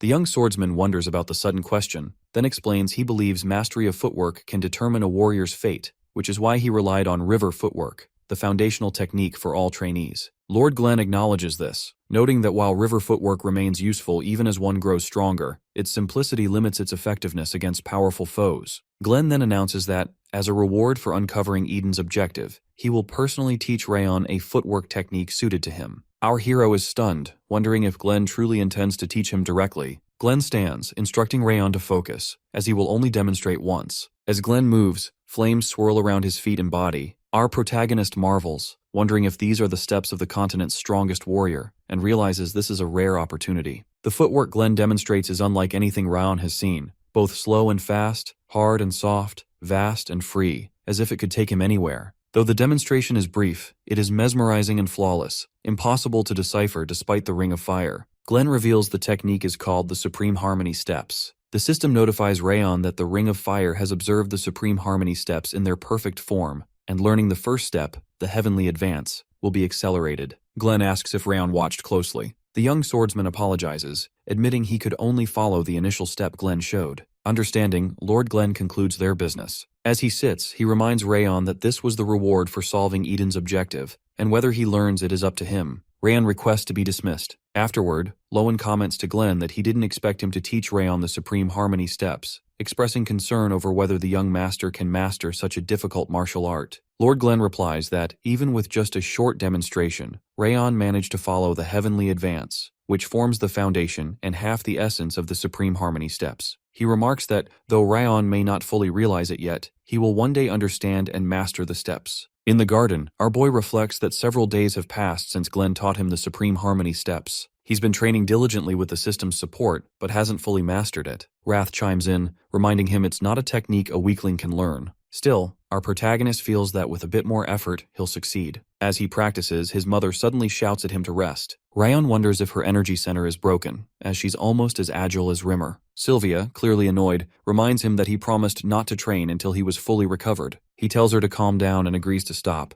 thinking she's even scarier than the monarch of devildom. Ultimately, his training is halted due to Sylvia's persistent nagging. She warns him that if she catches him again, he'll be in trouble. Even when he tries to train in secret, Helen and the other maids keep a close watch, leaving him unable to practice. Sitting in the garden, he notices they seem to be enjoying themselves, but he admits it's nice to rest occasionally. Suddenly, a maid rushes over, announcing a serious problem. Raiden Ziggart is visiting. Rayon wonders about the reason, since Raiden is the son of Baldur Ziggart, Glenn's fourth son. He asks why Raiden would come to the annex, and the maid explains they aren't sure, but Raiden became violent toward Lady Sylvia and the maids upon arrival. At the annex entrance, Rayon rudely asks Lady Sylvia why the garden was left messy when a guest was coming, and demands if she just said she never received the letter announcing his visit. Sylvia calmly explains that no such letter ever arrived. Rayon, offended, accuses her of suggesting either his butler made a mistake or he is lying. She insists that's not what she meant and requests a moment to tidy up, quickly gathering her maids to clean the garden themselves.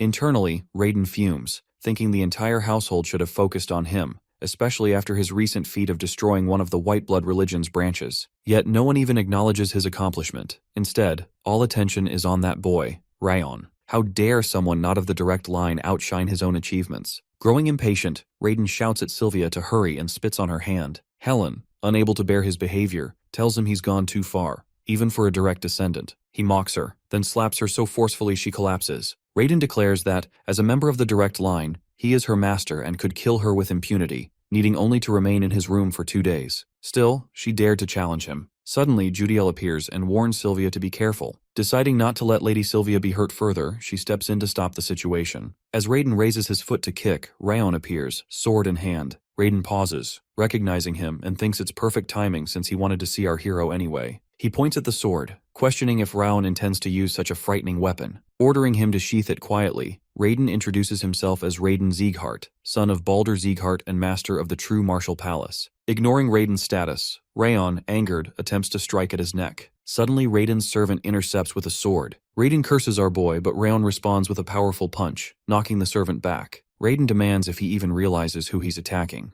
Our hero retorts, calling him a robber who trespassed on his domain. Rayon, shaken, asks what nonsense that is, insisting he is the rightful master of the house. Rayon kicks him in the stomach, refuting the claim. Rayon falls to his knees, calling Rayon a bastard and vowing vengeance. The young swordsman asserts he is nothing like their master, and besides, the annex is not Rayon's home, it's his family's home. As Rayon is about to finish things, Raphael suddenly appears, ordering him to stand down. Our boy realizes Raphael is from the Heavenly Blade Division, a swordsman directly under the head of the house, and wonders why he is present. Rayon commands the division to eliminate Rayon for daring to attack someone from the direct line. Raphael firmly replies that he only follows the head's orders and suggests Rayon withdraw as well. Rayon insults him, calling him a mere guard dog, but his butler advises retreat to avoid escalating matters with a Heavenly Blade Division swordsman. Reluctantly, Rayon agrees to leave, threatening Rayon that he will pay dearly for this insult, with humiliation and pain worse than death. Afterward, Helen apologizes to Sylvia, feeling responsible for not doing more. Lady Sylvia reassures her, expressing gratitude for her courage and insisting she did nothing wrong. She promises to resolve the matter herself. However, our protagonist steps in, declaring he will handle it, urging them to trust him.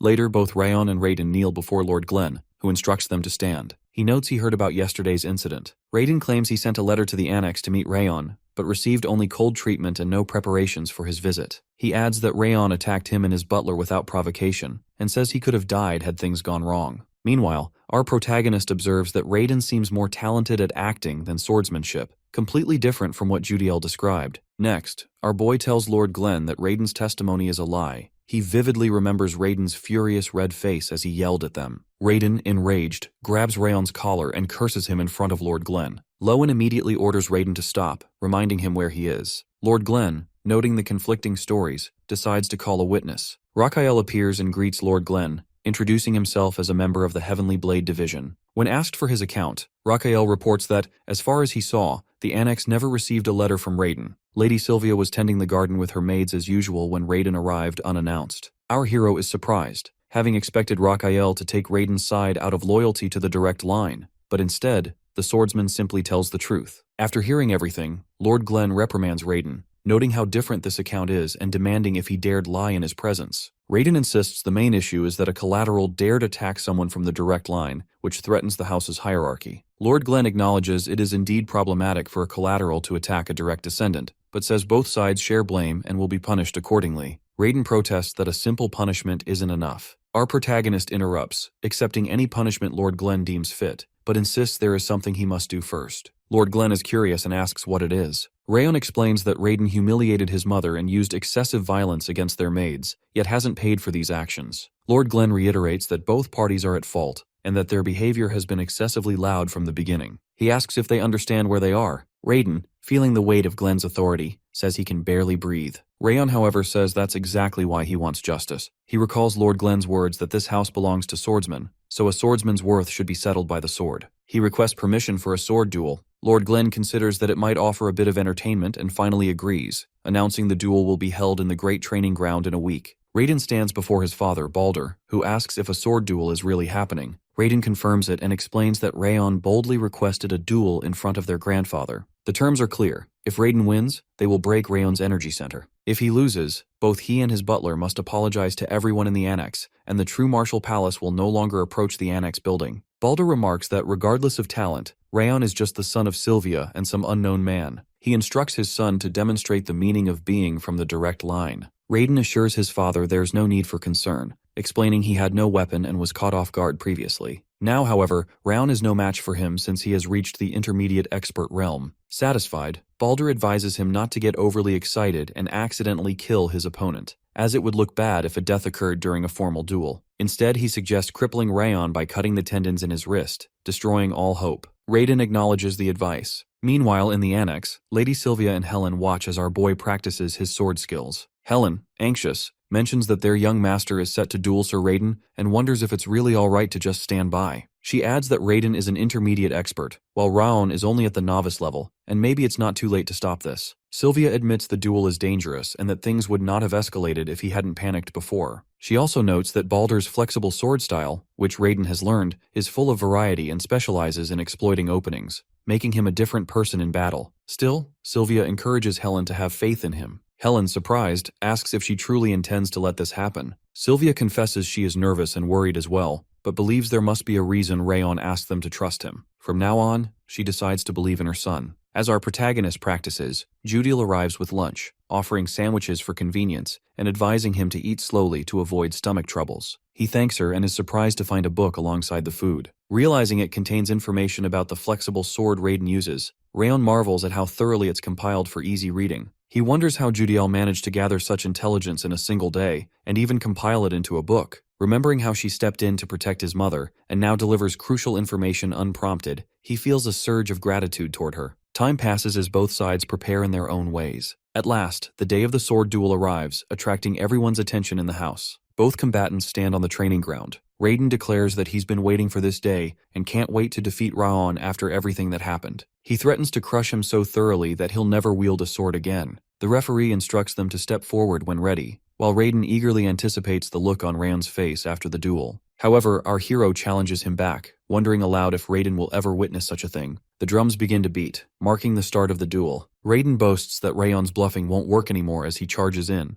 but suddenly he's shocked to find Rayon has vanished. In reality, Rayon is standing right behind him, sword resting on Raiden's shoulder. Raiden, stunned, questions when Rayon managed to get behind him. Our protagonist declares that Raiden will die 8 times today, then drops his sword and delivers a punch so forceful that Raiden is sent flying across the arena. Raiden starts bleeding, utterly unable to comprehend what just happened, admitting he couldn't track Rayon's movement at all. Rayon demands that he get up, repeating his promise of 8 defeats. As he punches, he states this one is for the lie about the letter. Raiden, regaining his feet, curses and tries to retaliate, vowing to make Rayon regret not finishing him with that first blow. Yet again, he is baffled by Rayon's sudden disappearance. Our boy announces he's now on Raiden's left, striking him in the face with his sword handle and declaring it the price for spitting on his mother's cherished flower. The next punch is for trampling on that flower, and another powerful blow is delivered for hitting Helen. Lying on the ground, Raiden is in disbelief. He notes that Rayon only uses star-connecting sword and river footwork techniques and is a novice expert, supposedly in a lower realm. Still, while being pummeled again, he can't understand why he's losing. Watching from the sidelines, Helen observes that Rayon could have ended the match with the first strike, but instead, he's systematically cornering Raiden, not simply for the sake of victory, but as retribution for the violence against them. She thinks of how, in this household where lineage means everything, even worthless maids are being avenged by someone fighting the direct line for their sake. Meanwhile, Lady Sylvia is deeply moved watching her son prevail. She reflects on how her own father always pursued power, gradually making the house grow colder, and how she always felt out of place despite her lineage. Ultimately, she ran away, unable to face reality or the cruelty of the family, when she should have relied on her own strength to endure. Now, Rayon is showing everyone what it means to endure and fight back, no matter the odds. As the duel continues, our hero throws Raiden to the ground. Sylvia realizes that her son is demonstrating the importance of advancing and facing hardship, rather than running away. The referee finally announces Raiden is incapacitated and declares Rayon the winner of the sword duel. As the referee announces Rayon's victory, Baldur erupts in anger, shouting at his son and demanding to know what kind of mess this is. In the crowd, Rimmer cheers, reminding everyone that he had predicted our protagonist's win. All of Rayon's friends, Dorian, Martha, Burin, and Runan, celebrate his success. Meanwhile, Lowen remarks to Lord Glenn that, despite his long years of service to the Ziegharts, this is the first time he has seen everyone cheer for a collateral relative, ignoring status altogether. Lord Glenn agrees. He admits it's surprising that Rayon's companions are so supportive, but what truly astonished him was the duel itself. Although still inexperienced, Rayon managed to use the Supreme Harmony steps, a footwork Glenn himself had created after overcoming darkness and reaching transcendence. It is a martial art so difficult that most would never master it in a lifetime, yet Rayon managed to use it in only 2 weeks. Glenn also notes the remarkable popularity our boy has gained at such a young age. In the training ground, the crowd chants Rayon's name. Lord Glenn reflects that, because he once craved power, strength has always been the highest value in this house, a reality he can't change now that he's grown old. Still, he wonders if, as someone born outside the direct line who knows the pain of unfair treatment, our protagonist might someday change this household for the better. Rising to his feet, Glenn declares that, since the duel is over, the agreed-upon conditions must be fulfilled. He instructs Lowen to halve the True Martial Palace's budget for the year and to find any excuse necessary. Lowen laughs and assures his lord he understands. Under Glenn's supervision, the duel's terms are carried out. Raiden confesses his wrongdoing in front of everyone, kneeling as he apologizes to Rayon's mother and the maids. The True Martial Palace is warned against interfering with the annex again. The maids, finally able to relax, shed tears of relief and joy now that the ordeal is over, and they can return home together. Later, Lady Sylvia turns to her son, asking when he became so strong, admitting she was truly surprised. Our hero, embarrassed, asks her not to cling to him so much. Nearby, a ponytailed girl observes that, in moments like this, Rayon seems like any ordinary boy, his aura quite different from earlier. Another girl comments that, given his skill, perhaps Rimmer hadn't been exaggerating about Rayon's survival against the blood-raving demon. A man beside them agrees, noting that both his footwork and swordsmanship were nearly perfect, surpassing mere talent. The ponytailed girl suggests he would be a valuable addition to her division, while the man insists he'll bring Rayon to his Black Tiger division after graduation. The ponytailed woman cautions him not to get too excited. A gray-haired woman points out that the 5th training ground trainees will soon graduate, and once they pass their exam,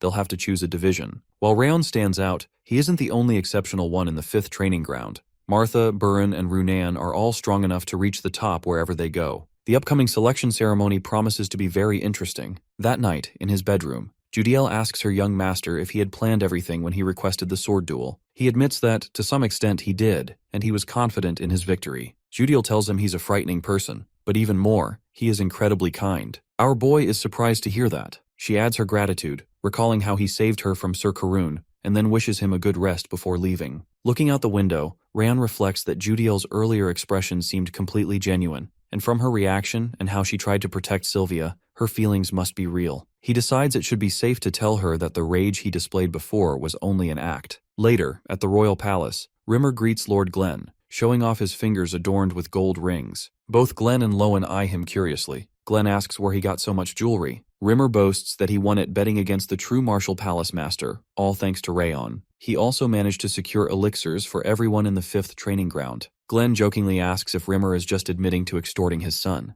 As he sips tea, Glenn muses that Rimmer's gaudy bragging surely isn't the real reason for this visit, and tells him to get to the point. Rimmer explains that he has a proposal. Glenn is intrigued, noting that he thought all training matters were already entrusted to Rimmer. However, Rimmer clarifies that this isn't about training, but rather the graduation exam. Glenn asks for details, and Rimmer explains that the current test either requires instructor approval or a trainee spar, but these children have already faced the Owen Kingdom's knights and survived a deadly mission. They have already survived countless trials that go beyond what's expected of trainees. That's why he believes the 5th training ground deserves a new kind of challenge. Lord Glenn asks what he proposes. Rimmer suggests a survival exam, where the trainees must endure outside the house without any assistance or the benefit of the Ziggart name. Even if they aren't yet full-fledged swordsmen, they should strive for a higher realm. Glenn considers the idea, remarking that Rimmer himself has changed. Rimmer, surprised, asks what he means. Glenn explains that, since his energy center was ruined and he withdrew from the front lines, Rimmer's face had always looked shadowed, but now, after meeting the 5th training ground trainees, He appears passionate once more, just like the students. Rimmer, flustered, admits it's a bit embarrassing, while Lowen agrees that his demeanor has improved. Rimmer says he's discovered his talent for teaching, not just for swordsmanship, and might even train the next king to succeed Lord Glenn. Glenn asks if he's referring to Rayon, but Rimmer says it could be Burin, Martha, or Runan. Glenn then orders him to submit a report on the new exam within a week, warning that if he fails, he'll pretend this conversation never occurred. Rimmer confidently replies that he already has it prepared. All the trainees gather in the great training ground, and one wonders aloud why Rimmer is missing after calling everyone together. This isn't unusual. Instructor Rimmer never shows up on time. Someone jokes that he probably spent the night at a gambling house or pub and only just returned. Suddenly, Rimmer kicks open the door and announces his arrival, claiming he was late because he stopped by the orphanage. Dorian mutters that if Rimmer is going to lie, he should at least make it believable. Rimmer insists he's telling the truth. Regardless, he has an important announcement, one he's thought deeply about and finally decided on after seeing them today. He declares that their graduation exam will soon begin.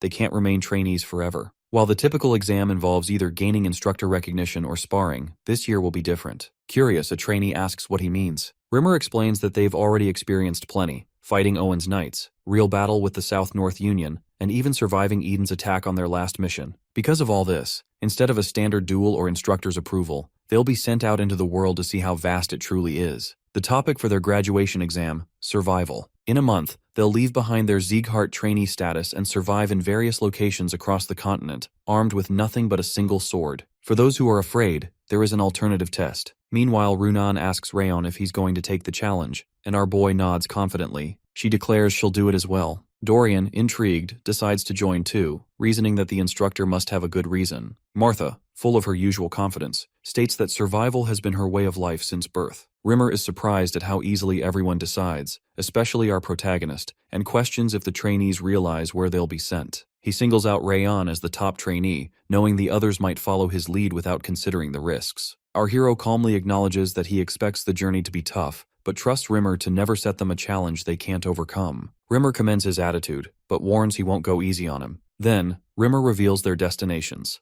Burin will go to the Levine Desert, Martha to the Sayan Canyon, Runan to the Catan Jungle, and Rayon to Haben Castle in the northeast. Immediately, Rayon recalls Haben Castle's reputation. Rimmer explains it's a battlefield where monsters from the Northern Sea and Stalin Mountain attack daily. Known as the hellish battlefield, there's barely time to sheath a sword, and everyone will have a hard time, including our boy, at whom Rimmer looks pointedly. With that, he tells them to make thorough preparations, as they have about a month before departure. Later, Rayon is training intensely in the palace garden, watched by his mother and Helen. Helen worries that he's pushing himself too hard, barely sleeping these days. She wishes he'd refuse the test, since Haben Castle is so dangerous. Lady Sylvia agrees it's risky, but recognizes the opportunity for growth. Since Haben Castle is his exam site, he must be striving to be in top form. She resolves to support him from behind, letting him focus on training. While training, our hero reflects on the fatigue setting in after ramping up his regimen for the past week. Still, he can't shake the feeling that it isn't enough. The monsters at Haben Castle have tough hides and massive frames, making them difficult to cut, even with a blade. Ziggart's swordsmanship balances attack and defense, but he realizes he'll be at a disadvantage. He can use the 10,000 Flames cultivation techniques, yet they're so powerful that their aura consumption is risky for long battles. The Ring of Fire has helped him so far, but he knows he can't rely on it forever. With 3 weeks left until departure, our protagonist concludes he needs more information about Haben Castle and a new technique to complement his current skills, something offensive to bridge the gap. He decides it's time to invest in himself. Soon after, Rayon stands before Lord Glenn, who asks if he truly wants to spend his silver tablets on a new sword technique. Our boy affirms it. Glenn reminds him that it's his choice how to use them, but notes he'd thought Rayon would use them to restore his mother's status to the direct line. Rayon admits he once intended that, but after his mission in Cebu village and the recent duel, he realized that his accomplishments were only rewarded with a silver tablet, not gold. Remembering Glenn's earlier words that it would be difficult, our protagonist understands that only golden tablets will restore Sylvia's status. Instead of collecting silver tablets that won't make a difference, he decides it's wiser to become stronger by using the ones he has now, so he can earn gold tablets later. Glenn agrees this is the right approach if he's heading to Haben Castle, then tosses him a book, telling him he can choose something else if he doubts this recommendation. The book's title, Fangs of Insanity, catches Rayon's attention. Our hero is pleased, believing that if Glenn picked it personally, its effectiveness is assured. He gratefully accepts it, and Glenn wishes him success in learning it. As Rayon is about to leave, Glenn stops him with a question. Since he knows what kind of place Haben Castle is, Wasn't he afraid when he heard his exam would be held there? Why didn't he refuse? Rayon explains that, after fighting Eden, he realized something important. Glenn wants to know more. Our protagonist says that surviving an unexpected life-or-death battle gave him growth equal to a year's training. He understands now that he needs to face situations that push him beyond his limits to truly become stronger. Moreover, he trusts that Instructor Rimmer would never give them a challenge they couldn't overcome. Though it will be a difficult journey, he believes he'll be grateful for the experience in the end. Glenn offers one last piece of advice. There's more than one way to use a sword technique, and broadening his perspective will be important. Rayon thanks him for the wisdom. Suddenly, Rimmer appears from behind Glenn's chair, declaring that this is exactly why he values Rayon so highly. He's delighted when a student understands his intentions, something that sets our hero apart from Buren or the sharp-tongued Martha. Glenn teases Rimmer for being a terrible teacher, criticizing his students behind their backs, and expresses surprise that Rimmer allowed Rayon to have Fangs of Insanity, a sword technique worth a golden tablet. Rimmer jokes about Glenn's boundless love for his grandson. Glenn complains that Rimmer talks too much, but Rimmer insists he's actually been speaking less lately. Still, he admits Fangs of Insanity is a violent technique and worries about whether Rayon can control it. Now that he's handed over the book, his job is done. It's up to our boy whether he masters it or not. Rimmer points out that, despite Glenn's words, he gave important advice to Rayon, which is just a grandfather's love in action. Glenn retorts that if Rimmer is well enough to talk, he must be fully recovered from his recent injuries, and gets up to teach him a lesson. Rimmer nervously asks for patience, insisting he's not fully healed yet, but Glenn is undeterred and prepares to hit him. Outside the palace, Rayon is startled by the sound of a heavy slap. Later, our protagonist sits on his bed, studying the book and wondering if this swordsmanship is truly worth a silver tablet. Fangs of Insanity, as its name suggests, is an intuition-based sword technique of the highest order, focused on relentless offense, always seeking to tear into an opponent's throat like the fangs of a wild beast. It's not something that can be learned through theory. True mastery comes only through battle experience. That's why Rayon kept sparring with the other trainees, never resting until the day before the graduation exam. He was determined not to stop until reaching a higher realm. By the time no one else was fit to spar, our boy had begun to understand the meaning behind Fangs of Insanity just before it was time to depart. On the night before the exam, after training, Rayon sits in his room as Judiel tends to his wounds, wrapping bandages around his bruises. She wonders aloud why he has so many more injuries lately, and remarks that he's pushed himself too far, especially with the graduation exam tomorrow. She notes that Lady Sylvia will worry if she discovers how hurt he is. He admits he's been pushing himself hard, explaining that daily sparring was the only way to learn Fangs of Insanity. She asks if that's why he's relying on her care, and he nods. Before leaving, Rayon has something he wants to tell her. Judiel says she's listening. He confesses that he was lying when he claimed he'd fed her a rage worm. He wonders if she already knew, given her reaction, but she explains that while she wasn't certain, she did have her suspicions. She recalls that at first she truly believed it was a rage worm. Her fear and her will to survive left no room to doubt him. Yet over time, the warmth of life in the annex changed her. The young master treated her as a person, never asking for anything in return, even devising a way for her to avoid the Central Martial Palace's suspicion. After witnessing him protect Lady Sylvia and recognizing the intent behind his eyes, Judiel started to believe it was all just a protective act. Still, she couldn't be sure until now. Curious, Rayon asks why she told him all this. Judiel reveals that he has changed her, just as she has been watching him. He's always worn a mask, but lately she's seen his true feelings. The day Raiden acted violently in the annex, she was honestly ready to throw herself forward for Sylvia and Helen. Then, seeing the information about Habun Castle on his bed, information she compiled for him, made her realize how much she wanted to help. Grateful, our hero thanks her. She then opens up about her younger brother. They were separated when sold, and though she doesn't know where he is or what's become of him, she obeyed the palace's orders out of hope she'd see him again. Tears well up as she apologizes. Rayon surprises her by promising to save her brother. He explains that as long as Karun is after him, their paths will cross again, and when that happens, he'll do whatever it takes to find her sibling, as long as he's alive. Judiel asks if she may pose a question. He agrees. She wonders why he confessed about the rage worm. What if she had betrayed him to Karun? Our protagonist answers honestly, saying he trusted she wouldn't. She calls it a ridiculous answer, but he simply asks what she'll do now. Judiel pledges to follow him, requesting that he tell her anything he needs. Rayon entrusts the annex to her care during his absence, assuring her he believes in her. The night passes, and morning arrives. Time for the graduation exam. Rimmer gathers everyone and announces that their task is to survive on their own for a year and return. If they succeed, they'll reach new heights. As always, Rimmer calls for the top trainee to say a few words, though Rayon feels it never quite suits him. Nevertheless, our boy steps up and addresses the group. There's a saying that warriors who survive their first battle rarely die easily, and although their first real fight came by chance, they all survived. When forced to the brink, they pulled through together, and that's why they'll keep surviving, growing stronger and returning with honor to uphold the name of the 5th training ground. He ends with a shout, urging everyone to win, survive, and move out. Rimmer, watching from behind, reflects that he always knew Rayon was no ordinary person.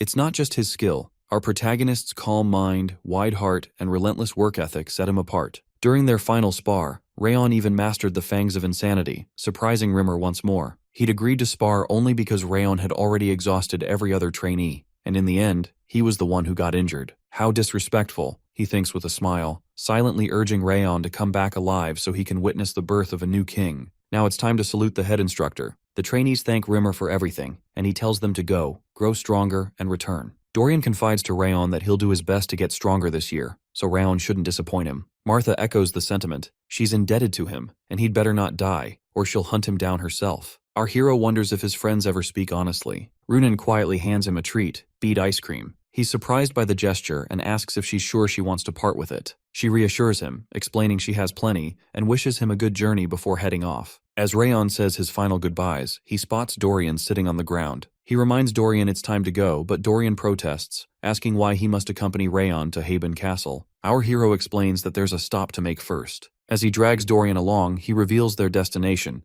the merchant city, Chameleon. He wants to pick up some good equipment before heading to the battlefield. Right now, in the bustling central market of Cameloon, Rayon and his friend Dorian weave through the crowds, searching diligently for the items he needs. Although there is an abundance of goods around them, what our boy is looking for remains elusive, leading him to suspect that the real treasures are only available on the black market. Suddenly, Dorian breaks the silence, asking his young master what exactly he's after, noting that it's clearly not in any of the shops they've passed. He gestures toward a storefront and points out that they've been walking non-stop, wondering if Rayon plans to go inside. Our protagonist then asks Dorian if he knows about Cameloon's black market. Dorian nods, assuring him that he does. Curious, Rayon questions whether this is Dorian's first time in the city, and how he learned about the market's existence. With a small smile, Dorian explains that although he might not look the part, he was raised in a commercial family and is well acquainted with such matters. Understanding dawns on Rayon. This revelation explains Dorian's behavior so far. He had suspected there was more to Dorian, but hadn't realized he actually hailed from a family of merchants. Since the topic is out in the open, our hero feels no need to tiptoe around it any longer. After a moment's thought, Rayon suggests they head to the black market immediately. Dorian tells him that entry is only possible through a secret passage and asks if he knows the way. Fortunately, Rayon recalls hearing about it from his instructor, Rimmer. That explanation satisfies Dorian, who hadn't known there was a casino hidden in the black market,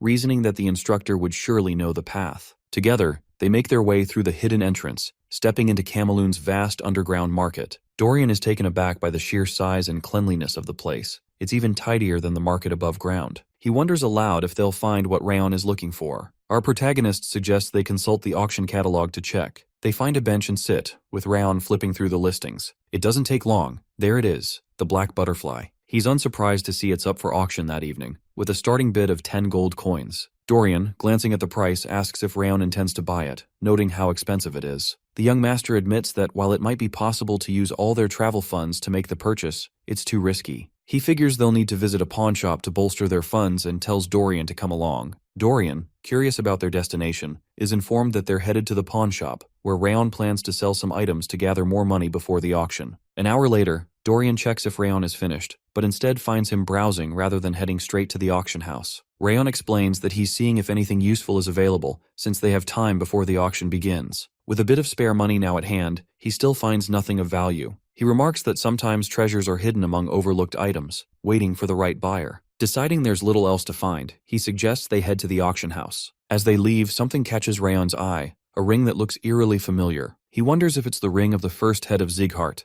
recalling the image from a memory that surfaced when he learned the 10,000 Flames cultivation. He never expected to see it here. Approaching the shop owner, he asks about the price. The owner, impressed by Rayon's discerning eye, claims the ring can increase strength and clear the mind, asking for 5 gold coins. Dorian, shocked by the demand, accuses the shopkeeper of trying to swindle them, pointing out that he obviously bought it with silver coins. Clearly annoyed, Dorian argues that if the mind-clearing ability were truly worth 5 gold coins, the ring would be in a magic shop, not a shabby stall. He questions whether the strength enhancement is truly exceptional, suggesting it's nowhere near the quality of an ogre gauntlet or ring. Moreover, the ring's design is plain, marred by cracks, and it's uncertain if it's even made of gold. In fact, Dorian declares, no one would want it even if it were tossed in the trash. He proposes a new deal, 1 gold coin. The confused shopkeeper, perhaps sensing he's been caught, reluctantly agrees. Rayon praises Dorian for his negotiation skills. Suddenly Wrath appears, noting there's a secret to the ring, and remarking on Dorian's transformation during the bargain. Our hero can't help but think Dorian is a master negotiator,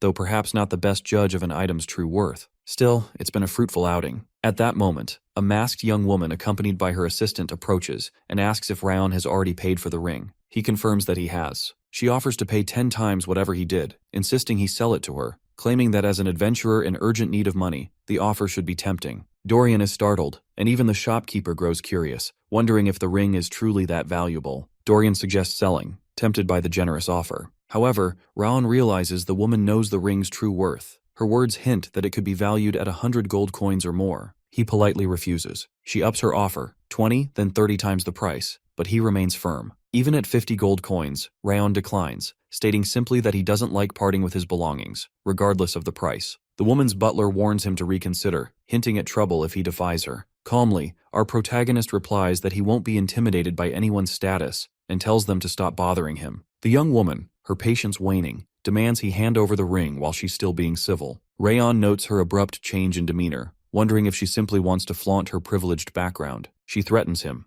claiming he has no idea how dangerous the world can be, and implying that those who don't bend to others end up forgotten. Unfazed, he informs her that he's leaving if that's all she has to say and walks away. She quickly tells her butler, Satyr, that they're heading to the auction house next, certain that Rayon intends to participate in the upcoming auction and determined to outbid him for whatever he wants. Inside the auction house, the auctioneer announces the day's necklace, which sells for 70 gold coins, followed by a silver mana stone, and then the ring of raging flame. Nothing so far captures Rayon's interest, and he wonders if the black butterfly will appear soon. Finally, the auctioneer presents a rare black butterfly that feeds on mana stones, describing its allure and the challenges of keeping it alive. The bidding begins at a modest 2 gold coins, quickly rising to 7 before our boy confidently bids 13, hoping the high price will discourage others. Unexpectedly, the masked woman bids 50 gold coins. The auctioneer, astonished, declares it a record-breaking price and awards her the win. She instructs Satyr that they're leaving, noting that Rayon's interest was focused solely on the butterfly,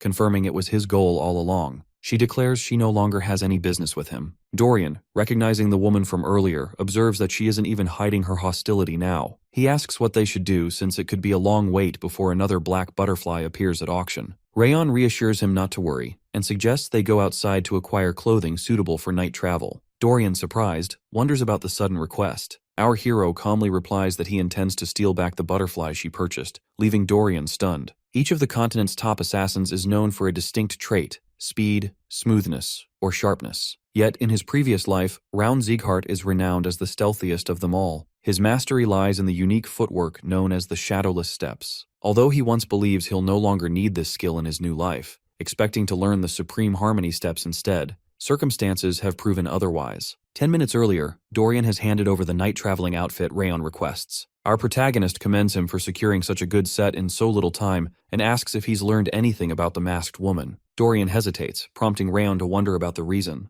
Eventually, Dorian reveals he's heard from locals that the woman is actually Princess Jaina of the Balkar Kingdom. Not only is she exceptionally talented in magic since childhood, but she also possesses an extraordinary ability to appraise magical items, making her a favorite of Balkar's king. Given her status, he suggests they should give up for now and wait for another opportunity. Dorian explains that she is most likely a VIP in the black market. Our boy, however, reasons that the auction house will still be conducting an additional appraisal for the item, and unlike an ordinary guest, the princess's purchase won't have reached her personal room yet. Now is the safest time to steal it, while the black market still holds official ownership. Informing Dorian he'll be back soon, Rayon dashes off, ignoring his friend's protests. As he ducks behind a door, he confirms his suspicion. The princess's auctioned item is still outside her room. The auctioneer, sitting nearby, grumbles about someone paying 50 gold coins for a useless ornamental butterfly. His friend, busy with a card game, advises him to stop worrying and focus on the game. Rayon's eyes lock onto the black butterfly. Staff members are nearby, but they are distracted. Knowing that black butterflies are usually kept in bird cages, since they die in enclosed spaces, our hero understands what to do. The butterfly clings to magic stones for their high purity mana, but the moment it senses the 10,000 Flames cultivation's mana, which is even purer, it will break free on its own. Releasing high purity mana, Rayon watches as the black butterfly escapes its cage, flutters over, and lands gently on his hand.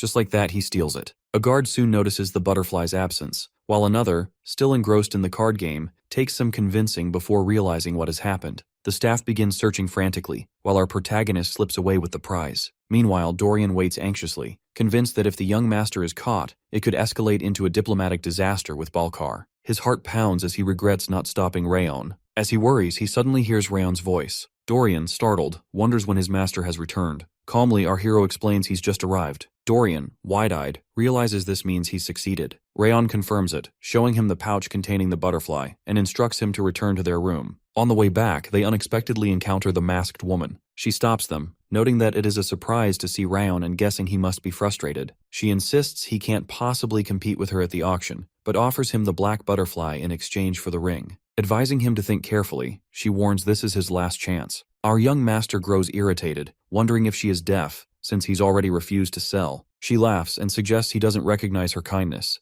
Then her tone sharpens as she threatens his safety if he doesn't comply. Suddenly, the auctioneer rushes in to inform the princess that the black butterfly has vanished. Someone has stolen it. Our hero smiles, remarking that it looks like she is the one in trouble now. The princess quickly pieces together that the thief is likely Rayon, especially given his mocking smile and sarcastic tone, traits she recognizes from her own behavior. Though she can't prove it, she is convinced he is the culprit. Calling him a wicked thief, she demands to know if he realizes who she is. Rayon replies that he doesn't need to know. She removes her mask and introduces herself as Princess Jaina of the Balkar Kingdom, warning him not to show such insolence again. She orders her butler to deal with him, and the man attacks. Unimpressed, our boy faces them head-on, determined to teach them a lesson regardless of their status. He quickly overpowers the butler and leaves him on the ground. The princess is stunned, shouting at her butler for failing to defeat someone she considers beneath them. Just then, Greer appears, recognizing Rayon and introducing him as the genuine swordsmanship prodigy of Ziggart. He informs the princess that Ziggart serves under the destructive king of the north. Suddenly, she recalls that the king is known for his blonde hair and red eyes, traits Rayon clearly shares. Realization strikes and fear takes hold. Our protagonist turns to her and asks what she just called him, a wicked thief? He warns that he's had enough, and wonders if her accusations could be considered an official insult from Balkar towards Ziggart. Rayon gives her one last chance to apologize, suggesting she blame it on her youthful inexperience. The princess, now terrified, stammers that she hadn't known who he was. He cautions her that without an apology, he will officially protest her treatment of him as a thief and her repeated provocations. She breaks down, crying and begging for forgiveness. He accepts her apology, assuring her he doesn't wish to escalate the matter further. As Rayon and Greer prepare to leave, Greer warns her to behave more appropriately and not bring shame to her kingdom. Afterward, Greer asks if he's arrived at a bad moment, but Rayon shakes his head, grateful for the timely intervention. Greer reassures him not to worry about Jaina, promising to admonish her gently, and our boy thanks him. Greer then inquires about Rayon's purpose in Cameloon. Rayon explains he's on a mission, curious why Ziggart would be so far from home. The young master clarifies that he is there for his graduation exam and has stopped by to gather equipment. Greer is delighted to hear about the exam and asks what kind of gear Rayon is looking for. He replies that he needs a new sword, since his current one, though decent, has been with him too long. Greer recommends a workshop in the Western Craft District, noting the blacksmith's exceptional skill, and offers to introduce Rayon personally, though he can't accompany him due to his own mission. Grateful for the suggestion, Rayon thanks him. Before departing, Greer says he'll look forward to seeing Rayon and Owen after the exam, wishing him luck. Dorian breathes a sigh of relief, amazed by how recklessly Rayon has acted but grateful for Greer's help. Our protagonist admits he's had a plan, but luck has certainly played a part. Dorian asks if they are heading to the workshop right away, but Rayon decides they'll visit tomorrow since he has a personal matter to handle that night. Later, as darkness falls, he sits quietly in his room, the black butterfly perched on his hand. Our boy whispers that it is time for the butterfly to fulfill its purpose. The black butterfly absorbs mana but cannot digest it, while the Teuton flower is unable to gather mana throughout its life. However, when the two are brought together, they free each other from their respective curses. The Teuton flower absorbs the mana collected by the black butterfly, finally transforming into a highest-grade elixir that harmonizes the energies of both fire and water. Rayon reflects that knowledge of this phenomenon must be extremely rare. After all, even he only knows thanks to memories from the 10,000 Flames cultivation. Just then, the system notifies our protagonist. A strand of the Curse of Frost has vanished. His energy center and mana circuits are more durable. His energy and willpower have increased significantly, and all his stats have risen. After consuming the elixir, the system displays his improved status. In the morning, Rayon tells Dorian it's time to head to the workshop. Dorian immediately notices a dramatic change in the young master's spirit and aura, and silently wonders what could have happened overnight. He's surprised and a bit shocked. At first, Dorian admits he was simply curious about Rayon, how he could train so diligently despite everyone, even those from the direct line, looking down on him as the shame of the house. But after getting closer, Dorian came to realize that the young master truly embodies the Ziggart name more than anyone else at the 5th training ground. That's why, even though they're scattered now, the members of the 5th training ground have chosen to follow Rayon. Dorian believes that with the young master's strength, he might even be able to solve his own family's problems. Yet, that's not the only reason he follows our hero. For a moment, he drifts into thought before snapping back as Rayon calls him, wondering what he's doing. Rayon reminds him they need to leave as soon as they get the sword from the workshop and orders Dorian to keep up. They have a long road ahead. Dorian resolves to focus on growing stronger by Rayon's side, confident that everything will work out as long as he stays with him. At last, he answers Rayon that he's coming. As they set off, Rayon mentions he'll be correcting Dorian's form with the star-connecting sword until they reach Habun Castle, since there's a lot to fix. Dorian wonders if that's really a good idea. After some time, they arrive at a small workshop and announce themselves as coming on Sir Greer's recommendation. The blacksmith asks if they're talking about Owen, the 3rd prince. Rayon confirms it, explaining that he trusted this shop thanks to Prince Greer's recommendation. The old blacksmith, skeptical at first, is taken aback when he looks at Rayon. Even though the young man appears to be just a boy, he's already reached a level that surpasses Greer's. His presence is massive and sharp, just like a seasoned sword. The blacksmith notes that Rayon's aura is different from the prince's, and wonders aloud if he is a Ziggart. Dorian marvels inwardly at how the old man figured it out without being told. Suddenly Wrath appears and comments that this is what a true blacksmith is, someone who can discern a person's background and skill just by observing them. Rayon tells Wrath he's being too noisy. The old man admits he's met countless swordsmen, but has never encountered anyone like Rayon. After a brief apology for the late introduction, Rayon introduces himself, and Dorian does the same. The blacksmith then reveals his own name, Kuberad. He jokes that he's just an old man who keeps wielding his hammer because he hasn't died yet. Upon hearing the name, our boy recalls Kuberad Jayton, the legendary smith behind countless masterpieces found in Owen and Balkar, whose reputation spans the entire continent. Rayon never expected to find him working in such a secluded workshop. Curious, Kuberad asks why they have come. Rayon explains he needs a good sword for his journey. The old man wonders if he's trying to forge a sword, but Rayon clarifies that he's not even a swordsman yet, and someone else has already promised to make his first sword. Kuberad guesses that the one set to forge Rayon's sword is Vulcan. When Rayon confirms, the old man laughs, acknowledging that Vulcan came out of retirement just for this, and he won't try to take a swordsman Vulcan has reserved. Instead, Kuberad says Rayon can choose a temporary sword. He never makes anything half-heartedly, so he's free to pick whatever he wants. Dorian asks if he can choose one as well, and the blacksmith, feeling generous, allows it. Both boys thank him and begin browsing through the workshop. Inside, Rayon is impressed by the quality of the weapons. Any of them would perform admirably. Suddenly, a red sword catches his eye. Meanwhile, Dorian is overwhelmed by the array, unsure what to choose, though all seem like masterpieces. The old blacksmith agrees and urges him to pick any. Suddenly, Kuberad senses a strange energy. As he turns, he sees Rayon holding the red sword and shouts for them to put it down. The sword is possessed, and the ghastly energy could take over anyone who tries to wield it. Dorian isn't sure it's necessary, but the old man insists, pointing out the dangerous aura. He's stunned, though, to see that the blade's energy can't seem to penetrate Rayon's body. Wrath bursts out in indignation, calling the sword's energy a lowly vermin for daring to target the King of Essence's vessel, threatening to freeze and shatter it. Rayon tells Wrath to calm down, but Wrath protests, insisting that Rayon would have been consumed without his protection. Our protagonist reminds him that he isn't Wrath's possession and would not be overtaken by a blade like this, even without help. Concerned, Kuberad asks if Rayon is all right. Rayon assures him that he's fine, but points out that this dagger is no ordinary weapon. The old man warns him, it's a failure, a possessed blade. He begins to tell the tale. There once was a southern village named Siren, where people revered a sacred tree called Othello. It was a peaceful place, home to gentle, virtuous souls. One day,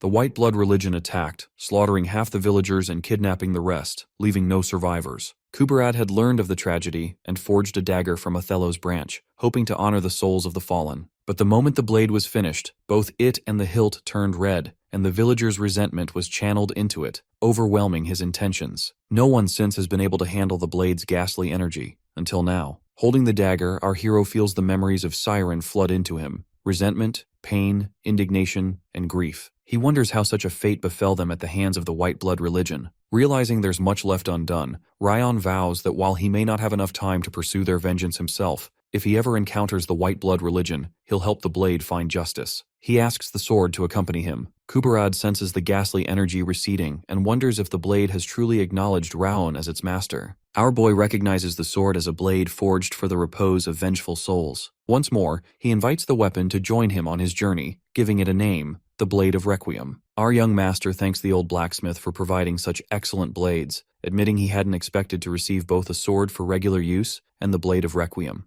The old man reassures him not to feel pressured, saying that having a promising swordsman use his work is the greatest honor for a blacksmith. Rayon mentions they will prepare a warm reception if he ever visits Ziggart. The old man replies that he looks forward to the day and hopes Rayon safely becomes a swordsman. After their goodbyes, both boys depart. As they leave, the old blacksmith reflects that he initially thought Rayon was simply a talented child, but our boy managed to tame the ghastly blade and even become its master, a feat known as unification with the blade. No, he realizes, our protagonist's potential goes far beyond that. Ziggart's name is destined to echo throughout the world once more. During their journey, Dorian remarks that they've been heading north for days, leaving Cameloon behind, and now everything around them is covered in snow. As the repetitive scenery becomes familiar, Rayon informs him they have finally arrived. They stand before Haben Castle, the site of their graduation exam. The fortress is immense. Dorian, bothered by a strange stench, covers his nose. Wrath is delighted, announcing that the scent is the air of a battlefield, which invigorates the King of Essence. Our protagonist asks why Wrath is acting so excited now that they've arrived, noting there were no real hardships along the way. Dorian can hardly believe what he's hearing.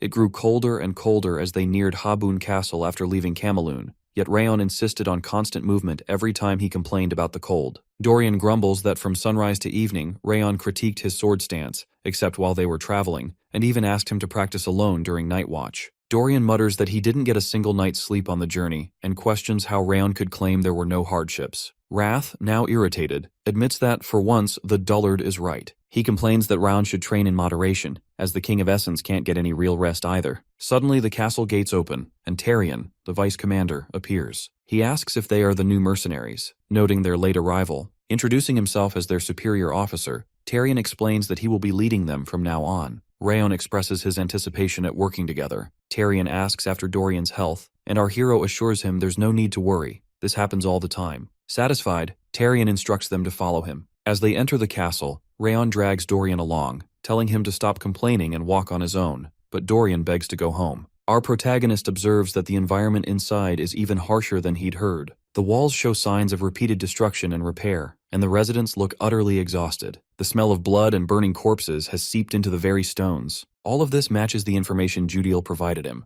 Rayon marvels that, although it's unlikely she's ever been here, she managed to uncover so much in such a short time. As they approach the palace, a girl watches them with curiosity, thinking she hasn't seen them before, and wondering if they're mercenaries. This is Yua, a branch employee of Frost. The old man calls to Yua, telling her to help him open the shop. The girl is more than happy to help her old man, catching our hero's attention. Inside, Tarion announces his entry to the commander and introduces the newly arrived mercenaries, actually trainees from Ziggart. Commander Milland greets them, confirming their identity and introducing himself as the leader of Haben Castle. Rayon wonders if the commander already knew who they were, recognizing the man as the famed Milland, also called the Giant of the North, who has protected Habun Castle for over 20 years. Wrath comments that the commander's gaze is that of a true general, one the King of Essence hasn't seen in ages. Rayon is surprised Wrath senses it too, thinking only those with decades of experience possess such eyes. Milland informs them that only those present in the room know their real identities, and their status will remain secret. He understands why Rimmer sent Rayon here, to gain experience. However, there will be no training or lessons, just endless battles and cold winds. He warns that if they seek comfort, they should leave now. Dorian, perhaps only half joking, asks if he can really go. Our boy firmly states they came to get stronger and will accept any battlefield or situation. The commander appreciates his resolve, saying he'll watch to see how long it lasts. He explains that from now on, their rank will be that of an ordinary soldier, starting at the bottom. He orders his assistant, Charles, to add the two to the third scouting party.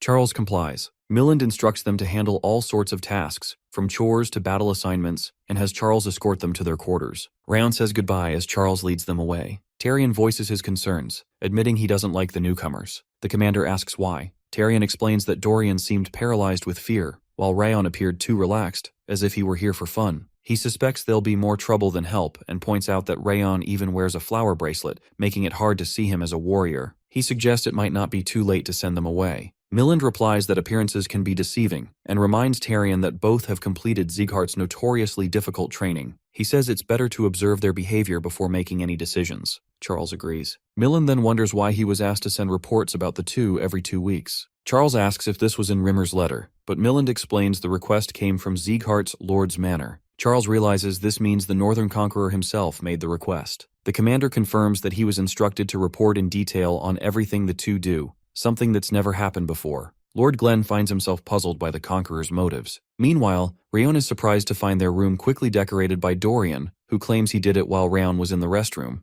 Our hero is certain the room was gloomy only moments earlier and wonders where Dorian got the decorations, especially the golden curtain. Dorian explains that he prepared everything in advance and carried them in his bag. Rayon asks if he brought different colors, and Dorian confirms it, insisting curtains are a necessity. He then asks about Rayon's color preferences and if he needs anything else, prompting our protagonist to eye his side bag curiously. Suddenly, a young man enters, asking if they've finished unpacking. He introduces himself as Rayon, the leader of the third scouting party to which they have been assigned. Acknowledging the chaos of their arrival, Rayon tells them to get ready. They've already been ordered to move out. At the Ziggart family estate, Glenn is curious about Rimmer's visit. Rimmer beams as he mentions hearing about the secret banquet being mobilized to determine Rayon's status, and adds that he didn't expect Glenn to care about his grandson. Glenn sighs, assuming Lowen must have revealed everything despite being told to keep it a secret. However, Rimmer proudly shares that Rayon obtained the two-tone flower during the Snow Tiger Claw bandit mission and absorbed it afterward. He also wounded the pride of the famously arrogant Balkar princess,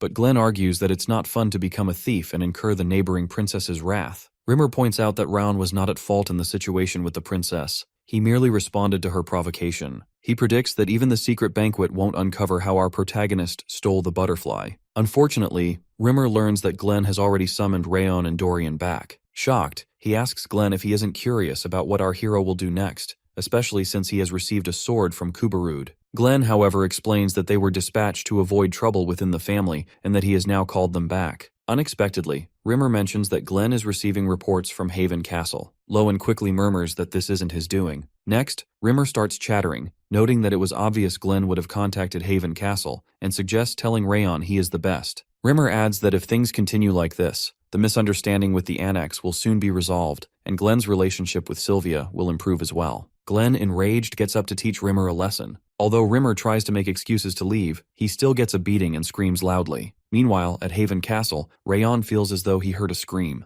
After a short time, Raiden takes our boy and Dorian to Mount Stirlin, a place that resembles hell due to its thick snow and monsters, though the view is beautiful. Raiden then suggests a test to gauge the skills of our protagonist and Dorian. He asks them about the footprints in the snow. Dorian wonders if they belong to an ice troll. However, our hero argues that troll footprints are similar to human ones but are larger and deeper than these. He observes that these tracks seem to come from a four-legged animal and concludes they must be from a Kari mountain goat. Raiden is stunned, then asks if our boy can tell when the tracks were made. Noting the ground isn't hard, Rayon estimates they were made within the last day and suggests they can catch the animal if they head west. Raiden then asks about the marks on a tree, and our protagonist calmly states that they are from a dire wolf, which uses its claws to mark territory on trees and boulders. Yet the one who made this mark is already dead. He explains that dire wolves stay in the same place, and these traces are old, confirming the maker is dead. Raiden is amazed at how much our hero knows, recalling that beginners in their squad endure hazing meant to show how useless knowledge can be in real life,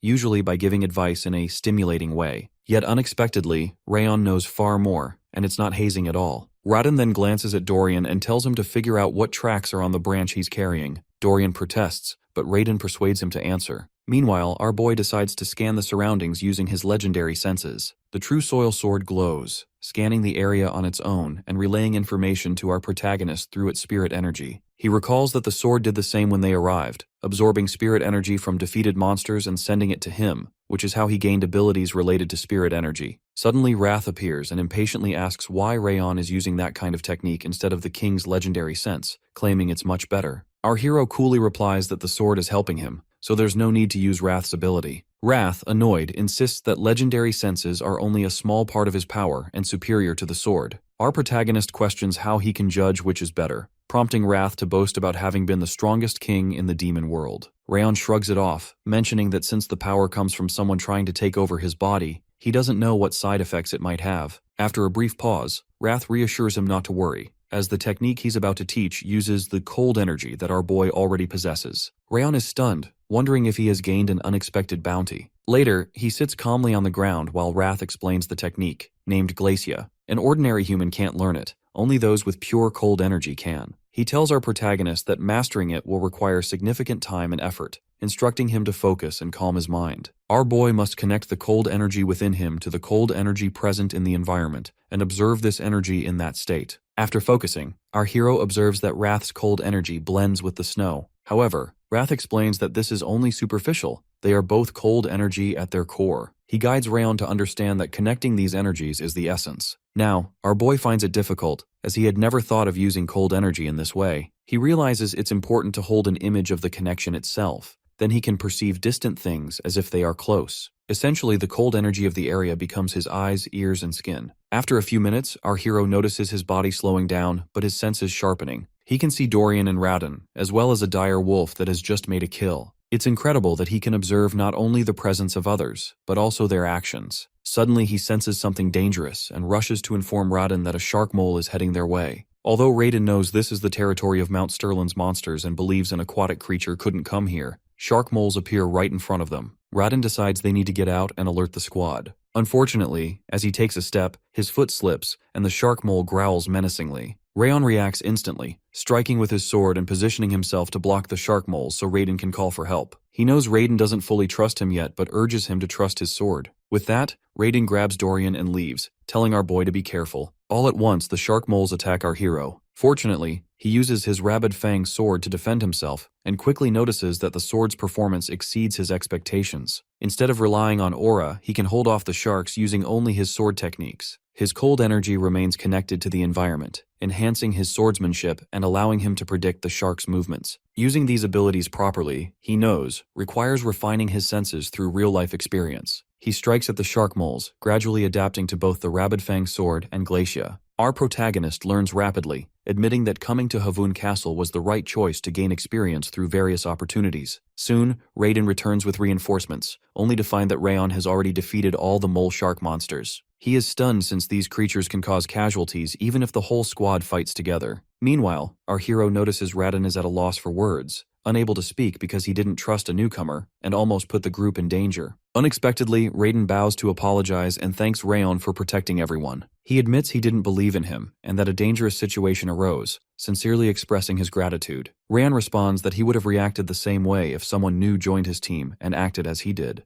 This realization makes Raiden see Rayon's true character, causing our boy to get a bit nervous. However, Raiden now believes their new member is an angel sent from heaven to save them. To celebrate the newbie's first mission, Raiden instructs the squad to gather at the tavern. Later that night, everyone assembles at the tavern. One soldier is skeptical that our protagonist managed to eliminate all the mole sharks alone, pointing out he doesn't even look 17, but Radon stands up for him. Meanwhile, Wrath is focused on food, declaring that cheese and pineapple is a fantastic combination, although our boy disagrees and wonders if something is off. Dorian then jokes about his young master's unique taste buds, admitting he couldn't handle the pizza Rayon is eating. Suddenly, Yua appears and compliments our hero's looks, introducing herself and pointing out other menu items. Looking through the menu, our boy learns that Wrath wants mint chocolate chip ice cream. He's reluctant, but Yua insists their restaurant's version is exceptional because the mint near Haven Castle is especially fresh. When Devildorm reminds Rayon about teaching him a secret technique, our protagonist relents and orders the ice cream, still puzzled as to why a tavern would serve such a dessert. Curious about his skills, the other squad members ask how he managed to defeat 6 shark moles at once. One soldier wonders how our hero became so strong at such a young age, but thanks him for saving everyone. They predict he'll be promoted quickly and want to chat before he becomes too busy. Our boy feels awkward amid the praise, unused to so many compliments. Finally, Yua serves the mint chocolate ice cream, and Wrath grows excited, eagerly describing its features and taste, boasting that it's cold and sweet just like him. Suddenly, our protagonist asks if there are other ways to use Glacia. Wrath gets animated, surprised he's already figured it out,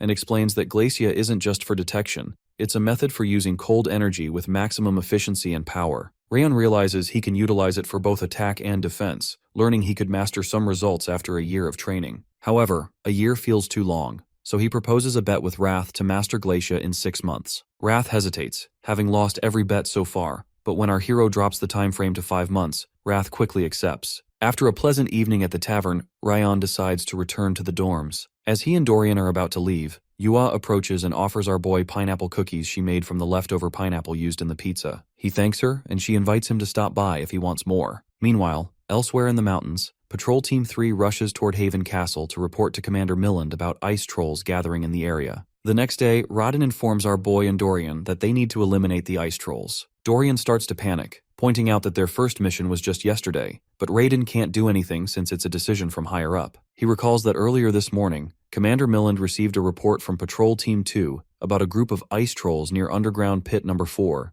There are 13 trolls, but more could appear, so they've been advised to act immediately. Vice Commander Tarion suggested taking care of the trolls first, before investigating the shark moles that appeared near underground pit number 5. Milland then orders Tarion to take the commanding team and the Wolves mercenaries to eliminate the trolls and survey the area before returning. Unexpectedly, the Vice Captain decides to bring Patrol Team 3 along, having heard that Rayon defeated all the shark moles on his own without injury. He believes our protagonist will be useful on this mission. In the present, Rayon instructs Dorian and our hero to prepare and get some sleep early. After Rayon leaves, Dorian panics about going on another mission without any rest and asks our boy if swords are effective against ice trolls. Meanwhile, our protagonist reflects that ice trolls have thin skin due to the cold climate, and they can be slain with a sword imbued with aura. Like other trolls, they possess impressive regenerative abilities. Dorian begins trembling in fear, worried about dying, but Rayon reassures him that he can defeat a troll if he uses his speed. When Dorian remains nervous, our hero proposes another idea. He suggests Dorian duel with him,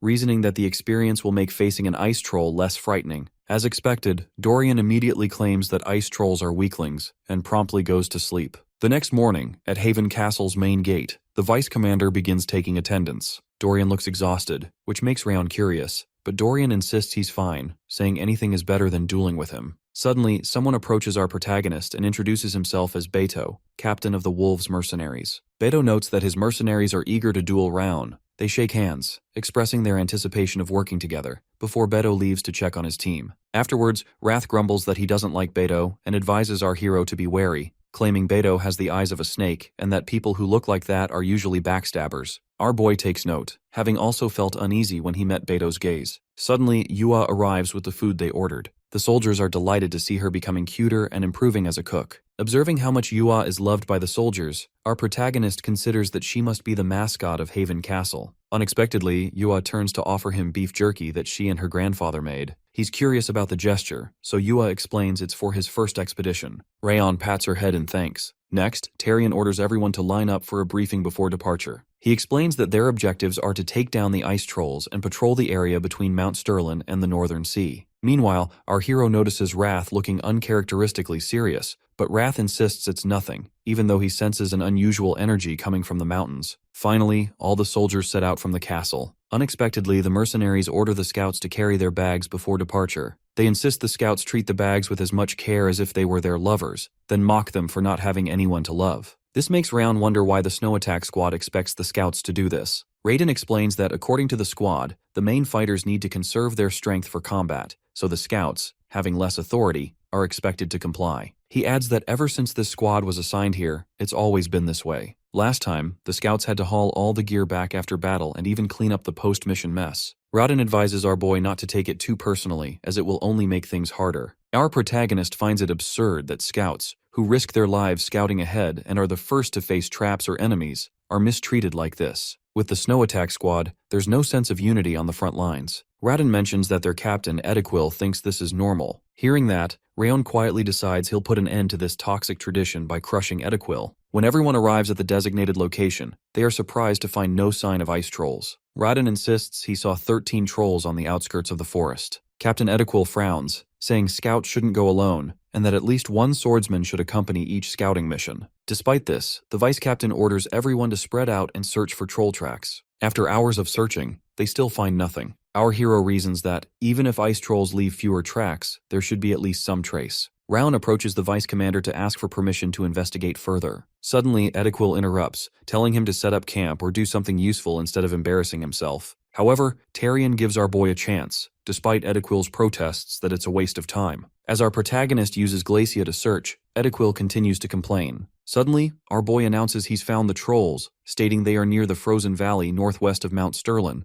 Ediquil immediately accuses him of not taking the mission seriously and questions whether he truly pinpointed their location. When Rayon confirms, Ediquil gets even angrier, accusing him of joking around in a critical situation. Our hero calmly assures him he's not foolish enough to joke at a time like this. After Ediquil settles down, Tyrion asks our protagonist how he found the trolls. Our boy explains that he used energy detection, a skill he learned from someone highly skilled. Ediquil argues that the frozen valley is too far away to confirm anything with just energy detection. Internally, the vice commander agrees and doubts a newcomer like Rayon could manage such a feat. However, Rayon's red eyes seem to pierce through everything, making it hard not to believe him. The vice captain remembers that only one person in Ziggart is known for moving through forests and mountains as if they were his own home, Rimmer. He thinks if our boy learned this from Rimmer, he can be trusted. Bento steps forward, expressing interest and asking how long it will take to reach the location. Our hero estimates 30 minutes to get there, and more time to find an advantageous position. Bento is amazed that Rayon has already considered how to attack the trolls. With a smile, he suggests to the vice commander that they check it out, since there are still 2 hours before sunset. Despite Ediquil's protests, Tyrion orders everyone to move out and climb Mount Sterlin,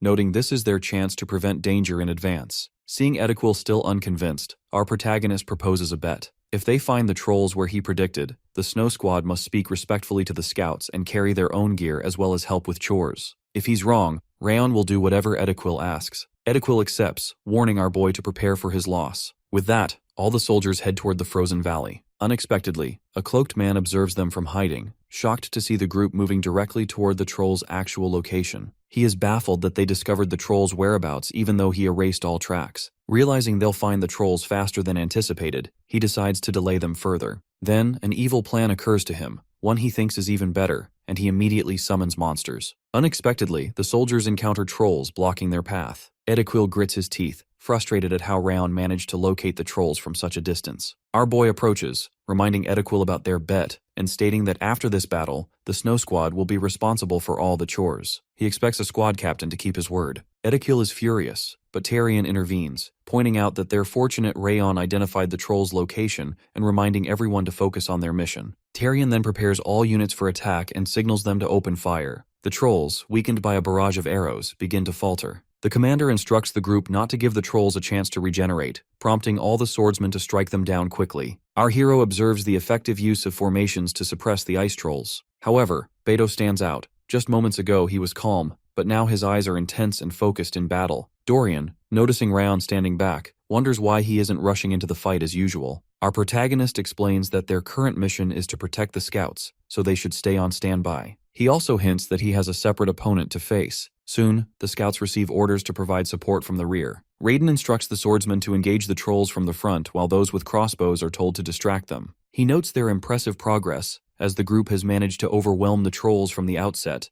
preventing them from recovering momentum. As Rayon considers buying something for Rayon, he suddenly senses danger. Turning, he spots an ice troll warrior and a shaman approaching. The warrior leaps at Rayon, who realizes he can't dodge in time, but is saved by Tyrion and Beto. They urge him to stay focused, while Beto comments that warriors are on a different level. Suddenly, they come under attack as the shaman supports from higher ground with magic. The vice commander orders the snow attack squad, along with Beto, to suppress the warrior, and directs the scout squad to disrupt the shaman's incantations. As Rayon instructs his squad to reload their crossbows, a cloaked man launches ice bolts at them. Fortunately, our hero emerges and destroys the bolts, leaving Rayon in shock. The masked man then steps forward, praising Rayon and Tyrion, and calls them impressive. The vice commander recognizes the cloaked man as Eden and grows furious, realizing who's behind the attack. Eden then conjures a formation overhead, casting the sorcery Cold Shadow Demon Curse, and announces that he has no intention of leaving. All the soldiers are struck by overwhelming pressure, forced to their knees by the chilling curse. For the sake of the restoration plan, Eden declares, he will take their lives. Fortunately, our boy moves forward and strikes Eden, stunning him with the ability to move under the curse. Rayon explains that he has spent his life enduring even stronger curses and colder energy. Using the Rabid Fang sword and Savage Fang dance, our protagonist attacks Eden again. After landing the blow, he remarks that relying too much on cursed energy weakens one's true abilities. As Eden weakens and the curse is lifted, Ediquil is left speechless, seeing that Rayon broke through a curse that even incapacitated Tyrion. Quickly, Tyrion orders all units to suppress the trolls before they can regroup. After the area is cleared, Tyrion confronts Eden, telling him he failed to kill even a single person and demanding to know why he staged the ambush, promising a painless end in exchange for answers. Eden laughs, refusing mercy, and reveals his true motive: to divide the forces of Haven Castle. He then announces a final gift, and suddenly, an explosion rocks Haven Castle. As the blast echoes, Eden declares that Haven Castle will fall in this battle. All the soldiers panic as they see smoke rising from Haven Castle. Rayon, clearly alarmed, exclaims that Haven Castle is supposed to be an indestructible fortress. Meanwhile, the Blue Spirit, Eden, reveals that their original plan was to use the attack to draw Milland out. Since things didn't go as intended, he made a new plan, summoning a horde of trolls to destroy Haven Castle with an incantation. Those trolls must be wreaking havoc inside the castle right now. In a fit of rage, Rayon punches Eden, insisting that Haven Castle won't fall just because of a few trolls. Rayon agrees, reasoning that if Milland is inside, the fortress will not be taken. Suddenly, the Blue Spirit erupts in laughter, and the ground begins to shake violently. Confusion spreads among the soldiers, but our protagonist suspects this isn't a normal earthquake. Eden brags that he has orchestrated everything perfectly, and that all this time, the defenders have been playing into his hands. He claims that no one can do anything except watch Haven Castle fall from afar, then laughs maniacally while mocking Tyrion's forces. Enraged, Tyrion eliminates Eden on the spot. He then orders all units to return to Haven Castle immediately. By now, the castle is burning from within. Inside, Milland commands his forces to prioritize evacuating the villagers. He orders the first squad to suppress the fire, and the second squad to block the ice trolls. Fortunately, Tyrion returns with all deployed units. Milland informs them that they were ambushed by a horde of ice trolls, then asks if they discovered anything unusual while away. Tyrion reports that Eden orchestrated the ambush and that they handled the Blue Spirit summoning the trolls, but warns that, given Eden's words and the earthquake, the enemy's plans probably won't stop with trolls. Milland argues that their enemies won't gain much from taking Haven Castle, but Tyrion counters that the chaos may trigger a monster wave earlier than expected. With ice trolls, other monsters, and now an earthquake, it's highly likely that a massive wave is heading their way. The soldiers begin to panic, worried that the already damaged castle cannot withstand a monster wave. Milland yells at them to calm down, rebuking them for acting like cowards. He reminds everyone that Haven Castle is the iron fortress protecting the continent. If they fall, the continent's people, families, and friends will lose their shield. With a stirring speech, Milland lifts the troops' spirits, urging them to fight not just for themselves but for those they love. His words immediately boost morale, leaving Rayon stunned by his leadership. Milland then orders some from each squad to protect civilians and clean up, while the rest are to follow him and defend the castle walls. He instructs Dorian and our protagonist to stay back and help the squad inside, but Tyrion suggests bringing both to the walls as well. Milland hesitates, warning that the two will die when the first wave hits, but Tyrion counters that our hero defeated the Blue Spirit in a single strike, and Dorian returned unharmed. There's no reason to underestimate them. Finally, Milland commands Rayon and Dorian to join him atop the castle walls to help defend. Once there, a scout spots something unbelievable approaching. Milland sees it himself and is stunned. Meanwhile, Bento asks Edequil if he's ever seen a wave like this before, and Edequil admits it's his first time. Observing the approaching horde, Rayon recalls Rimmer's words that Haven Castle is the eternal battlefield, a place where he would fight monsters from the North Sea and Mount Stirlin, never having the chance to put his sword down. In the present, a massive wave of trolls advances on the castle. Milland, seeking to understand the scale of the threat, asks about the enemy's numbers. Carrion reports that there are about 1,000 visible, but with their relentless advance, he estimates there could be tens of thousands. Rayon is stunned, realizing he can't even count them with his enhanced senses. Milland then asks if he's familiar with the waves, and our protagonist replies that he knows a little. Reflecting, he recalls that stopping the waves always leads to countless casualties, which is why soldiers are constantly sent on expeditions, to prepare for these waves and minimize the losses.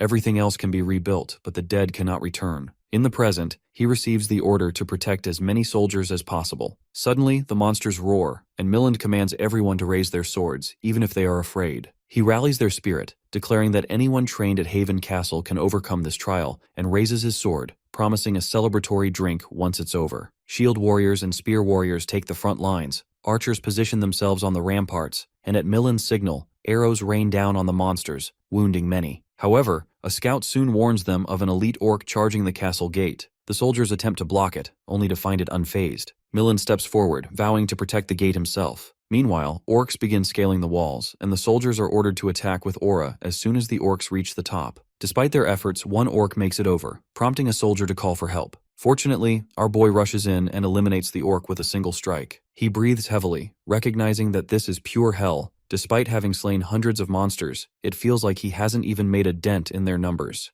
Suddenly, orders go out for all units to brace for impact as a boom skull approaches the right side of the castle. The monster explodes against the wall, causing our protagonist to fall to the ground, worried about the other soldiers. He hears the agonizing cries of the wounded and realizes many have fallen from the wall due to the blast. As he prepares to help them, he receives an aura message from Milland, instructing him to stay and defend the sections of wall that remain intact, reminding him that if they focus on the small things, the big ones will fall. Rayon understands the logic. If they abandon the walls to save the injured, all defenses will collapse. Still, as he isn't a commander, he makes it his goal to prevent as many soldiers from dying as possible. Unexpectedly, our hero jumps down from the wall to protect the wounded, prompting Wrath to call him insane and question whether he can hold out while defending the soldiers below. Our protagonist admits it will be difficult, but resolves to push his senses to the limit and try. Wrath scolds him for acting on emotion, warning that death awaits him ahead. Internally, Rayon agrees that retreat would be the rational choice, but he has sworn in this life to live as a swordsman, not an assassin. Steeling himself, he grips his sword and declares he won't let anyone pass, determined to survive and endure this hell. With resolve, our boy begins cutting down monsters relentlessly. The battle is unending, his hands torn and bleeding as he expends every last drop of aura. All he can feel is the sword slicing through enemies, and all he can see is the crimson color of blood. Time loses meaning as the blood-red moon fades and flickers in the sky. Eventually, he realizes no monsters remain before him. Somewhere else, a masked lady observes Rayon through her orb, her original objective being to destroy Haven Castle in order to obtain the incarnated body. Instead, she finds an unexpected harvest in our protagonist's actions. As day breaks, Rayon awakens in bed, his memory last filled with the image of the castle walls collapsing and his struggle to hold out until the cave opened. Unexpectedly, Yua rushes to his side, tears streaming down her face as she finds our boy awake at last. Later, Dorian tells him that everyone was extremely worried because he wasn't waking up at all. For 3 days, no matter what they tried, there was no response, so they feared he might have died. Nervously, our hero apologizes for causing such worry and thanks Dorian for looking after him. But Dorian insists that the real thanks belong to Yua, who tirelessly stayed by his side until the wave ended, even though she still had to work at the tavern and must have been really busy. Soon after, Yua enters the room carrying a bowl of soup, advising our boy to eat slowly since she made the ingredients especially soft. Gratefully, Rayon thanks her for taking care of him. She cheerfully responds, saying it's just basic business etiquette to look after regulars, and even suggests that he drop by the tavern to help boost sales now that he's up. As our hero gets out of bed, he suggests eating at Branch of Frost tonight, saying he's craving something greasy. Dorian, however, thinks it would be better for our protagonist to show everyone he's finally okay, as people have been anxiously waiting for him to recover. When Dorian opens the door, the soldiers greet Rayon as the hero of Haven Castle, their relief and joy unmistakable. Several admit they were truly worried he might never wake up, and they thank him for protecting Haven Castle. Some call him awesome for leaping into the heart of the battlefield. One promises drinks are on him tonight, and another vows never to forget this debt of gratitude. Overwhelmed and stunned, our boy stands speechless, just as Milland arrives. Milland is visibly pleased to see Rayon awake and safe. He explains to everyone that the wave was unlike any before, its scale much larger than usual. Normally, such events would bring a huge number of casualties, but thanks to our hero, who didn't hesitate to jump down the wall, not a single life was lost during this wave. Milland emphasizes that even though Rayon came here as a mercenary, the entire fortress is deeply indebted to him, and he expresses his sincere gratitude. At that moment, Edequil steps forward, leaving our protagonist surprised. Edequil admits that he misjudged Rayon completely, having believed he was just another inexperienced mercenary. Even after witnessing his skills, Edequil confesses that he still looked down on him. By selflessly jumping down to protect their comrades, Rayon showed the true image of a swordsman. Unexpectedly, Edequil bows his head, sincerely apologizing for the way he treated our boy up to now. Afterward, Milland announces that their achievement deserves a festival. All food and drinks will be provided for 3 days at Branch of Frost, so everyone can celebrate fully. Excited, the soldiers rush off to drink and be merry, as if they've returned from the dead. Our hero watches them with a smile, and Milland tells him to join in, promising to catch up after his meeting. The vice commander and the corps leaders are summoned to follow Milland, while Dorian suggests that our protagonists save their seats so they can start the party soon.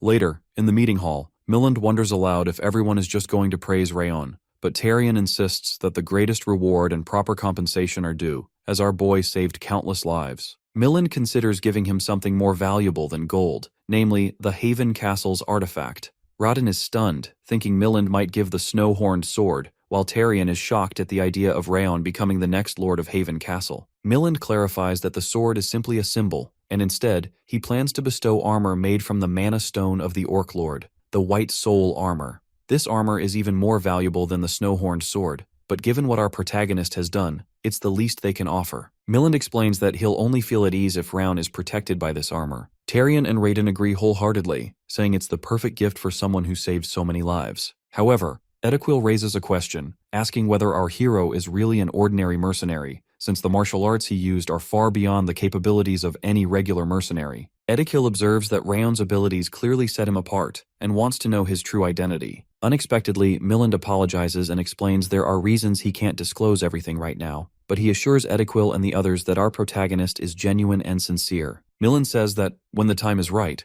Rayon will reveal his true identity, but for now, everyone should simply trust in him, as he is not tainted by darkness. With that, he encourages everyone to enjoy the festival and celebrate the birth of a new hero. 10 months have passed since Rayon first arrived at Haven Castle, and to our protagonist, the time feels both long and short. So much has happened. He's accomplished a great deal. Thanks to the True Soul sword he received from Kubarud, our boy learned how to manipulate spirit energy. He survived a monster wave at Haven Castle, a battle so fierce that many call it Hell's Battlefield. After enduring that wave, our hero unlocked a new way to use Glacia, further strengthening his abilities. Throughout these ordeals, the people at Haven Castle became his trustworthy comrades. Stories of his exploits have spread across the continent, and people have given Rayon a new nickname. Tales of the hero of Havun Castle are now being told far and wide. Meanwhile, in the northwest region of the continent, across the Levine Desert, Burin hears news of the hero of Haven Castle. A green-haired man informs him that a blonde swordsman fought until dawn to protect the injured, earning the titles Hero of Haven Castle and Sword Demon.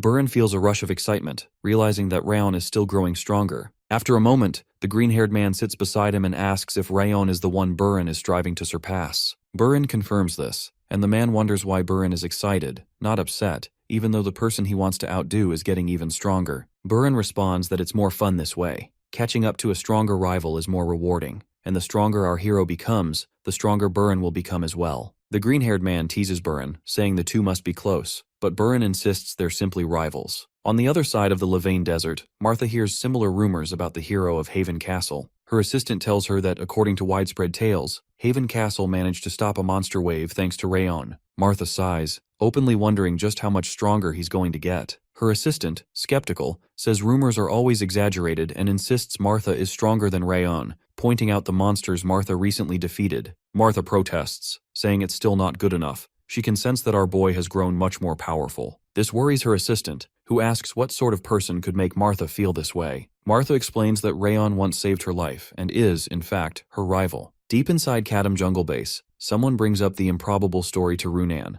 questioning how it's possible for one person to leap off the walls and protect all the wounded in the chaos. A short-haired female warrior dismisses it as mere rumor, claiming a kid couldn't possibly do all that, and another warrior asks Runan for her opinion. Runan calmly replies that the rumors are true. Our boy is indeed capable of such feats. The short-haired warrior suggests he must be weaker than Runan, but she insists he's actually stronger, both physically and mentally. The others are astonished, considering Runan's reputation for conquering the jungle in just 6 hours. Then, a warrior perched on a tree observes that Runan always acts differently when Rayon is mentioned, and speculates if she considers him a rival. Runan clarifies that she hopes to become strong enough to fight by his side, not as a rival, but as someone who can support and help him without being a burden. Meanwhile, our hero sits atop a snowy mountain, focused on practicing Glacia. He notes that the more he uses it, the more vivid the senses become. Now he can see far into the distance, even with his eyes closed. He recalls how furious Wrath had been when he first acquired this skill, but lately, Wrath has been unusually quiet, always gazing toward the peak of Mount Sterlin. Sensing an opportunity, our protagonist decides to coax information from Wrath by making a bet.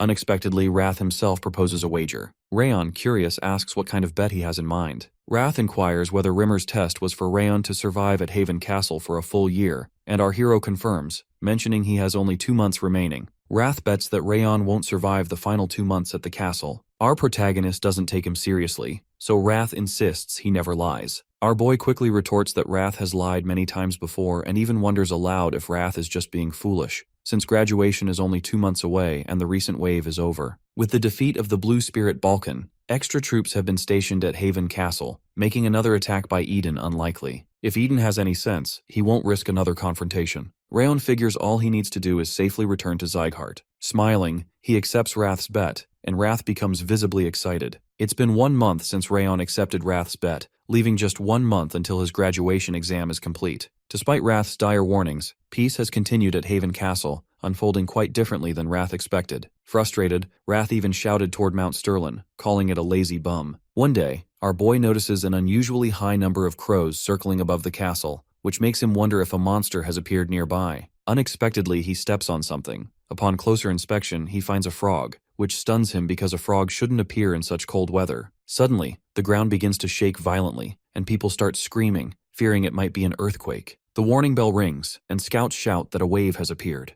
Panic spreads among the soldiers, as this isn't wave season, and they rush to the walls to defend the castle. Raiden quickly finds Rayon, suggesting they go together and urging him to hurry while they notify others along the way. As all the soldiers fight against the monsters, they realize this wave is as large as the previous one. Meanwhile, Tarion asks Milland if Eden is behind this, since there seems to be no other explanation for the monster's behavior. However, our protagonist senses a difference this time. The monsters aren't attacking to kill, they seem to be fleeing from something even more dangerous. Suddenly, Wrath warns that something is coming and reminds our hero that he should have left when told. Wrath claims this is Rayon's fate for ignoring his warnings. Curious and uneasy, our boy asks what's going on, but Wrath says it's too late. The thing has already awakened and sensed everyone here. Wrath adds that it won't stop until it has erased everything and killed every being in the castle. Retreating into the bracelet, Wrath mentions that the creature might stop if offered a sufficient sacrifice. Panicked, Rayon demands to know what is approaching and what Wrath means by sacrifice, but Wrath refuses to elaborate, saying he's not obligated to explain everything.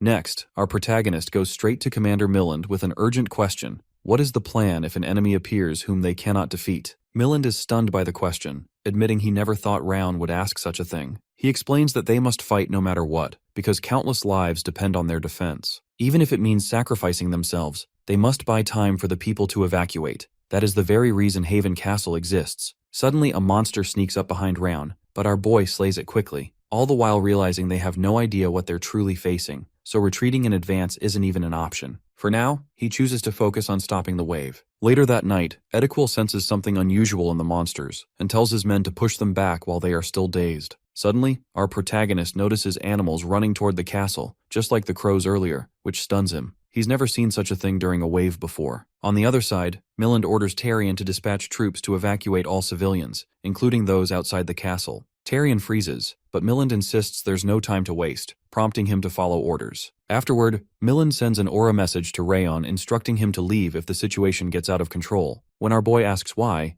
Milland says he now understands what our boy meant earlier and urges him to protect his life, insisting he has a higher future ahead. He assures our protagonist that his deeds will never be forgotten by Haven Castle. However, Rayon grits his teeth, unwilling to abandon everyone, determined not to let the people die while he escapes. He refuses to run away alone. Suddenly, he senses a terrifying presence and realizes, with a chill, that more than 12 hours have passed without sunrise. Then, a horned figure approaches the castle, muttering that it feels cold and tired and is sick of everything. Having awoken, it claims it has no choice but to erase everything. Our boy freezes in fear at the sight of this figure, and Wrath appears, admitting that Rayon has been slow to sense the threat. Wrath finally reveals that the figure is Sloth, the receiver, a demon lord on Wrath's level and the monarch of laziness. Milland's arm begins to tremble with hopelessness, utterly shocked that such a being could exist. Our boy is stunned to see even Milland, who has reached the level of a master, reacting in such a way. He realizes that, because Milland is a master, he can sense the difference between himself and Sloth much more clearly. Wrath appears and points out that Sloth has grown even stronger than he was in the demon world. Our hero demands to know why Sloth is here, since he thought Wrath was the only one to descend into the human world. Wrath avoids explaining at first, claiming Rayon's level is too low to understand, but then relents and explains why Sloth has appeared. Over the past year, Wrath says, all the conflicts, small and large, including Eden's attacks, sent tremors all the way to the peak of the mountain, awakening Sloth from his sleep. Sloth had been drifting in and out of slumber, but now he is fully awake. Wrath decides to share a story, noting that the demon world is a land of endless carnage and desire, where openly sleeping makes you an easy target. Yet Sloth, who cannot stop sleeping, managed to become a demon lord. He would eliminate anyone who disturbed his sleep or challenged him, slaughtering all who tried to talk or fight him for 1,000 years until he became a lord. Now, Wrath explains, Sloth is here to erase everyone who disturbed his slumber. When our protagonist asks if there's any way to stop Sloth, Wrath explains that if someone like himself or Rayon's grandfather was present, Sloth would avoid a fight. Our hero notes that doesn't Sloth destroy anyone who wakes him? Wrath clarifies that if a fight drags on too long, Sloth can't sleep, which he hates even more than being awakened. Rayon frowns, realizing Sloth makes every decision based on his sleep. Suddenly, Wrath gives our boy two choices. Either give Wrath full control of his body to stop Sloth, or face complete annihilation. Wrath asserts that only these options exist if our protagonist wants to save everyone. Our hero is forced to consider what to do, knowing that if he gives Wrath control, humanity might face the worst-case scenario, the descent of two demon lords. He decides, if it comes down to it, he will allow Wrath to take over only with the condition that he blocks Sloth. Just as our hero is about to agree, Milland approaches, expressing deep gratitude. Ever since Rayon arrived, Milland says, things have improved, and the way our hero led during the last wave proved to be reliable. Now Milland wants to set an example for everyone else, so he begins to channel his aura through his sword. Milland declares that he has accomplished all he needed and lived long enough, but Rayon's era is yet to come. Our boy can achieve far more in the future. Inspired by Milland's bravery, Rayon feels ashamed for thinking of giving up. He gathers his own aura, preparing to fight, and tells the commander that it is too much to handle alone, so he will stand by his side. Our boy yells for everyone to evacuate, saying Milland has given the order. Tyrion protests from behind, refusing to leave the two of them behind and insisting on fighting to the end. Milland shouts at Tyrion, pointing out that he can barely stand, so his duty is to save at least one more person. This is their purpose. Reluctantly, Tyrion orders all units to leave the castle walls and open the south gate. Every moment that Milland and Rayon hold on is a chance to save another life. The soldiers begin to retreat, urging Rayon and the commander to survive. Wrath smirks, mocking their efforts as futile, since Sloth is already at the gate. Sloth mutters about being cold and tired, annoyed that people forced him to come here, then unleashes a wave of energy toward the castle, nearly knocking our hero to his knees. Rayon realizes the earlier pressure wasn't even Sloth's full strength. Wrath repeats his ultimatum. If our boy wants to block Sloth, he must surrender his body. Otherwise, annihilation is certain. Yet our protagonist isn't ready to give up. He believes there must be a way, using everything he has learned so far. He recalls everything he knows about Sloth: time, simplicity, annoyance, strength, cold, and sleepiness. Piecing it all together, our protagonist suddenly proposes a deal to Wrath. Wrath is surprised, so Rayon explains. He will take on Wrath's anger in exchange for power to face Sloth. Wrath scoffs, arguing that this is pointless and that there's no profit for him. Our boy counters that he could refuse to give Wrath his body at all. If Wrath doesn't accept, both will die. But if Rayon's method fails, he'll immediately hand over control. Wrath, frustrated, falls silent, while Milland collapses nearby. Rayon yells at Wrath to decide quickly. With no other option, Wrath relents, grumbling that our protagonist will pay for this later. As a result, Sloth feels Wrath's energy and pauses. Unexpectedly, our hero declares that a being like Sloth shouldn't cause trouble here, since this is the territory of the Lord of Wrath, and Rayon is currently the vessel holding Wrath. Wrath is left speechless, then explodes in disbelief, demanding to know how our boy became his vessel and what he's trying to pull. Internally, our protagonist admits he's punishing Wrath for constantly messing with him. Wrath is completely bewildered and demands to know why Rayon just declared that this castle is his domain. Our hero ignores the demand, offering no answer. Meanwhile, Sloth pauses, wanting to confirm if Rayon truly is Wrath's vessel. Calmly, our protagonist affirms it, adding that Wrath is presently expressing rage at anyone who would dare step foot on his territory. Inside, Wrath shouts at Rayon to stop spouting nonsense, insisting he's never said such things. But our boy thinks to himself that Wrath's protests are pointless. Sloth will only sense the wrath radiating from him, the emotion he's built up for this moment through their bet. As Wrath's vessel, Rayon tells Sloth to engrave his will in his heart right now. Drawing in a deep breath, our boy screams out as if channeling Wrath, declaring that Sloth must die for trespassing this land, and threatening that if Sloth refuses to leave, Wrath will make sure he never sleeps again. Wrath, utterly confused, asks if Rayon has gone mad, pointing out he never said anything like that. Unexpectedly, Sloth begins to worry, his mind racing with the fear that he might truly lose the ability to sleep. Seeing this reaction, our hero is amazed his plan is working and continues the act, pretending to reason with Wrath, stuttering and appearing scared, as though trying to stop Wrath from descending directly. Wrath is left in utter confusion, trying to figure out what Rayon is doing. Keeping up the charade, Rayon tells Wrath not to waste his power on Sloth since it's needed for subjugating the continent. Finally, Sloth speaks up, his gaze fixed on the bracelet our boy wears. Still, our boy sticks to his act, asking Wrath if he's going to take revenge for Sloth daring to attack his subordinates, and if he intends to follow Sloth forever to rob him of sleep. At this, Sloth freezes, contemplating the horror of being endlessly pursued and never being allowed to rest. He wonders aloud if Wrath would fight him the entire time. Deep down, Sloth realizes that if he continues to fight Wrath, he'll never be able to sleep again. Noting that a human not only holds Wrath's bracelet but also knows his deepest weakness, Sloth becomes convinced Rayon really is the vessel. Internally, Rayon marvels that he's created such an annoying dilemma for Sloth, just as Wrath described. By showing the bracelet and leveraging Sloth's greatest irritation, things unfold exactly as he hoped. Introducing himself again, our hero declares he is Wrath's vessel, destined to become the body for Wrath's descent. He openly tells Sloth that the reason he came is because his sleep was disturbed by the wave, then shifts the blame, explaining that Eden orchestrated everything by using monsters as pawns. Rayon insists they only defended themselves and have no idea where Eden is hiding. After a moment, Sloth says that if what Rayon claims is true, he has no reason to fight and will simply leave and sleep.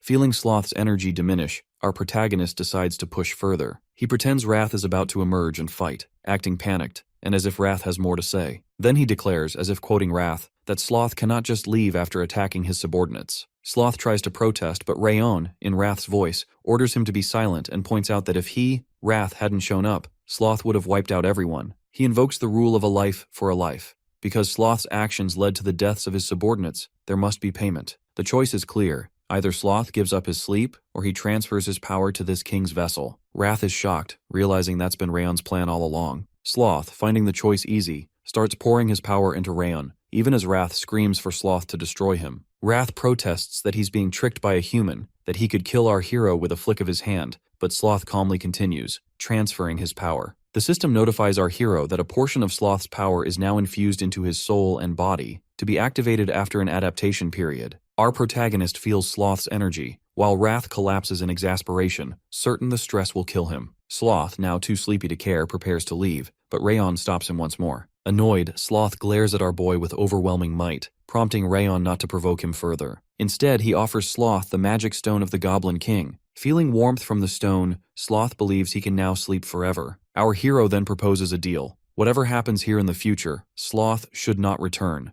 and if another wave erupts, Sloth should stop it himself. Sloth considers and says it's not difficult, asking if this is Wrath's request. Rayon clarifies that it's his own proposal, a deal to keep Sloth from appearing again. Unexpectedly, Sloth decides to offer something in return for the valuable magic stone. Raising a hand, he gives Rayon a flower bracelet, similar to Wrath's, explaining that it will help him one day. Rayon is confused as to why it must be a flower bracelet, but Sloth says it was tailored to his master's taste, then quickly departs before Wrath can harass him again. Afterward, Rayon tells himself he must not collapse until Sloth fully disappears and the sun rises over the castle. He acknowledges how dangerous it all was, while Wrath, utterly defeated, curses him. Our protagonist feels an immense sense of relief, grateful for the knowledge he had about Sloth and that he got Wrath to agree to the bet. He realizes that if the people inside the castle had stayed conscious, he wouldn't have been able to pull off this gambit. As the hopeless night ends, the sun finally rises with Sloth's disappearance, bringing the nightmare to a close. As the sun rises, Milland and the rest of the soldiers awaken gradually.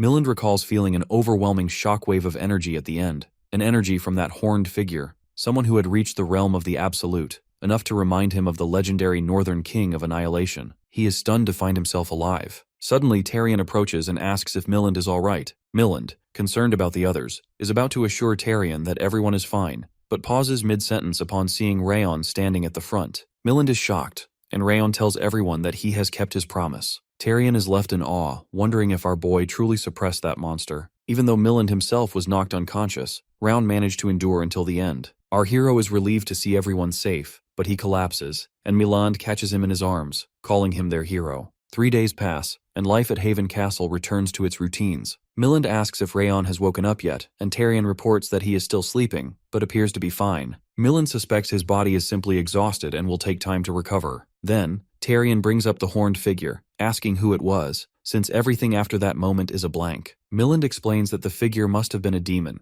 The aura was ominous and cruel, definitely demonic energy. Such a powerful shockwave could only come from a demon king. Milland admits that unless someone like the Northern King of Annihilation were present, no one could fight off a demon king. The question remains, how did Rayon manage, with all of them surviving? Ediquil suggests that perhaps Rayon negotiated with the demon king, since defeating one outright is impossible, and negotiation seems the only option. Ediquil believes our boy must have offered up his body and soul to save everyone. Milland recalls hearing the word negotiation while unconscious, and Ediquil wonders aloud if Rayon really sacrificed himself for all their sakes. Now he is even more curious about our hero's true identity. Finally, Milland admits that Rayon is of Ziggart blood. Ediquil remarks that only someone from the 6 emperors or 5 demons could display such talent at 16. Rayon too had suspected Rayon wasn't ordinary, and now it makes sense if he is a Ziggart. Milland feels deeply indebted to Rayon for all he has sacrificed, and is determined to support him from now on. Eventually, Rayon wakes up and recognizes the familiar medical room, guessing things must have turned out for the best if he's alive. As he sits up, he notices Yua asleep beside his bed, a bucket of water and towels nearby, making him wonder if she's been nursing him the whole time. Even though she didn't know when he would wake, she cared for him without rest. Oddly, Rayon doesn't feel any exhaustion. On the contrary, he feels completely refreshed, his senses sharper than before. Suddenly, Wrath asks if he feels lighter and starts yelling, calling Rayon a fraud because his head feels strange, not his body. Instead of arguing, our boy thanks Wrath for saving him, but Wrath thinks he's being mocked and threatens him. Wrath wonders if Rayon is the only person capable of fooling 2 demon lords, and calls Sloth the stupidest demon king for being tricked too. He yells that it makes no sense for Rayon's soul to grow just from holding out against Sloth for a few minutes. Confused, Rayon checks his stats and finds multiple rewards, with many skills upgraded. He realizes he never had a chance to review them before fainting, but now he sees something strange. Due to the trait Sloth, his stats will increase while sleeping. Both Wrath and our boy are stunned by this revelation. Now Rayon understands why he feels so refreshed. His sleep was equivalent to 24 hours of training. He's delighted to have gained even more than expected, while Wrath fumes at Sloth for not eliminating him. Wrath demands to know Rayon's exact stats, and our boy replies that his stats have increased by about 11. This leaves Wrath speechless, then furious, exclaiming at how much our hero has gained from him. Rayon, smiling, says his stats are rising again thanks to Wrath's anger. Just then, Yua wakes up and Radin enters the room. Both ask if Rayon is feeling alright, and he reassures them that they are worrying too much. Radin mentions that Commander Milland wants to see him. Later, our protagonist greets the commander, who is relieved to see him fully recovered, and says that he's never seen anyone heal so quickly, predicting our boy will surpass him soon. Rayon humbly says he was just lucky, but Milland insists he shouldn't be so modest. Then, apologizing for the timing, Milland asks about how he dealt with the demon. All eyes fall on Rayon, who thinks to himself that these people don't really know much about demon kings, and might drive him out if they suspect he has any connection to demons. As he tries to think of an excuse, Milland cuts him off, saying Rayon is not obligated to answer. This confuses our hero, but Milland continues, explaining they know the monster was a demon king, and they believe Rayon negotiated with him to make him leave. They assume Rayon used his body and soul as bargaining chips to save everyone. Our boy is speechless as Ediquil and Tarion agree, saying it seems like a selfless act to negotiate with a demon king. Feeling things are spiraling, our hero is at a loss, while Wrath shouts that it was Sloth who gave up his soul, not Rayon, and that a demon king would never want a human soul. Milland rises and declares that since Rayon has sacrificed so much, they must repay him in turn. He and all the captains pay their respects, declaring that Haven Castle stands behind him, and that he only needs to ask if he ever needs anything. Rayon, after a moment, says there's one thing he would like, a sparring match with Commander Milland before returning home. Time continues to pass until Rayon finds himself just a week away from graduation. Thanks to Sloth, our protagonist has grown accustomed to his body's increasing strength, gaining a deeper understanding of his new abilities, and now his physical condition is at its absolute peak. Today, he heads to the arena to spar with Milland, and the gathered crowd shouts encouragement, urging him to defeat the commander before he leaves. Milland asks if he's ready, and our boy assures him that he's thoroughly prepared, having awaited this moment. Without further delay, Milland declares the match will begin. Our hero immediately senses the overwhelming aura of Milland, the master of Haven Castle. He takes the initiative, charging forward to strike, but the commander blocks the attack with ease. They exchange a series of swift strikes and blocks, each move echoing across the arena. Ediquil feels the shockwaves from their fight, while Tarion, closely observing, is stunned to see Rayon, still only an expert, pushing the commander this far. Tarion remarks that Rayon's growth and achievements are unmatched,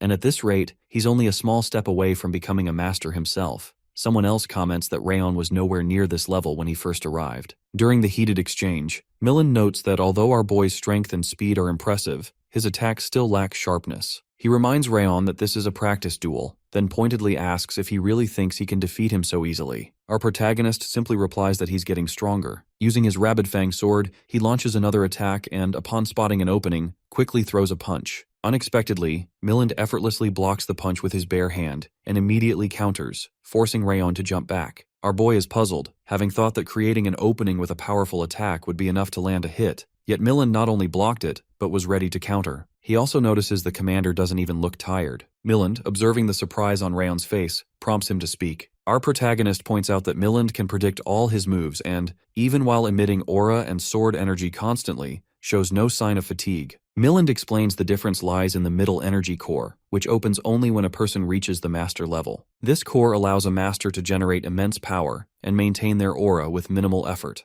Milland admits that Rayon stands at the highest level among experts, but hasn't yet become a master, so in a match of stamina and power, he cannot win. This revelation stuns our hero, who now witnesses firsthand the true advantage of the middle energy core and the real power of a master. A smile spreads across Rayon's face. When Milland asks why, our boy explains that he's happy to see a path forward. There's still so much for him to learn. In response, Milland decides to show Rayon what mastery truly means. Gathering his full strength, he prepares to unleash his signature skill, Ice Dragon's Bane, a technique that once destroyed the Ice Dragon alongside the Ice-Horned Sword. Milland unleashes the technique, while our hero refuses to dodge, believing this is a rare opportunity to learn and test his progress. He activates his own skill in response. Milland, curious, asks the name of the technique. Our protagonist, combining the results of his training at Haven Castle with the memories of the Thousand Flames technique gained after fighting Sloth, introduces his strongest move as the 10th flame of the Thousand Flames technique, Fire Dragon's Breath,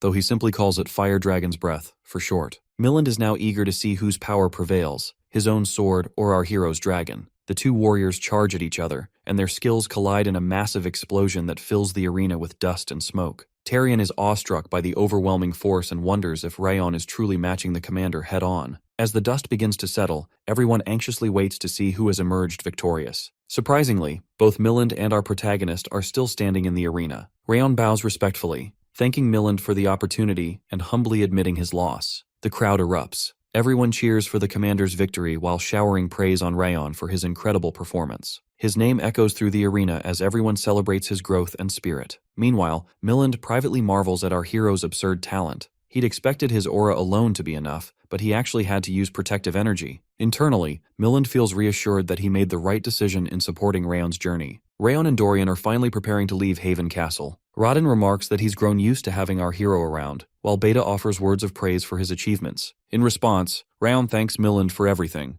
Milland tells him to take care of himself. Tyrion encourages our hero to visit anytime he wishes, and Bento expresses hope that their paths will cross again. Next, Edequil steps forward, and our boy playfully asks if Edequil plans to bully the patrol squad again. Edequil immediately denies it, but Rayon laughs, admitting he was only joking and that it was an honor to fight alongside him. They shake hands, both expressing wishes to grow even stronger. As Rayon and Dorian depart, the soldiers gather to thank them and bid a heartfelt farewell. Outside the gates, Dorian explains their route. If they head straight and don't stop, Rayon will make it in time for graduation. Suddenly Yua appears, breathing heavily from rushing over. Seeing her, our boy admits he was disappointed not to see her before leaving, but is glad for the chance now. Yua apologizes for being late, explaining she was preparing food for their journey. Wrath, ever hopeful, wonders if it includes pineapple pizza. Rayon expresses his gratitude, and Yua quietly mentions she has a favor to ask. When Rayon gives her his attention, she hesitates, and ultimately decides not to say anything yet,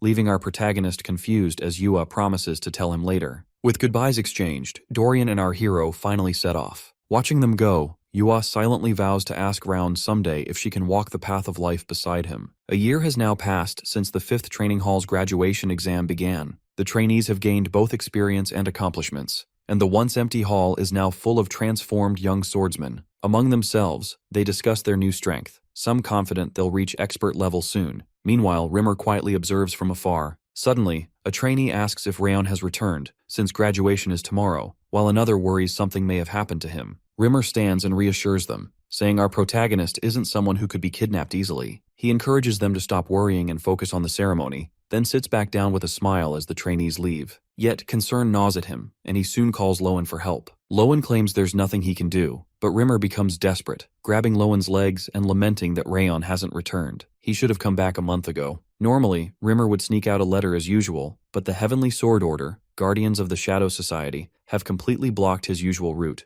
even rigging the ceiling with traps. Lowen wishes he could help but says he can't get any information about our boy, since Glenn classifies anything about him as top secret. Rimmer, growing frustrated, grumbles that if Glenn cares that much, he should at least show some affection for his grandson. Exasperated, Rimmer resolves to ask Glenn directly. He promises Lowen he'll share whatever Glenn tells him, and then marches off, while Lowen anxiously watches toward the inner residence. Shortly after, Glenn furiously unleashes his power to deal with Rimmer. At the Ziggart Central Martial Hall, Karun receives a report that Rayon might be dead. According to his assistant, our boy was supposed to return a month ago, so a group was sent to check on him, but they never reached Havun Castle due to an unexpected wave. The crisis was eventually stopped, but with no word from Rayon, the assumption is that he's either gravely injured or dead. Karun also hears that Rimmer, anxious, went to see Glenn. Karun, however, is secretly glad that our boy is gone, without him needing to do anything about it. The assistant wonders if Eden attacked, since Rayon protected Haven Castle from the Blue Spirit, and Karun speculates that, as a nuisance to Eden, Rayon may have been targeted as well. Still, the assistant isn't certain Rayon is truly dead. Karun reflects on the graduation exam, explaining that Rimmer's test is meant to assess a trainee's early progress and determine if they qualify as swordsmen. The process takes several days to a week, so even if Rayon returns tonight, he won't be able to participate. Karun looks forward to seeing our hero's disappointment when he learns he's failed. As his assistant leaves, Karun muses to himself that he had wondered how to deal with our boy. But now, this is the end, though he admits Rayon was, at least, an entertaining presence. The 5th training hall graduation ceremony day has finally arrived. Sylvia, standing on the side, is worried about her son, and believes that if this ceremony continues, he will be disqualified. Her maid assures her that the ceremony won't start without the head trainee. On the other hand, Karun feels satisfied. Meanwhile, the trainees are chatting with each other about the ceremony and the missions they completed to reach this point. Suddenly, Burn approaches and suggests they not waste time chatting since it's almost time for graduation. He advises them to stop being careless and to return to their seats, sighing as he wonders when they will act more maturely. From behind, Martha approaches Burren and mentions that he hasn't changed and is still as stiff as always. Burren notes to himself that Martha's sharp tongue hasn't changed either. She, however, doesn't care whether her words are harsh or not. Burren reminds her that it will be difficult for her after graduation if she keeps wanting to fight over everything. Martha doesn't change her attitude and claims that people will stop talking if she beats them up. This makes Burren curious about how long her confidence will last, and he looks toward the gate, wondering why Rayon hasn't arrived yet. He wonders if our boy really got ambushed by Eden or something. However, Runan believes that Rayon will surely come back because he can't lose to people like Eden. Unexpectedly, Martha says it would actually be better for her if he doesn't come, since she would become the representative instead. Runan starts yelling that our protagonist will definitely come back and tells Martha to stop speaking nonsense. Martha yells back that if he were going to come, he would already be here, while Burren tries to calm them down. Suddenly, the announcer announces the start of the graduation ceremony and instructs all trainees to move to their assigned positions. The announcer then announces the arrival of Zyghart's eternal son, the rightful owner of the North, Patriarch Glenn Ziggart. Everyone yells to greet the Patriarch. Afterwards, Rimmer nervously requests Glenn to wait since 2 trainees haven't returned yet. Glenn refuses, stating that everyone was notified that the graduation would be in February. If they haven't come back by now, they are simply not qualified to graduate. He wonders aloud if Rimmer is suggesting a delay because those 2 haven't returned. Reluctantly, Rimmer announces that they are proceeding with the graduation, which will be conducted by the Patriarch and all the family elders. Before the ceremony starts, they begin the final roll call. Rimmer announces that there are 43 students in total, with 41 present and 2 missing. The trainees murmur among themselves, realizing the ceremony may actually start without Rayon. Rimmer completes the roll call and announces the start of the graduation ceremony. The gates are about to close, but for some reason they stop, leaving the trainees wondering. Fortunately, Rayon and Dorian finally reach the hall, and Rimmer sighs in relief. Our hero announces his arrival, and his friends come to greet him. He apologizes for being late, while his friends say they thought he would fail. Dorian quietly mentions that he is also there. Rimmer is glad that our protagonist returned safely and tells him to get to his spot. As Rimmer guides our boy to his place, Karun stops them. He explains to Glenn that the other trainees came a month ago and have already proven their qualifications, while Rayon has just returned. Since his qualification hasn't been verified, Karun argues that he should not graduate right now. However, Glenn states that the decision should be made by the instructor, based on Rayon's conduct over the past year. Karun insists he is sure Rayon wouldn't make everyone wait just to prove his qualifications. Rimmer, however, declares that he can prove his qualifications right now. Suddenly, Rimmer and Karun clash with their swords, their auras flaring. Everyone is stunned to see how much our protagonist has grown over the past year. Rimmer declares that swordsmen speak with their swords. Their auras mix and shoot up into the sky, bursting like fireworks. The crowd is delighted, while Karun is shocked by how easily Rayon blocks Rimmer's attack. He is left wondering what could have happened to our hero in the past year. Rayon tells Karun that this must be enough evidence. Unable to do anything else, Karun sits back, clicking his tongue. Next, Rimmer asks Glenn if they should start the ceremony now. Glenn points out the state of the training ground and mentions that he will ask questions about Rayon after the ceremony, but gives Rimmer permission to proceed. Rimmer sends head trainee Rayon to the front and begins the final roll call. 43 trainees in total, all present, with no absentees. With that, the graduation ceremony of the 5th Training Hall's trainees begins.